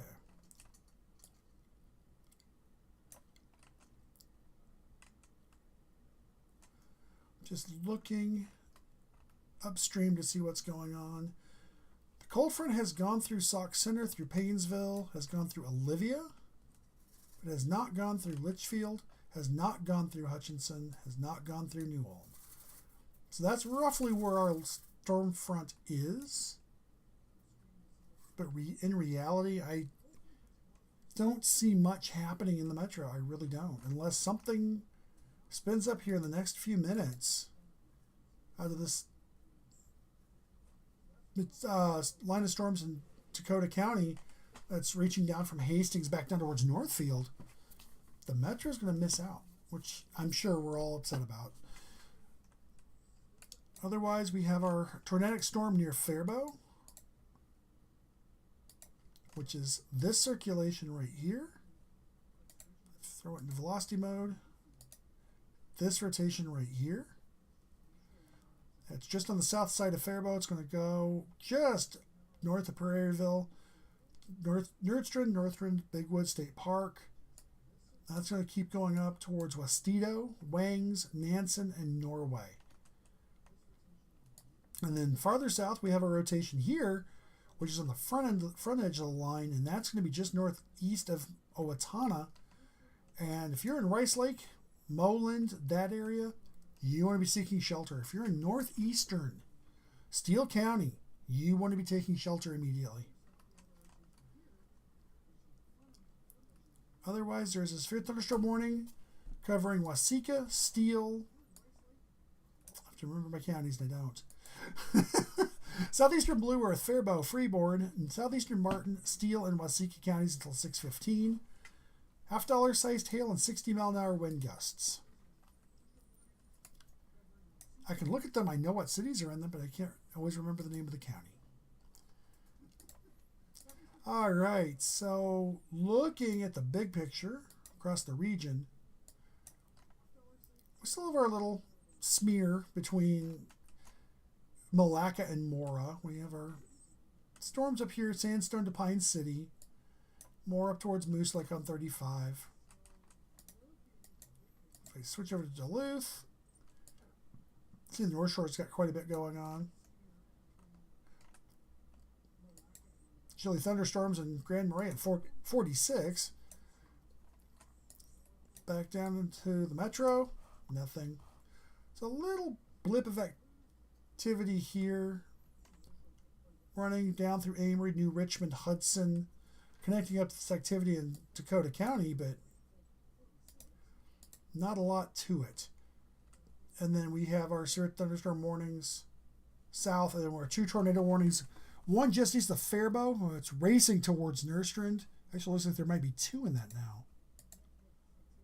Yeah, there does look like there's 2. There's one just south of west of, or southeast of Faribault.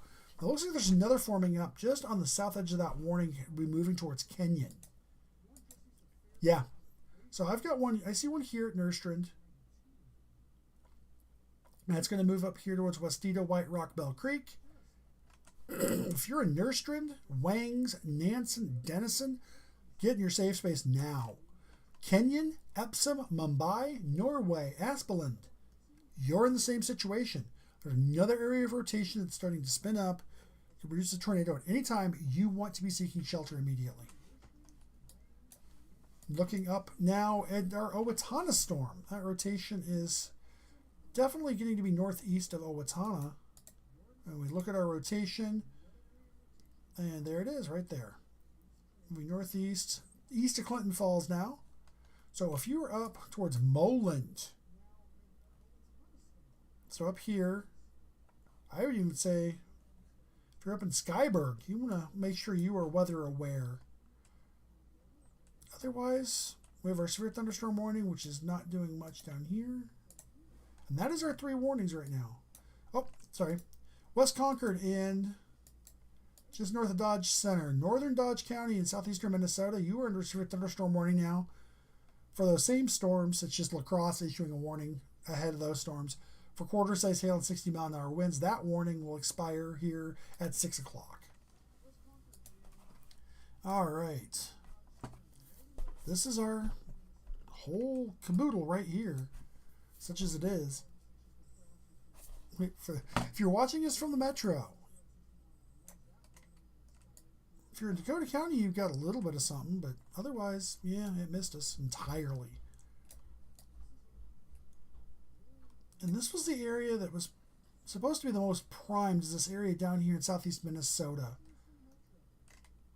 And we've had some tornado reports. I haven't seen anything confirmed. Okay.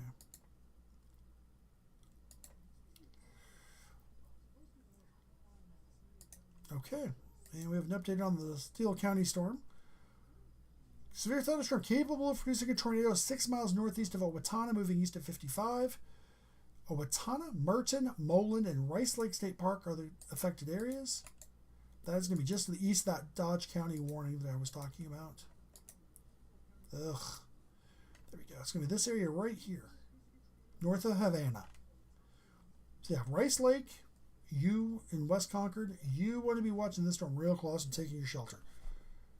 So grab your radio, your phone, whatever you need to watch out for what's going on, and head for your safe space.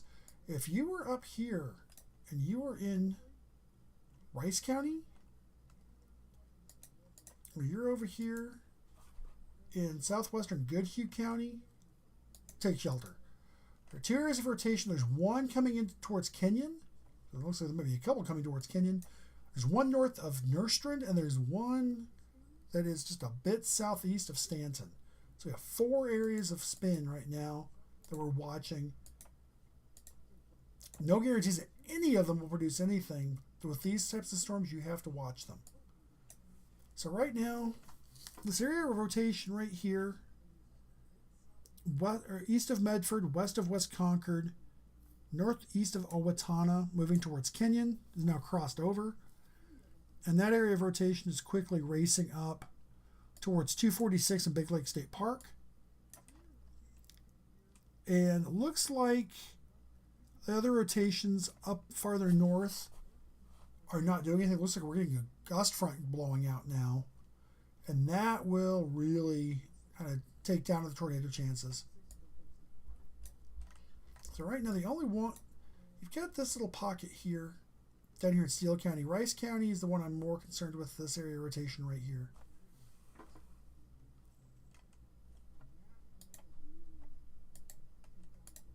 Yep, that's, yeah. There might be rotation up here towards Nerstrand or up towards Stanton, but if we look at velocities, it's not there. And there may be a little weakness here, but I'm not going to get excited about that. This kind of rotation I'll get excited about. This is close enough that, yeah, it needs to be tornado warned. Yeah, this area down here, east of Owatonna, northeast of Owatonna. Yeah. So it doesn't seem to be moving as fast as they're tagging it.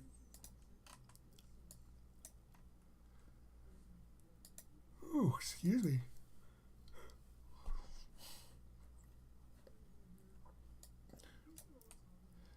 Wow, I was worried about if I'd be able to keep going, but it's been 4 hours. All right, so we're looking at this. Oh, that does not cover Minnesota, but it's close. New tornado warning in Emmett and Kossuth County, north central and northwestern Iowa. Tornado cause severe thunderstorm capable of producing a tornado located over Ringstead or 16 miles northeast of Emmetsburg, moving east at 50. So that should stay south of the state line, but it's right in here. So if it does hold together, it does move a little bit more northeast, maybe cross over Northwood, Iowa, and then move up into Dodge County to the south and east of Austin.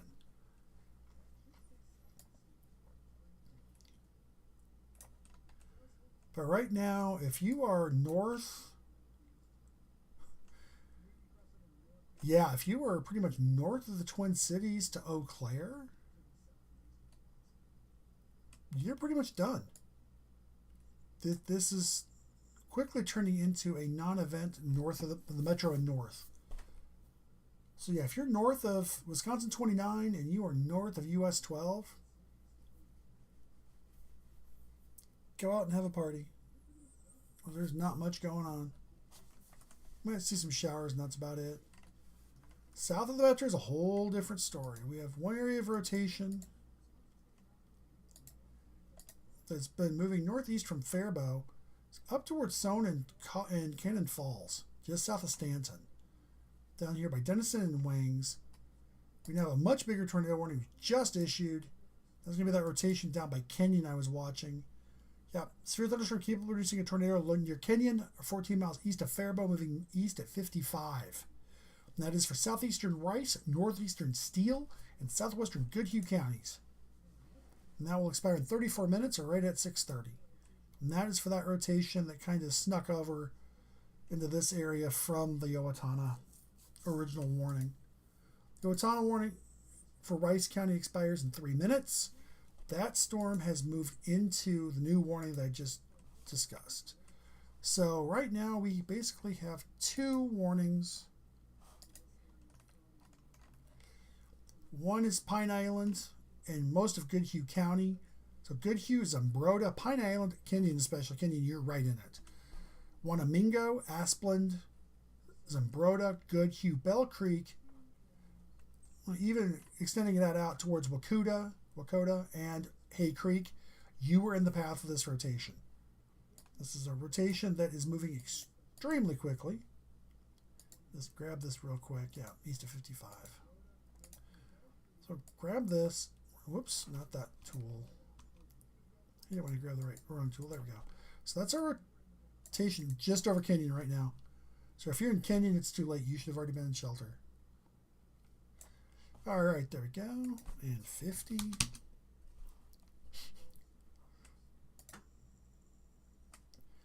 Yeah, Kenyon now. Bombay, 6 minutes. Wanamingo, 12 minutes. Hayter, 14. Ryan, 21 minutes. White Willow, 21 minutes. Goodhue, 24. Claybank, 25. And if it holds together, North Red Wing in 36 minutes and Wakota in 40. That's the area we're looking at.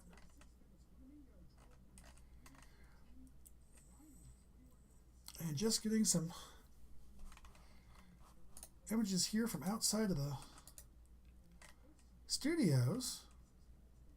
Grab these real quick and try to download them, if it'll let me.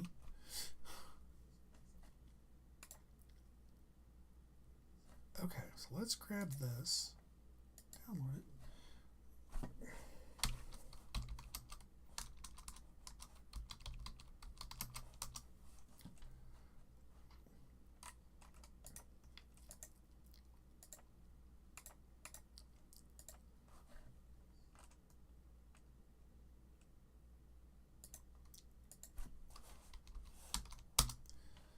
Alright, bear with me here for just 1 second. I'm going to grab a couple of things and... Hey, we have an update on that warning. Okay, so let's take a look. That's still that storm over Kenyon. Okay.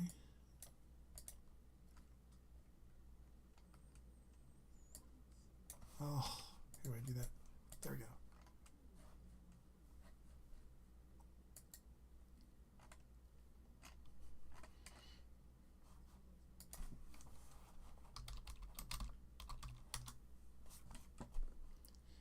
Alright, bear with me here for just 1 second.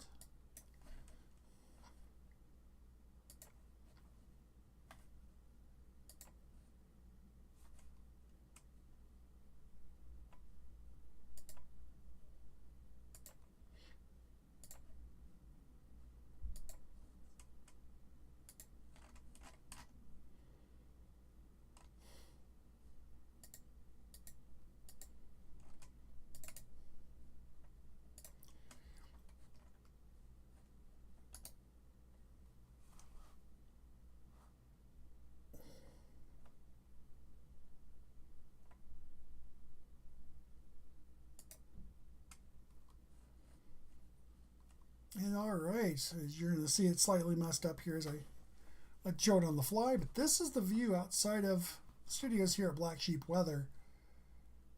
You get to see that. Some nice mammoth clouds going on here.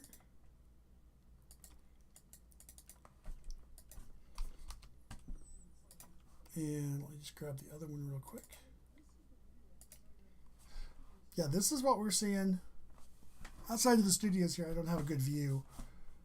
Got some blinds and trees in the way, so.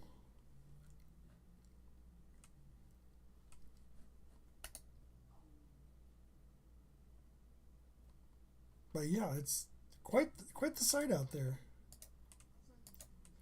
Those were sent in by one of our viewers. Thank you to them. I didn't ask permission before I posted them, so I don't want to get myself in too much trouble. All right, so waiting to see if we get any more updates on this warning. For Kenyon, moving to 55. No. So we still have our severe thunderstorm warning that's running from Blue Earth and Wells to Albert Lee to Owatonna to Watseka and over into Dodge County up towards West Concord. That is going to expire here in 13 minutes on everything but Dodge County. Dodge County, I think, is going to expire a little later. I think it's going to be 6:30. Yeah, that's going to expire at 6:30 in Dodge County. But all of that is for 1-inch hail and 60-mile-an-hour winds. You could see some hail as big as 1.25 inches. The main focus right now, though, is that tornadic circulation over that's moving just northeast of Kenyon towards Asplin and Wanamingo. That storm means business. There's some serious rotation in that storm. The presentation looks quite intense. The product I'm looking at right now is our friend the Coalition Coefficient. And I'm curious about this little pocket right here north of Kenyon. I want to see what happens in the next scan. Because the next scan could show that we have a debris signature. I'm hoping it's not the case. Hoping it's just a weird transient in the data. Either way, we need to treat this as a tornado on the ground. Asplin, you are about a minute from getting it. Between Wanamingo and Wastedo, along Highway 52, Hayter, you are directly in the path of this. Ryan, White Willow, Goodhue, Claybank, all the way out to Bell Creek, White Rock, and Vasa. If you are in Wanamingo, well, more Zabroda, Mazeppa, Pine Island, You are not in the direct path of the warned circulation, which is the circulation that's going to pass north of Wanamingo. But this line has shown that it is capable of producing tornadic rotations with little or no warning. So do treat it as an active tornado warning. Take your shelter precautions. Make sure you're watching your head. You've got your shoes on. Many walls as you can between the outside and yourself. And we will continue to watch this. It's that rotation there northeast of Kenyon, moving towards Asplund. It's going to take right at Hayter. That's the circulation there just south of Norway. That's the one we're watching the closest. That's the one that's got the tightest rotation in it. I wish that the velocity data would catch up. Actually, knowing where we are, I'm going to try this. Let's switch radars and see if that helps. Okay. Base velocity. Ugh. Okay, I tried. I mean, if you look at it, you can see it better right there. I mean, you see it come together. But the data is not clear. Again, the Terminal Doppler Weather Radar is designed to be used to cover at Minneapolis International. It's far enough away that you can see a little bit off the ground, but the idea is it's not going to be a long-range weather radar.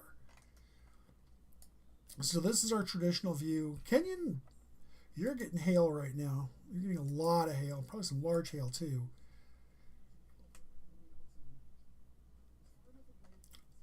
Yeah, we're trying to figure out what's going on with this velocity data. It just seems screwy.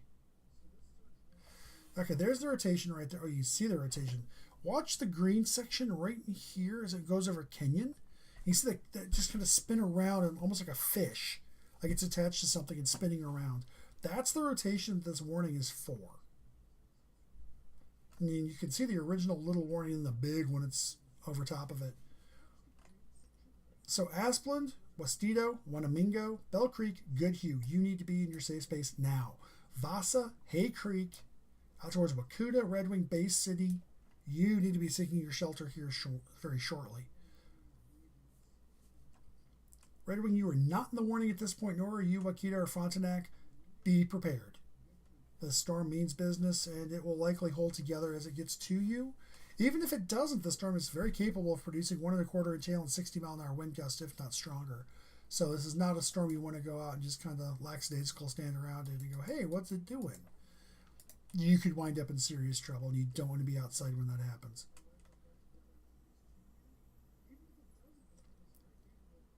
Boy, you can see where the front plowed through. Mankato's down to 58. Yeah. A big system there. So here's our updated analysis. The cold front, or the warm front rather, has gone through the metro. Just about to pass through Eau Claire. It likely already had. Yeah, Eau Claire's got a south wind and 70 there. There it is. Has not cleared up here in Rush City, has not cleared Mora. The low center itself is up here, probably up around Pequot Lakes by now in Nisswa.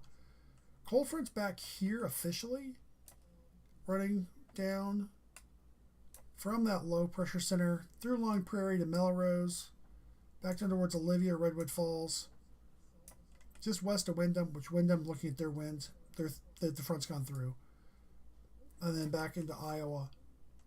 This pocket, this out here is kind of confusing me because the area that should be most favorable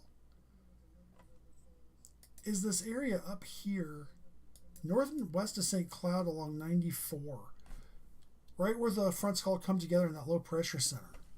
But it's actually on the prefrontal trough out here, where we've got this big rotation out here by Kenyon. That's the big story. It's not attached to the cold front, it's in front of it.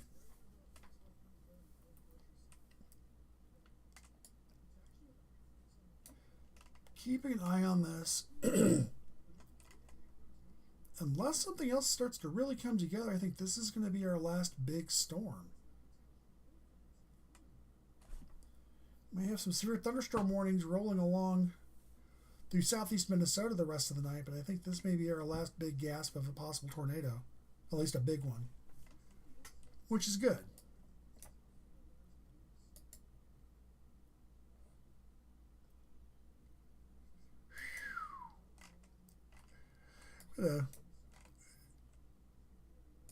So that's Crookston, Minnesota. Currently reporting 37 degrees, light drizzle, and a wind speed of 46 miles an hour, gusting to 54. So it's a little breezy on the other side of the front. Mahnomen, 28 mile an hour wind, gusting to 35. That is what's going to be moving in for us here in the metro. We are going to drop in temperature for about 48 hours, and we'll start warming right back up, and we will get back into the 70s and probably into the 80s by next week. We are definitely gearing up for more of a summer pattern. I'll look and see if we have an update. Okay, the update for this is now 10 minutes old. But that storm that is moving towards Asplund, Hayter, and up towards Wastido, that storm is not listed as actually having hail greater than an inch. It's less than an inch. The big thing is the tornadic circulation, which that is serious. But as I look at it, man, the storm's rotating for sure. It looks like it's starting to come together basically over Norway. The other thing I noticed is it's starting to pick up a lot more lightning activity. And that's another marker we see when a storm suddenly starts to produce a lot of lightning. It's often a sign that it's going to go tornadic.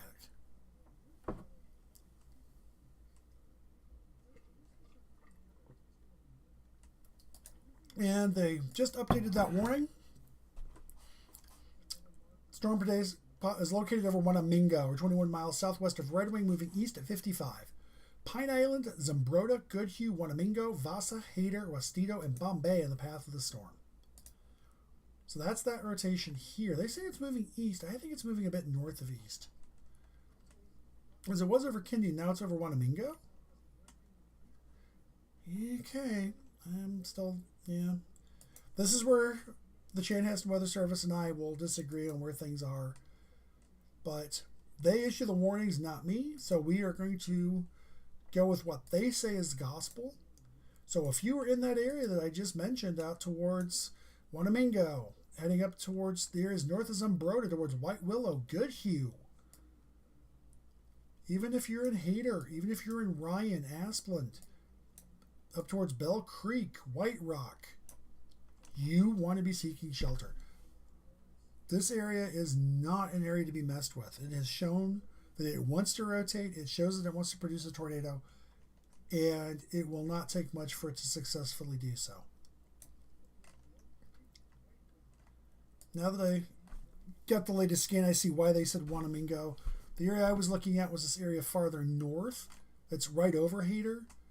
That rotation seems to have definitely shifted a little bit down the line towards Wanamingo and Zumbrota. But that's one of the harder parts about trying to tornado track the front of a storm line like this, is you get those little waves, those little motions that make everything look different. And so that's why sometimes we kind of question what's going on. It's like, oh, it's not actually the fault of Chanhassen. It's because this is happening or that's happening. And that's exactly what it is.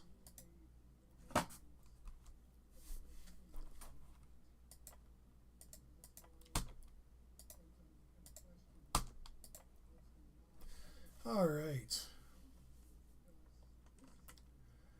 Now, if you're in Hayter still, and Wastido, even Wanamingo, up towards White Rock, Bell Creek, Ryan, over to Goodhue, there is hail in this storm. The Weather Service is saying less than an inch hail, but there is quite the hail signature here between Nansen and Wanamingo. Towards Norway, Asplund, that area, that purple, that's more of a hail. If we pull up the integrated liquid product, oh yeah, there's a hail core back here between Kenyon and Asplund. Another big hail core south of Owatonna. Another one south of Wells. Another one east of Blue Earth by Brush Creek and Frost. Sway City, Iowa. That's that tornado warned storm that is moving east. So yeah, we definitely have some stronger storms. Oak Grove is getting one right now. Eder, Meesville. Getting a little hail. Nothing big. That's that finger of activity that moved through Dakota County. as we look at everything, yeah, man, we have this warning still down here. Oops, I accidentally clicked on Albert Lee's observation. There we go.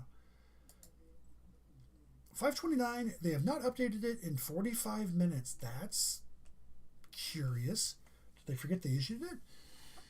1.25 inch hail and 60-mile-an-hour winds. That is that area from Owatonna to Waseca, down towards Wells, Blue Earth, Albert Lee, and then northern Dodge County until 6:30. That is from the National Weather Service in La Crosse. You're going to see the same thing start to happen here with this warning down towards Goodhue, Zumbrota, Pine Island. Once you get over here to Wabasha County, that is La Crosse's county warning area. Same when you get over here to Mondovi and cross over Wabasha, you get into Medina and Mondovi. That's all across. Durand, Red Center, that's going to be Chanhassen, but I don't think there's going to be much for them to talk about. This is quickly looking like it's going to be maybe a couple of embedded rotations. And that warning back towards Owatonna, Waseca, that's all been canceled. So right now we are down to 2 warnings in Minnesota. We have our tornado warning for the rotation that's moving up towards Red Wing, which, yeah, there's a couple of them here. Boy. This big rotation back here that's kind of doing its own thing. Oh, and now we have a 3rd warning again. That's 2 warnings. They kind of wrapped around one. So the Dodge County warning is still there, and that runs until 6:30 for northern Dodge County, north of Quezon, and Dodge Center. West Concord, you're in it.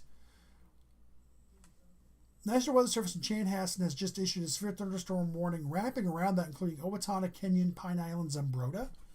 And that is for this line that's blowing through. There's some fairly substantial winds coming through Zumbrota in that area. But even behind the storm, you can sometimes get really strong winds as the whole system starts to power through. And now we have a new severe thunderstorm warning excuse me, for the southern part of this line in Minnesota. And that is for a $0.5 size hail and 60-mile-an-hour winds for eastern Faribault, Freeborn, southern Steele, and southeastern Waseca counties until 7 o'clock. And that's that same area that was under that bigger warning. Now they're just refining it so that it is clearer in what areas are being affected.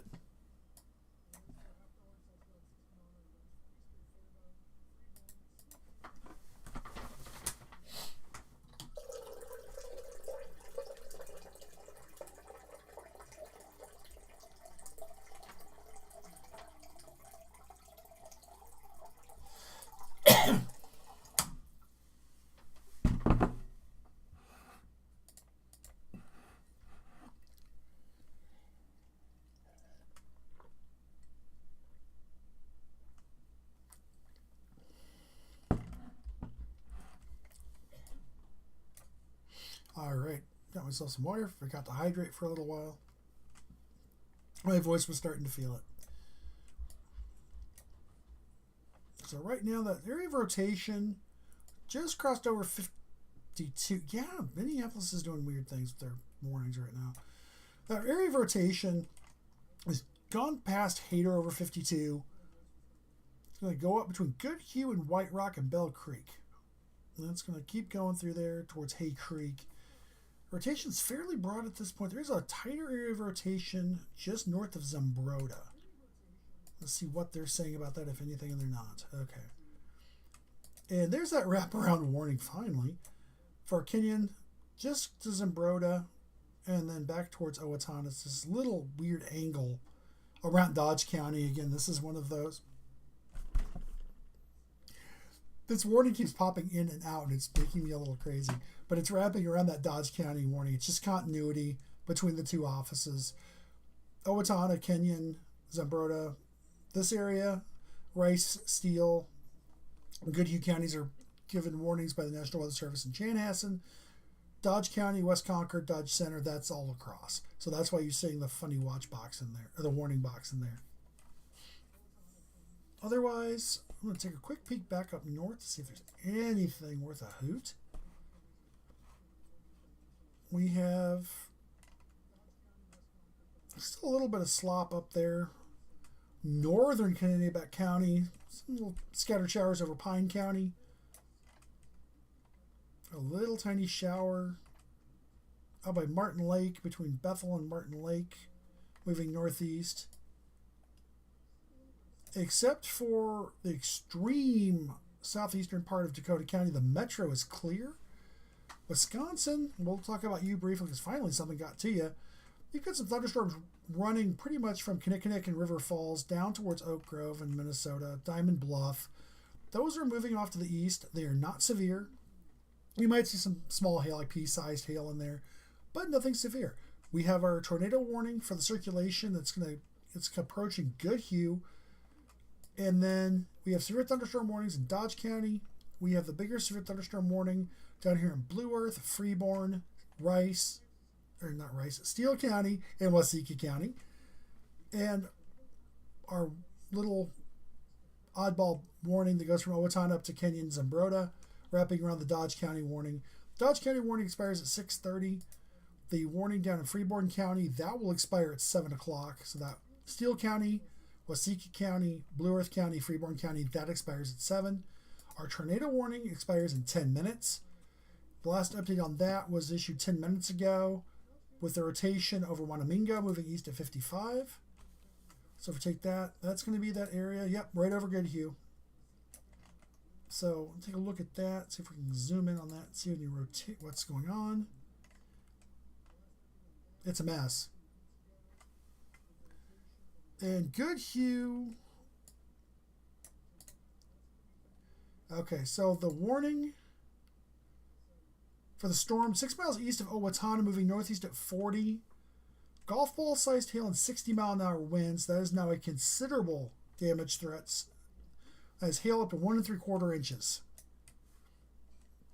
No tornado possible tag on that, but we do definitely have a threat of high wind or large hail. We take a look at that here. There's that big hail core.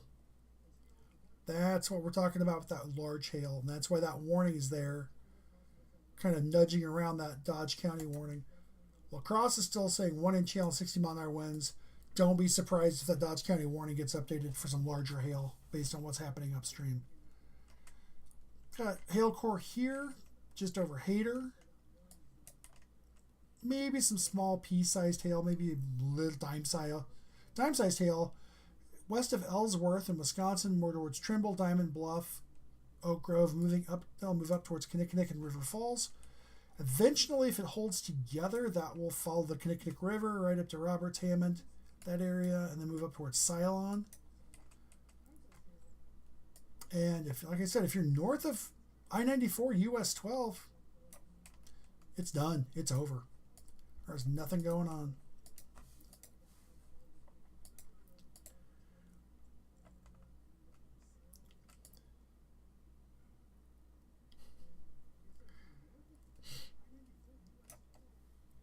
So as we look at the current situation, we have storms from River Falls, just west of Red Wing, just hitting Pine Island, just about to hit Quezon, down towards Albert Lee, crossing out of Minnesota, just south of Bryceland and Elmore, down towards Buffalo Center and Sway City, down towards Bancroft in Iowa. That is our entire severe line as it stands. Right now we have a severe thunderstorm warning that covers the southern part of Steele County, southeastern Waseca County, northern Freeborn County, and northeast and east central Blue Earth counties. That runs for another 37 minutes until 7 o'clock. That is for $0.5 sized hail and 60-mile-an-hour winds. We have a considerable severe thunderstorm warning for 1 3/4 inch hail or golf ball sized hail and 60-mile-an-hour winds. That is for northeastern Steele County and far southern parts of Goodhue County and the extreme southeast corner of Rice County. Dodge County, you also have a severe thunderstorm warning for 1 inch hail and 60-mile-an-hour winds, but you were in the path of that storm with 1 3/4 inch hail out in Owatonna, so I'm waiting to see if we get an upgrade on that one from La Crosse. That's our warnings. That's it. If I wanted to start talking about more warnings, I've got to drop all the way back down here towards Sioux Center, Iowa, and south of Sioux Falls and back into northeastern Nebraska, because there is more activity back there. In terms of us, nothing. We've gotten lucky. We had a loaded gun situation and the gun did not go off. This could have been so much worse than what we got.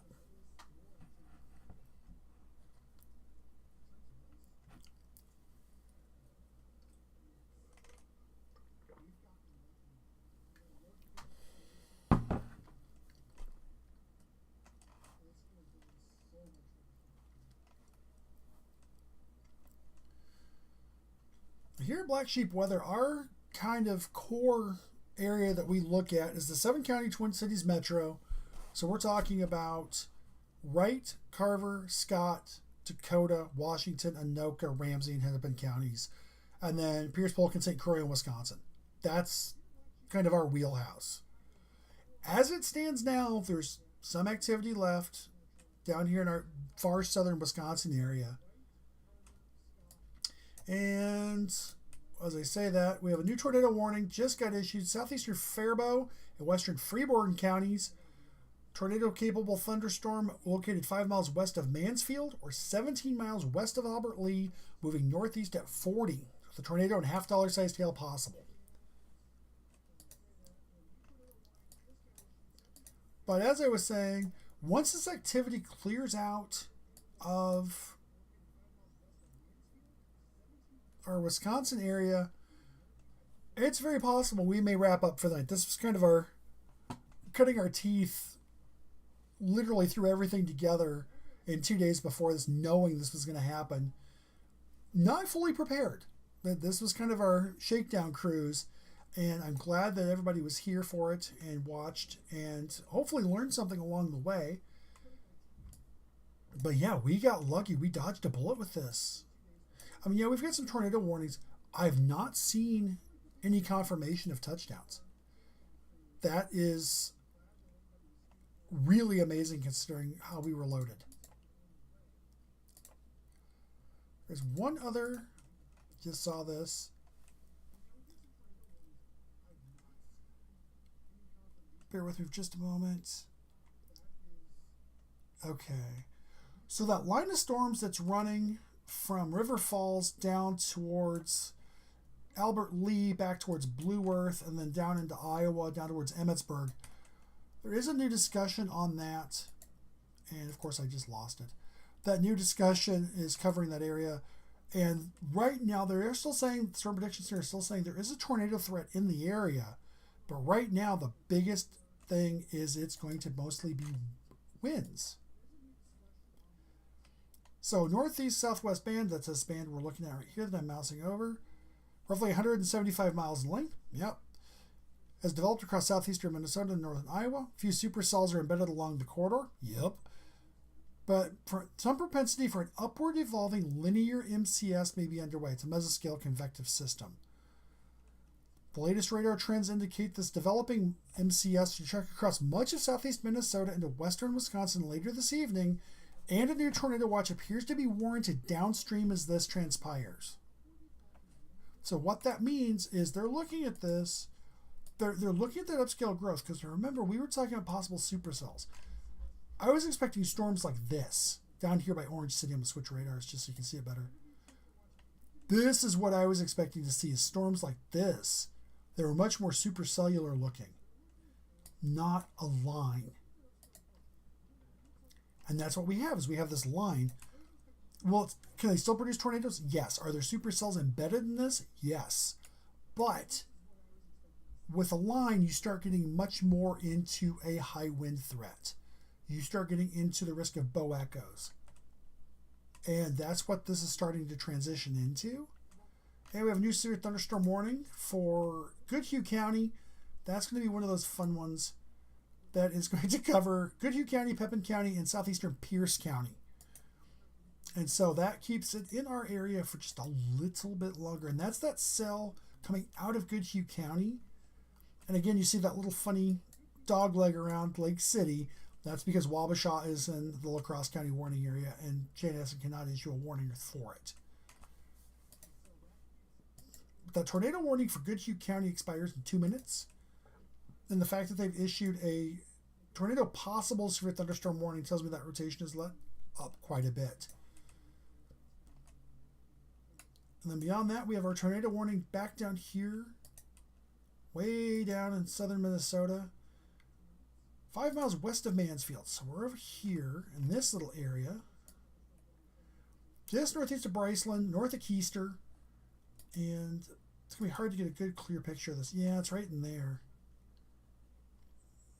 But that's asking a lot of the radar. We're getting 120 miles out. We're basically at the end of the first, the primary area. And there's Wabasha County getting their warning. And that's that fill-in covering it. Because remember we talked about Goodhue, Pearson, Pepin. Now we've got that fill-in for the La Crosse area covering the northern half there of Wabasha County.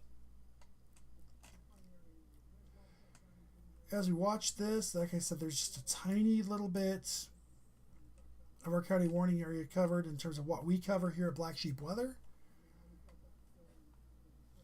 Been an interesting afternoon. I was kind of hoping we'd get more activity, but really thankful we didn't, given the situation. It could have been a really, really terrible afternoon with a lot of traumatic injuries and a lot of damage.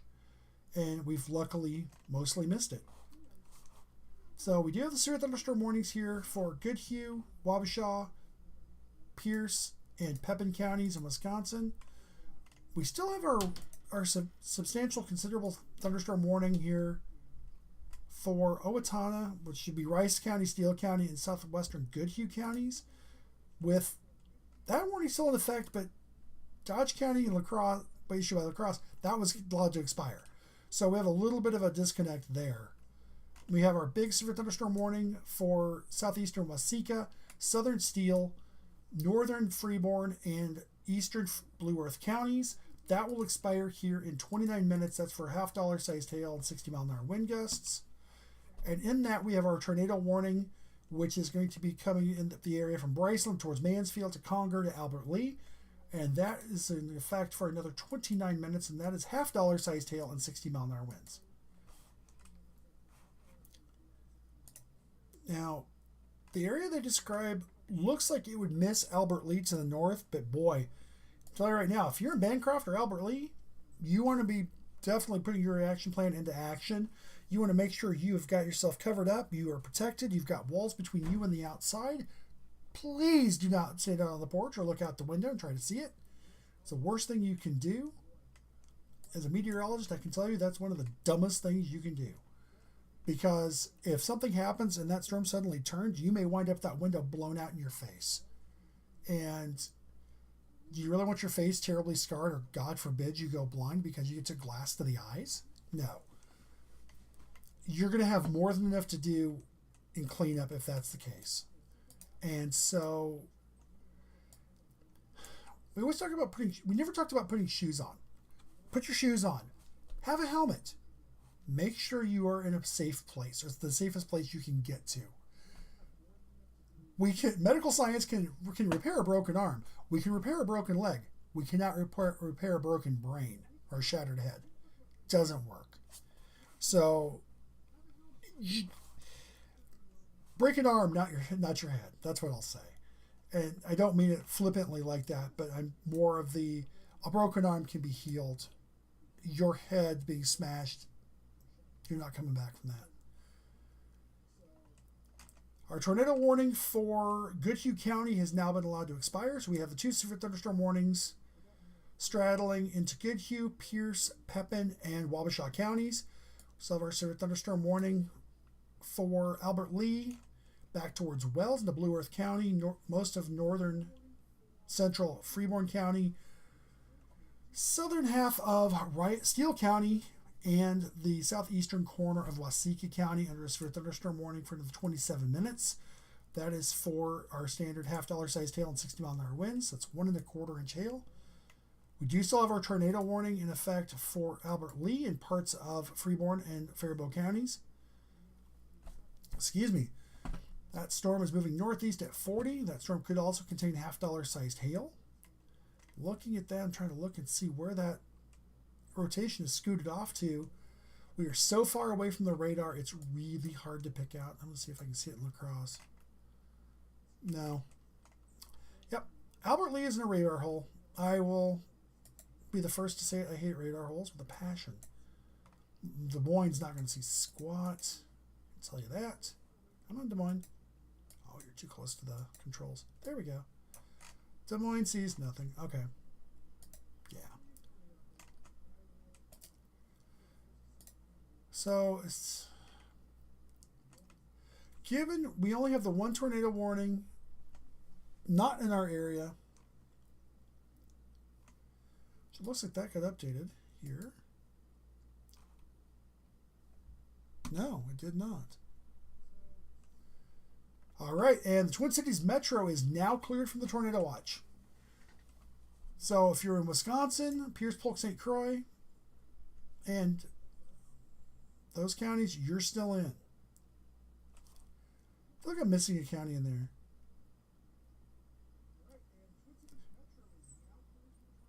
Oh, it's because of Pepin. I'm confusing myself. Pierce, Polk, and St. Croix, you're still in the tornado watch. Rice County, Steele County, Waseca County, points east, you're still in the tornado watch. I said tornado, we're in tornado watch. Pierce, Polk, St. Croix, and Pierce, Polk, St. Croix, and Pepin, there we go. Counties in western Wisconsin, you're in the tornado watch still. Goodhue, Rice, Steele, Waseca, Martin, Freeborn, and Blue Earth counties, you are all still in the watch at this time. We have one severe thunderstorm warning that is covering southeastern Waseca, southern Owatonna, eastern Blue Earth. That is not Blue Earth County, is it? Nope. That is Faribault County. Why is Faribault County not? Okay. This is one of those. Blue Earth City is not in Blue Earth County, and Faribault City is not in Faribault County. Okay. Lived here for 30 years, I still haven't gotten it right. Jeez. Okay, that severe thunderstorm warning is for the southern half of Steele County, southeastern Waseca, the northern 2/3 of Freeborn County, and whatever the county Blue Earth is in. I'm kind of getting flippy. That is in effect for another 24 minutes. Oh my God, it's going to drive me nuts now. Freeborn County, Faribault County. There we go. I was looking at Faribault City. I was not going to say Faribault County. That is 1 1/4 inch hail and 60-mile-an-hour winds there. We do still have our tornado warning. The rotation now looks to be just south of Alden. That's looking like it could take aim at Albert Lee pretty easily. So let's see. That's that same area, yeah. So let's do a quick grab there. Do that. Oops, that's not the tool I wanted. That tool. So I'm going to grab that and do this.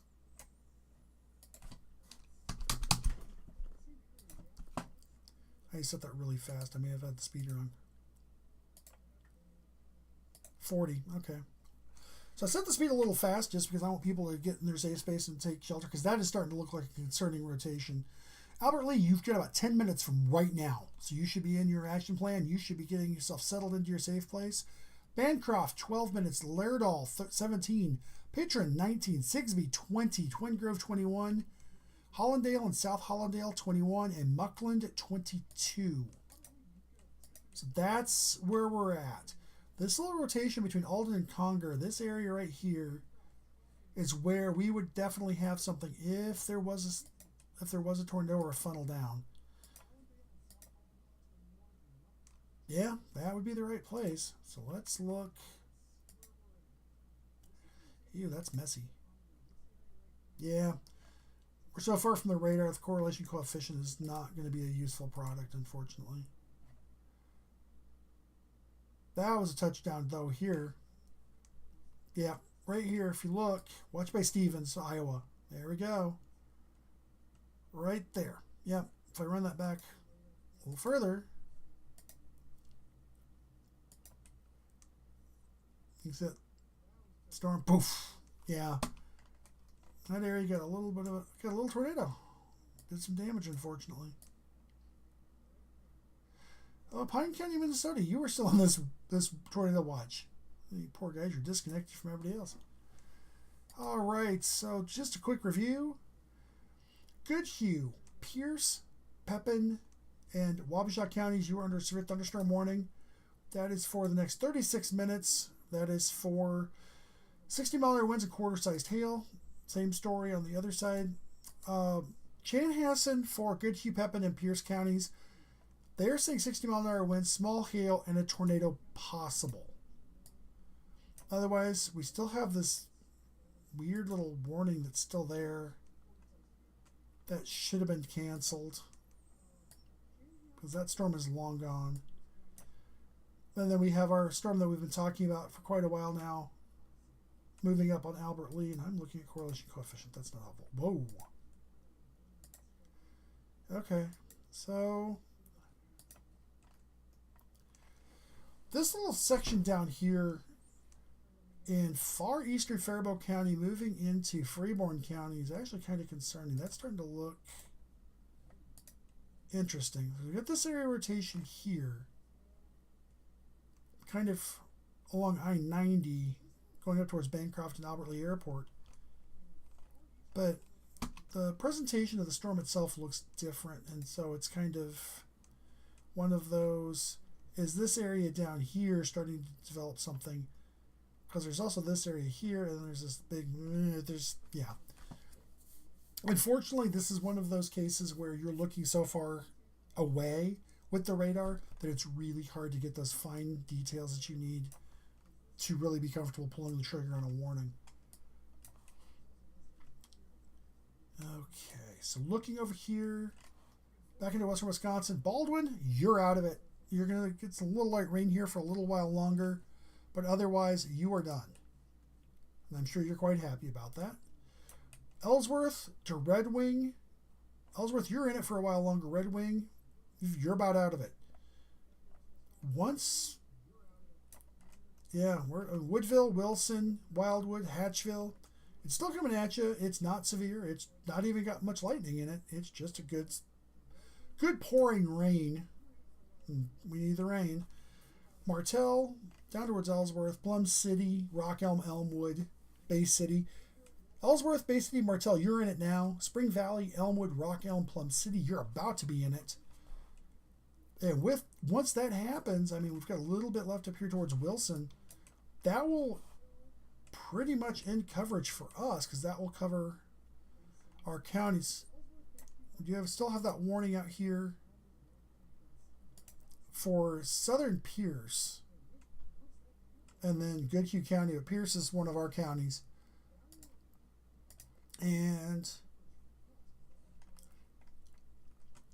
just looking here, they just trimmed our watch down even further. So I'm going to poke at that and see just how much they canceled or cleared. Okay. So 15 miles west of Fairmont. So here. To 10 northeast Minneapolis. Okay. Oh, oops, 10 east of Mankato. Okay. 10 east of Mankato to here. Okay, so it's pretty much this. This came through after the watch had already been trimmed. Okay. Yeah, so we'd already seen it. Or one product got ahead of another, so that's fine. All right, so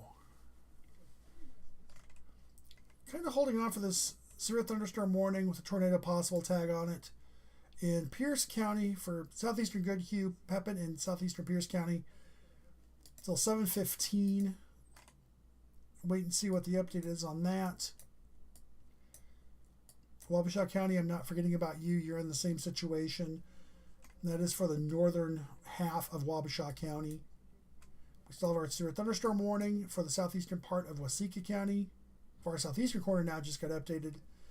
The southern third of Steele County, the northern 2/3 of Freeborn County, and a bit of southeastern Blue Earth County. You're still in the severe thunderstorm warning for another 17 minutes for half dollar size tail and 60-mile-an-hour winds and a tornado possible. We do still have our tornado warning. We have one tornado warning on the board, and that is not it. That's it. That's for 1.25 tail and a tornado possible for a storm that was 5 miles west of Mansfield at 6:24, so about 20 minutes ago now. And that is this storm here. The rotation that they originally warned for is this area just northwest of Albert Lee. But this area back between Conger and Mansfield is also visually on radar. It looks interesting, but as we look at it here, I'm not nearly as convinced. We're also getting far enough away from the radar. You can see that little curl right there, that curve. That's that primary edge of the radar where it can really see the winds. And beyond that, sometimes you can see them, but you notice there's a lot of pockets in here where you can't. So it's like, okay, it's there.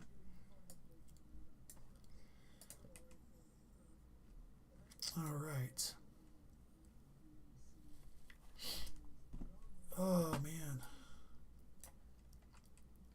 You know, this is actually a bit easier than I thought it was. So I've got plans in mind now for what I want to start doing for other live streams. All right. Well, I was gonna say we're gonna wrap it up and call it a night, but a little bit of concerning stuff here, just in that south part of Pierce County, just enough to make me want to hold to it. Albert Lee still in the tornado warning. Otherwise, it's all severe thunderstorm warnings, and it's south of Red Wing, Lake City between Red Wing and Wabasha. You're in a severe thunderstorm warning, including Pepin, Durand, Goodhue, back towards Mazeppa, and that is all for tornado possible. 1-inch hail, 60-mile-an-hour winds. Wabasha County, 1-inch hail. Not Wabasha County, less than 1-inch hail. Different weather service offices. I would say if you're in Goodhue, Pierce, or Pepin counties, treat it as if it's 1-inch hail possible and 60-mile-an-hour winds. There's a tornado possible tag on it. There's a couple little areas where something might try to do something.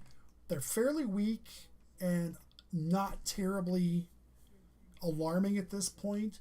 There's a little bit of an area by Stockholm that's moving off into Pierce County and Pepin County.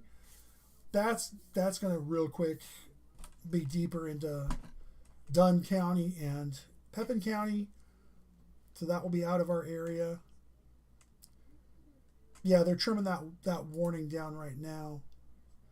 So they did upgrade the wind speeds on that to a 70-mile-an-hour considerable severe thunderstorm warning. The thunderstorm was over Frontenac, or 13 miles southeast of Red Wing, moving east at 45.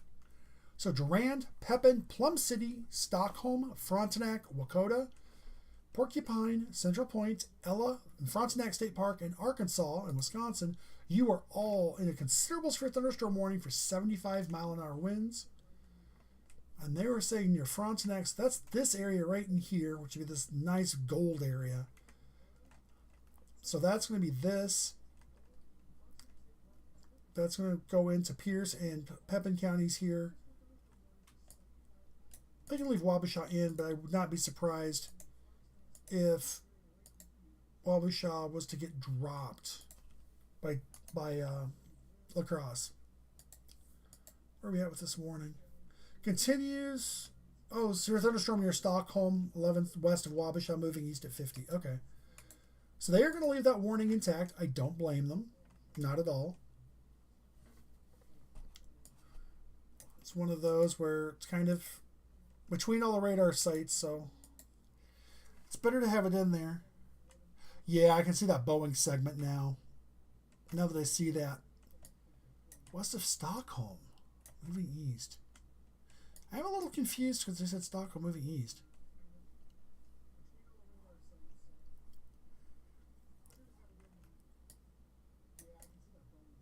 And we have an update on our tornado warning down towards Albert Lee. Radar indicated 1/4 inch hail 8 miles west of Albert Lee. Moving towards Albert Lee, Clarks Grove, Alden, Glenville, Hayward, Mansfield, Twin Lakes, Conger, Manchester, Albert Lee Airport, and Meyer Big Island State Park. And that warning will be in effect until 7 p.m. So that is this little area right in here between Conger and Mansfield. I'll zoom out just a little bit. You can see kind of that little dog in right here. Especially with that hail core over Alden, that area definitely showing some signs of a little bit of rotation there. Again, we're 100 and something miles away from the radar. It's really hard to see those lower levels at that point. Now we're severe thunderstorm warnings over here. Let's see what Red Wings reporting. Excuse me, Bay City. They're picky in Wisconsin. They call it Bay City. Otherwise, yeah, we don't have a whole lot going on. Okay. It's kind of a radar dead zone now that I look at, or observation dead zone. Huh. Wisconsin, or Minnesota here, we have a very, very dense coverage of observation points. It's beautiful. Wisconsin does a lot for a lot of it, but you'll notice there's Winona, La Crosse, Black River Falls, Sparta,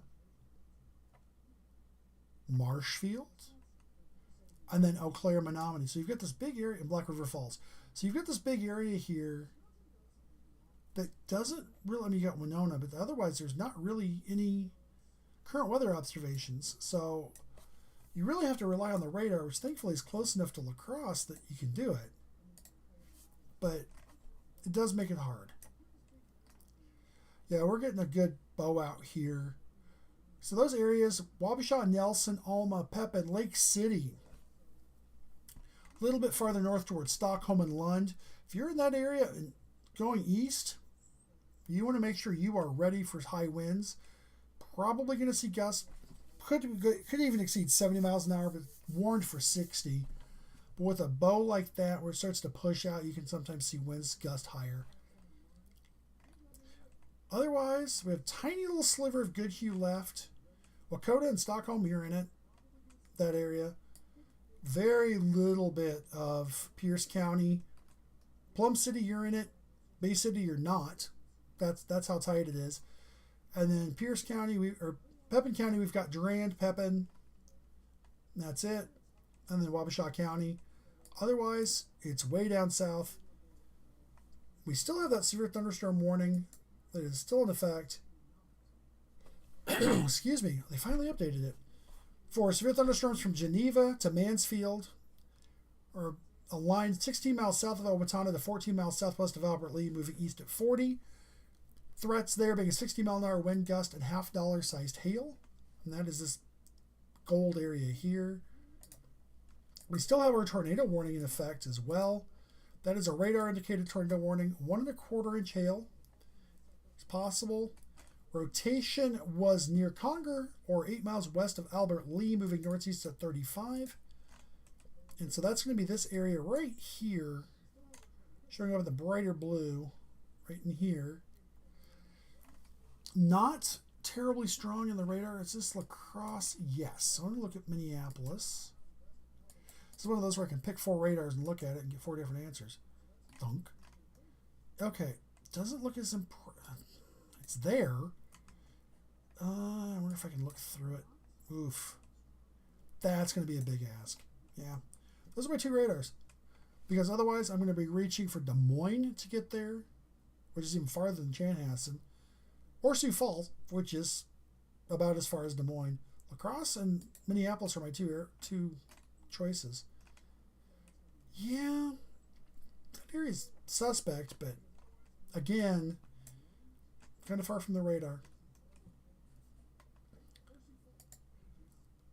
So that's using the Terminal Doppler Weather Radar in its short mode. It's short distance mode. And so that's that line. Here's that little hail area, northern Wabasha County. Goodhue County, except for Zumbrota and Pine Island, Goodhue County, you're pretty much out of it.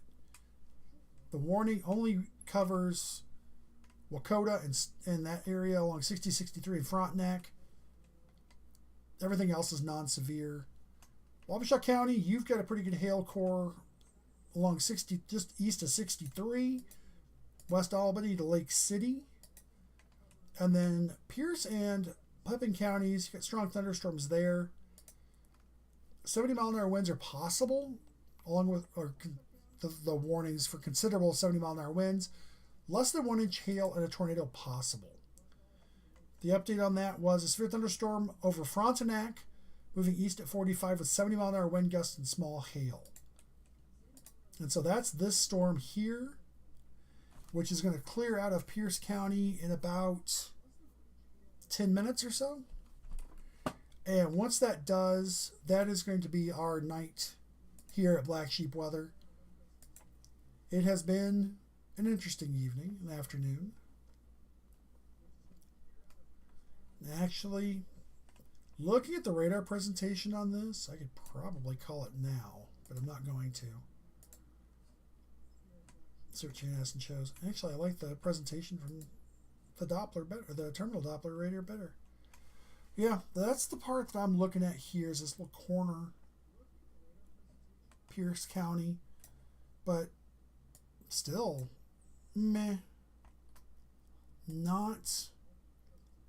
Nothing I would get really wound up about. I'd like to see some spotter reports on that, or ground truth, because if we really are getting that kind of wind, but I'm not sure we're going to get those. For those of you wondering what could still possibly happen in the metro, not a lot. The cold front that's bringing in our much colder air has gone through Litchfield. It is through Hutchinson. It is currently 72 here in Anoka, 73 at Minneapolis International, 72 at Litchfield. It's a measly 64 in Wilmer. Appleton's 48. Benson's 50. That's what's coming. It'll be a chilly night. We're going to have a couple of cold days. And then we start warming back up. There'll be a couple of chances for showers and storms in the middle of that 7-day period. But otherwise, there's a few little popcorn storms that may pop up. There's one. Looks like it might have a little bit of hail in it up by Nisswa between Baxter and Pequot Lakes. Over towards Crosby.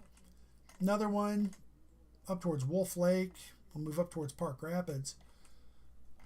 There's a few little cells still up in Pine County. Otherwise, yeah, we're done. And like I said, I'm just waiting for this activity to clear out of Pierce County in Wisconsin. We may adjust our coverage a little bit to add in like Faribault, Goodhue, some of those counties down towards Mankato. It's going to depend. It gets a little complicated trying to juggle too many counties at once. I don't know how the national people do it. I really don't. I have a ton of respect for Ryan Hall, y'all. Great channel if you want to watch for severe weather in other places.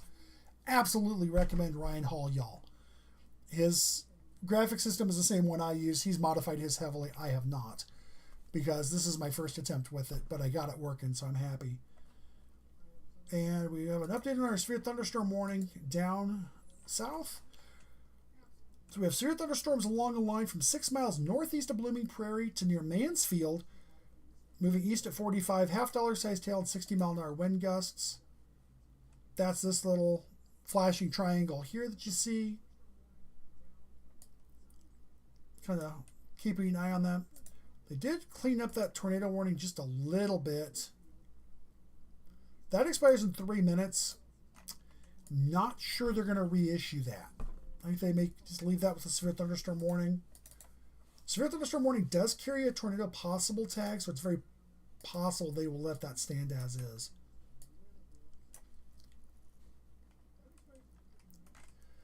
Let's take a look here. I wish I could see a little bit more detail on this. I'm going to actually pull up different radar.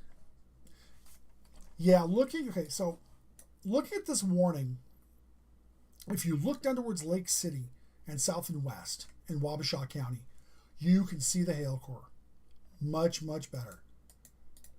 Not so much of a strong presentation in Pierce County. I'm going to pull the velocities up.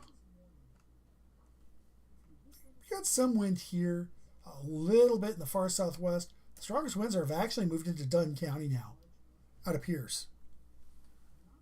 So, realistically, There's not much going on in our county of warning area, 10 counties that we watch. Again, it has been a learning experience all the way around. There's been some kind of ugly technical gaffes, but that's part of our learning curve here at Black Sheep Weather. I am a one-man show. I do this all myself. So if you appreciate what we're doing here, feel free to figure out a way to throw us something. We don't have anything set up yet because, well, we're not in it for the money. I'm not in it for the money. I'm doing it because I love sharing information and getting information out there in ways that people actually will get. So I always said I would never do TV, and yet here I am live on YouTube doing streams of severe weather coverage. If you want to keep watching more information on this, I know that earlier today Ryan Hall, y'all, was live, and they probably still are just because there's severe weather down through Oklahoma, Texas. There's a couple of tornado warnings in Kansas. There's severe thunder or tornado watches that run all the way from Salina and Topeka all the way up into our area, and then the severe thunderstorm watch behind things down toward Sioux Falls, Sioux City, Storm Lake, and Yankton.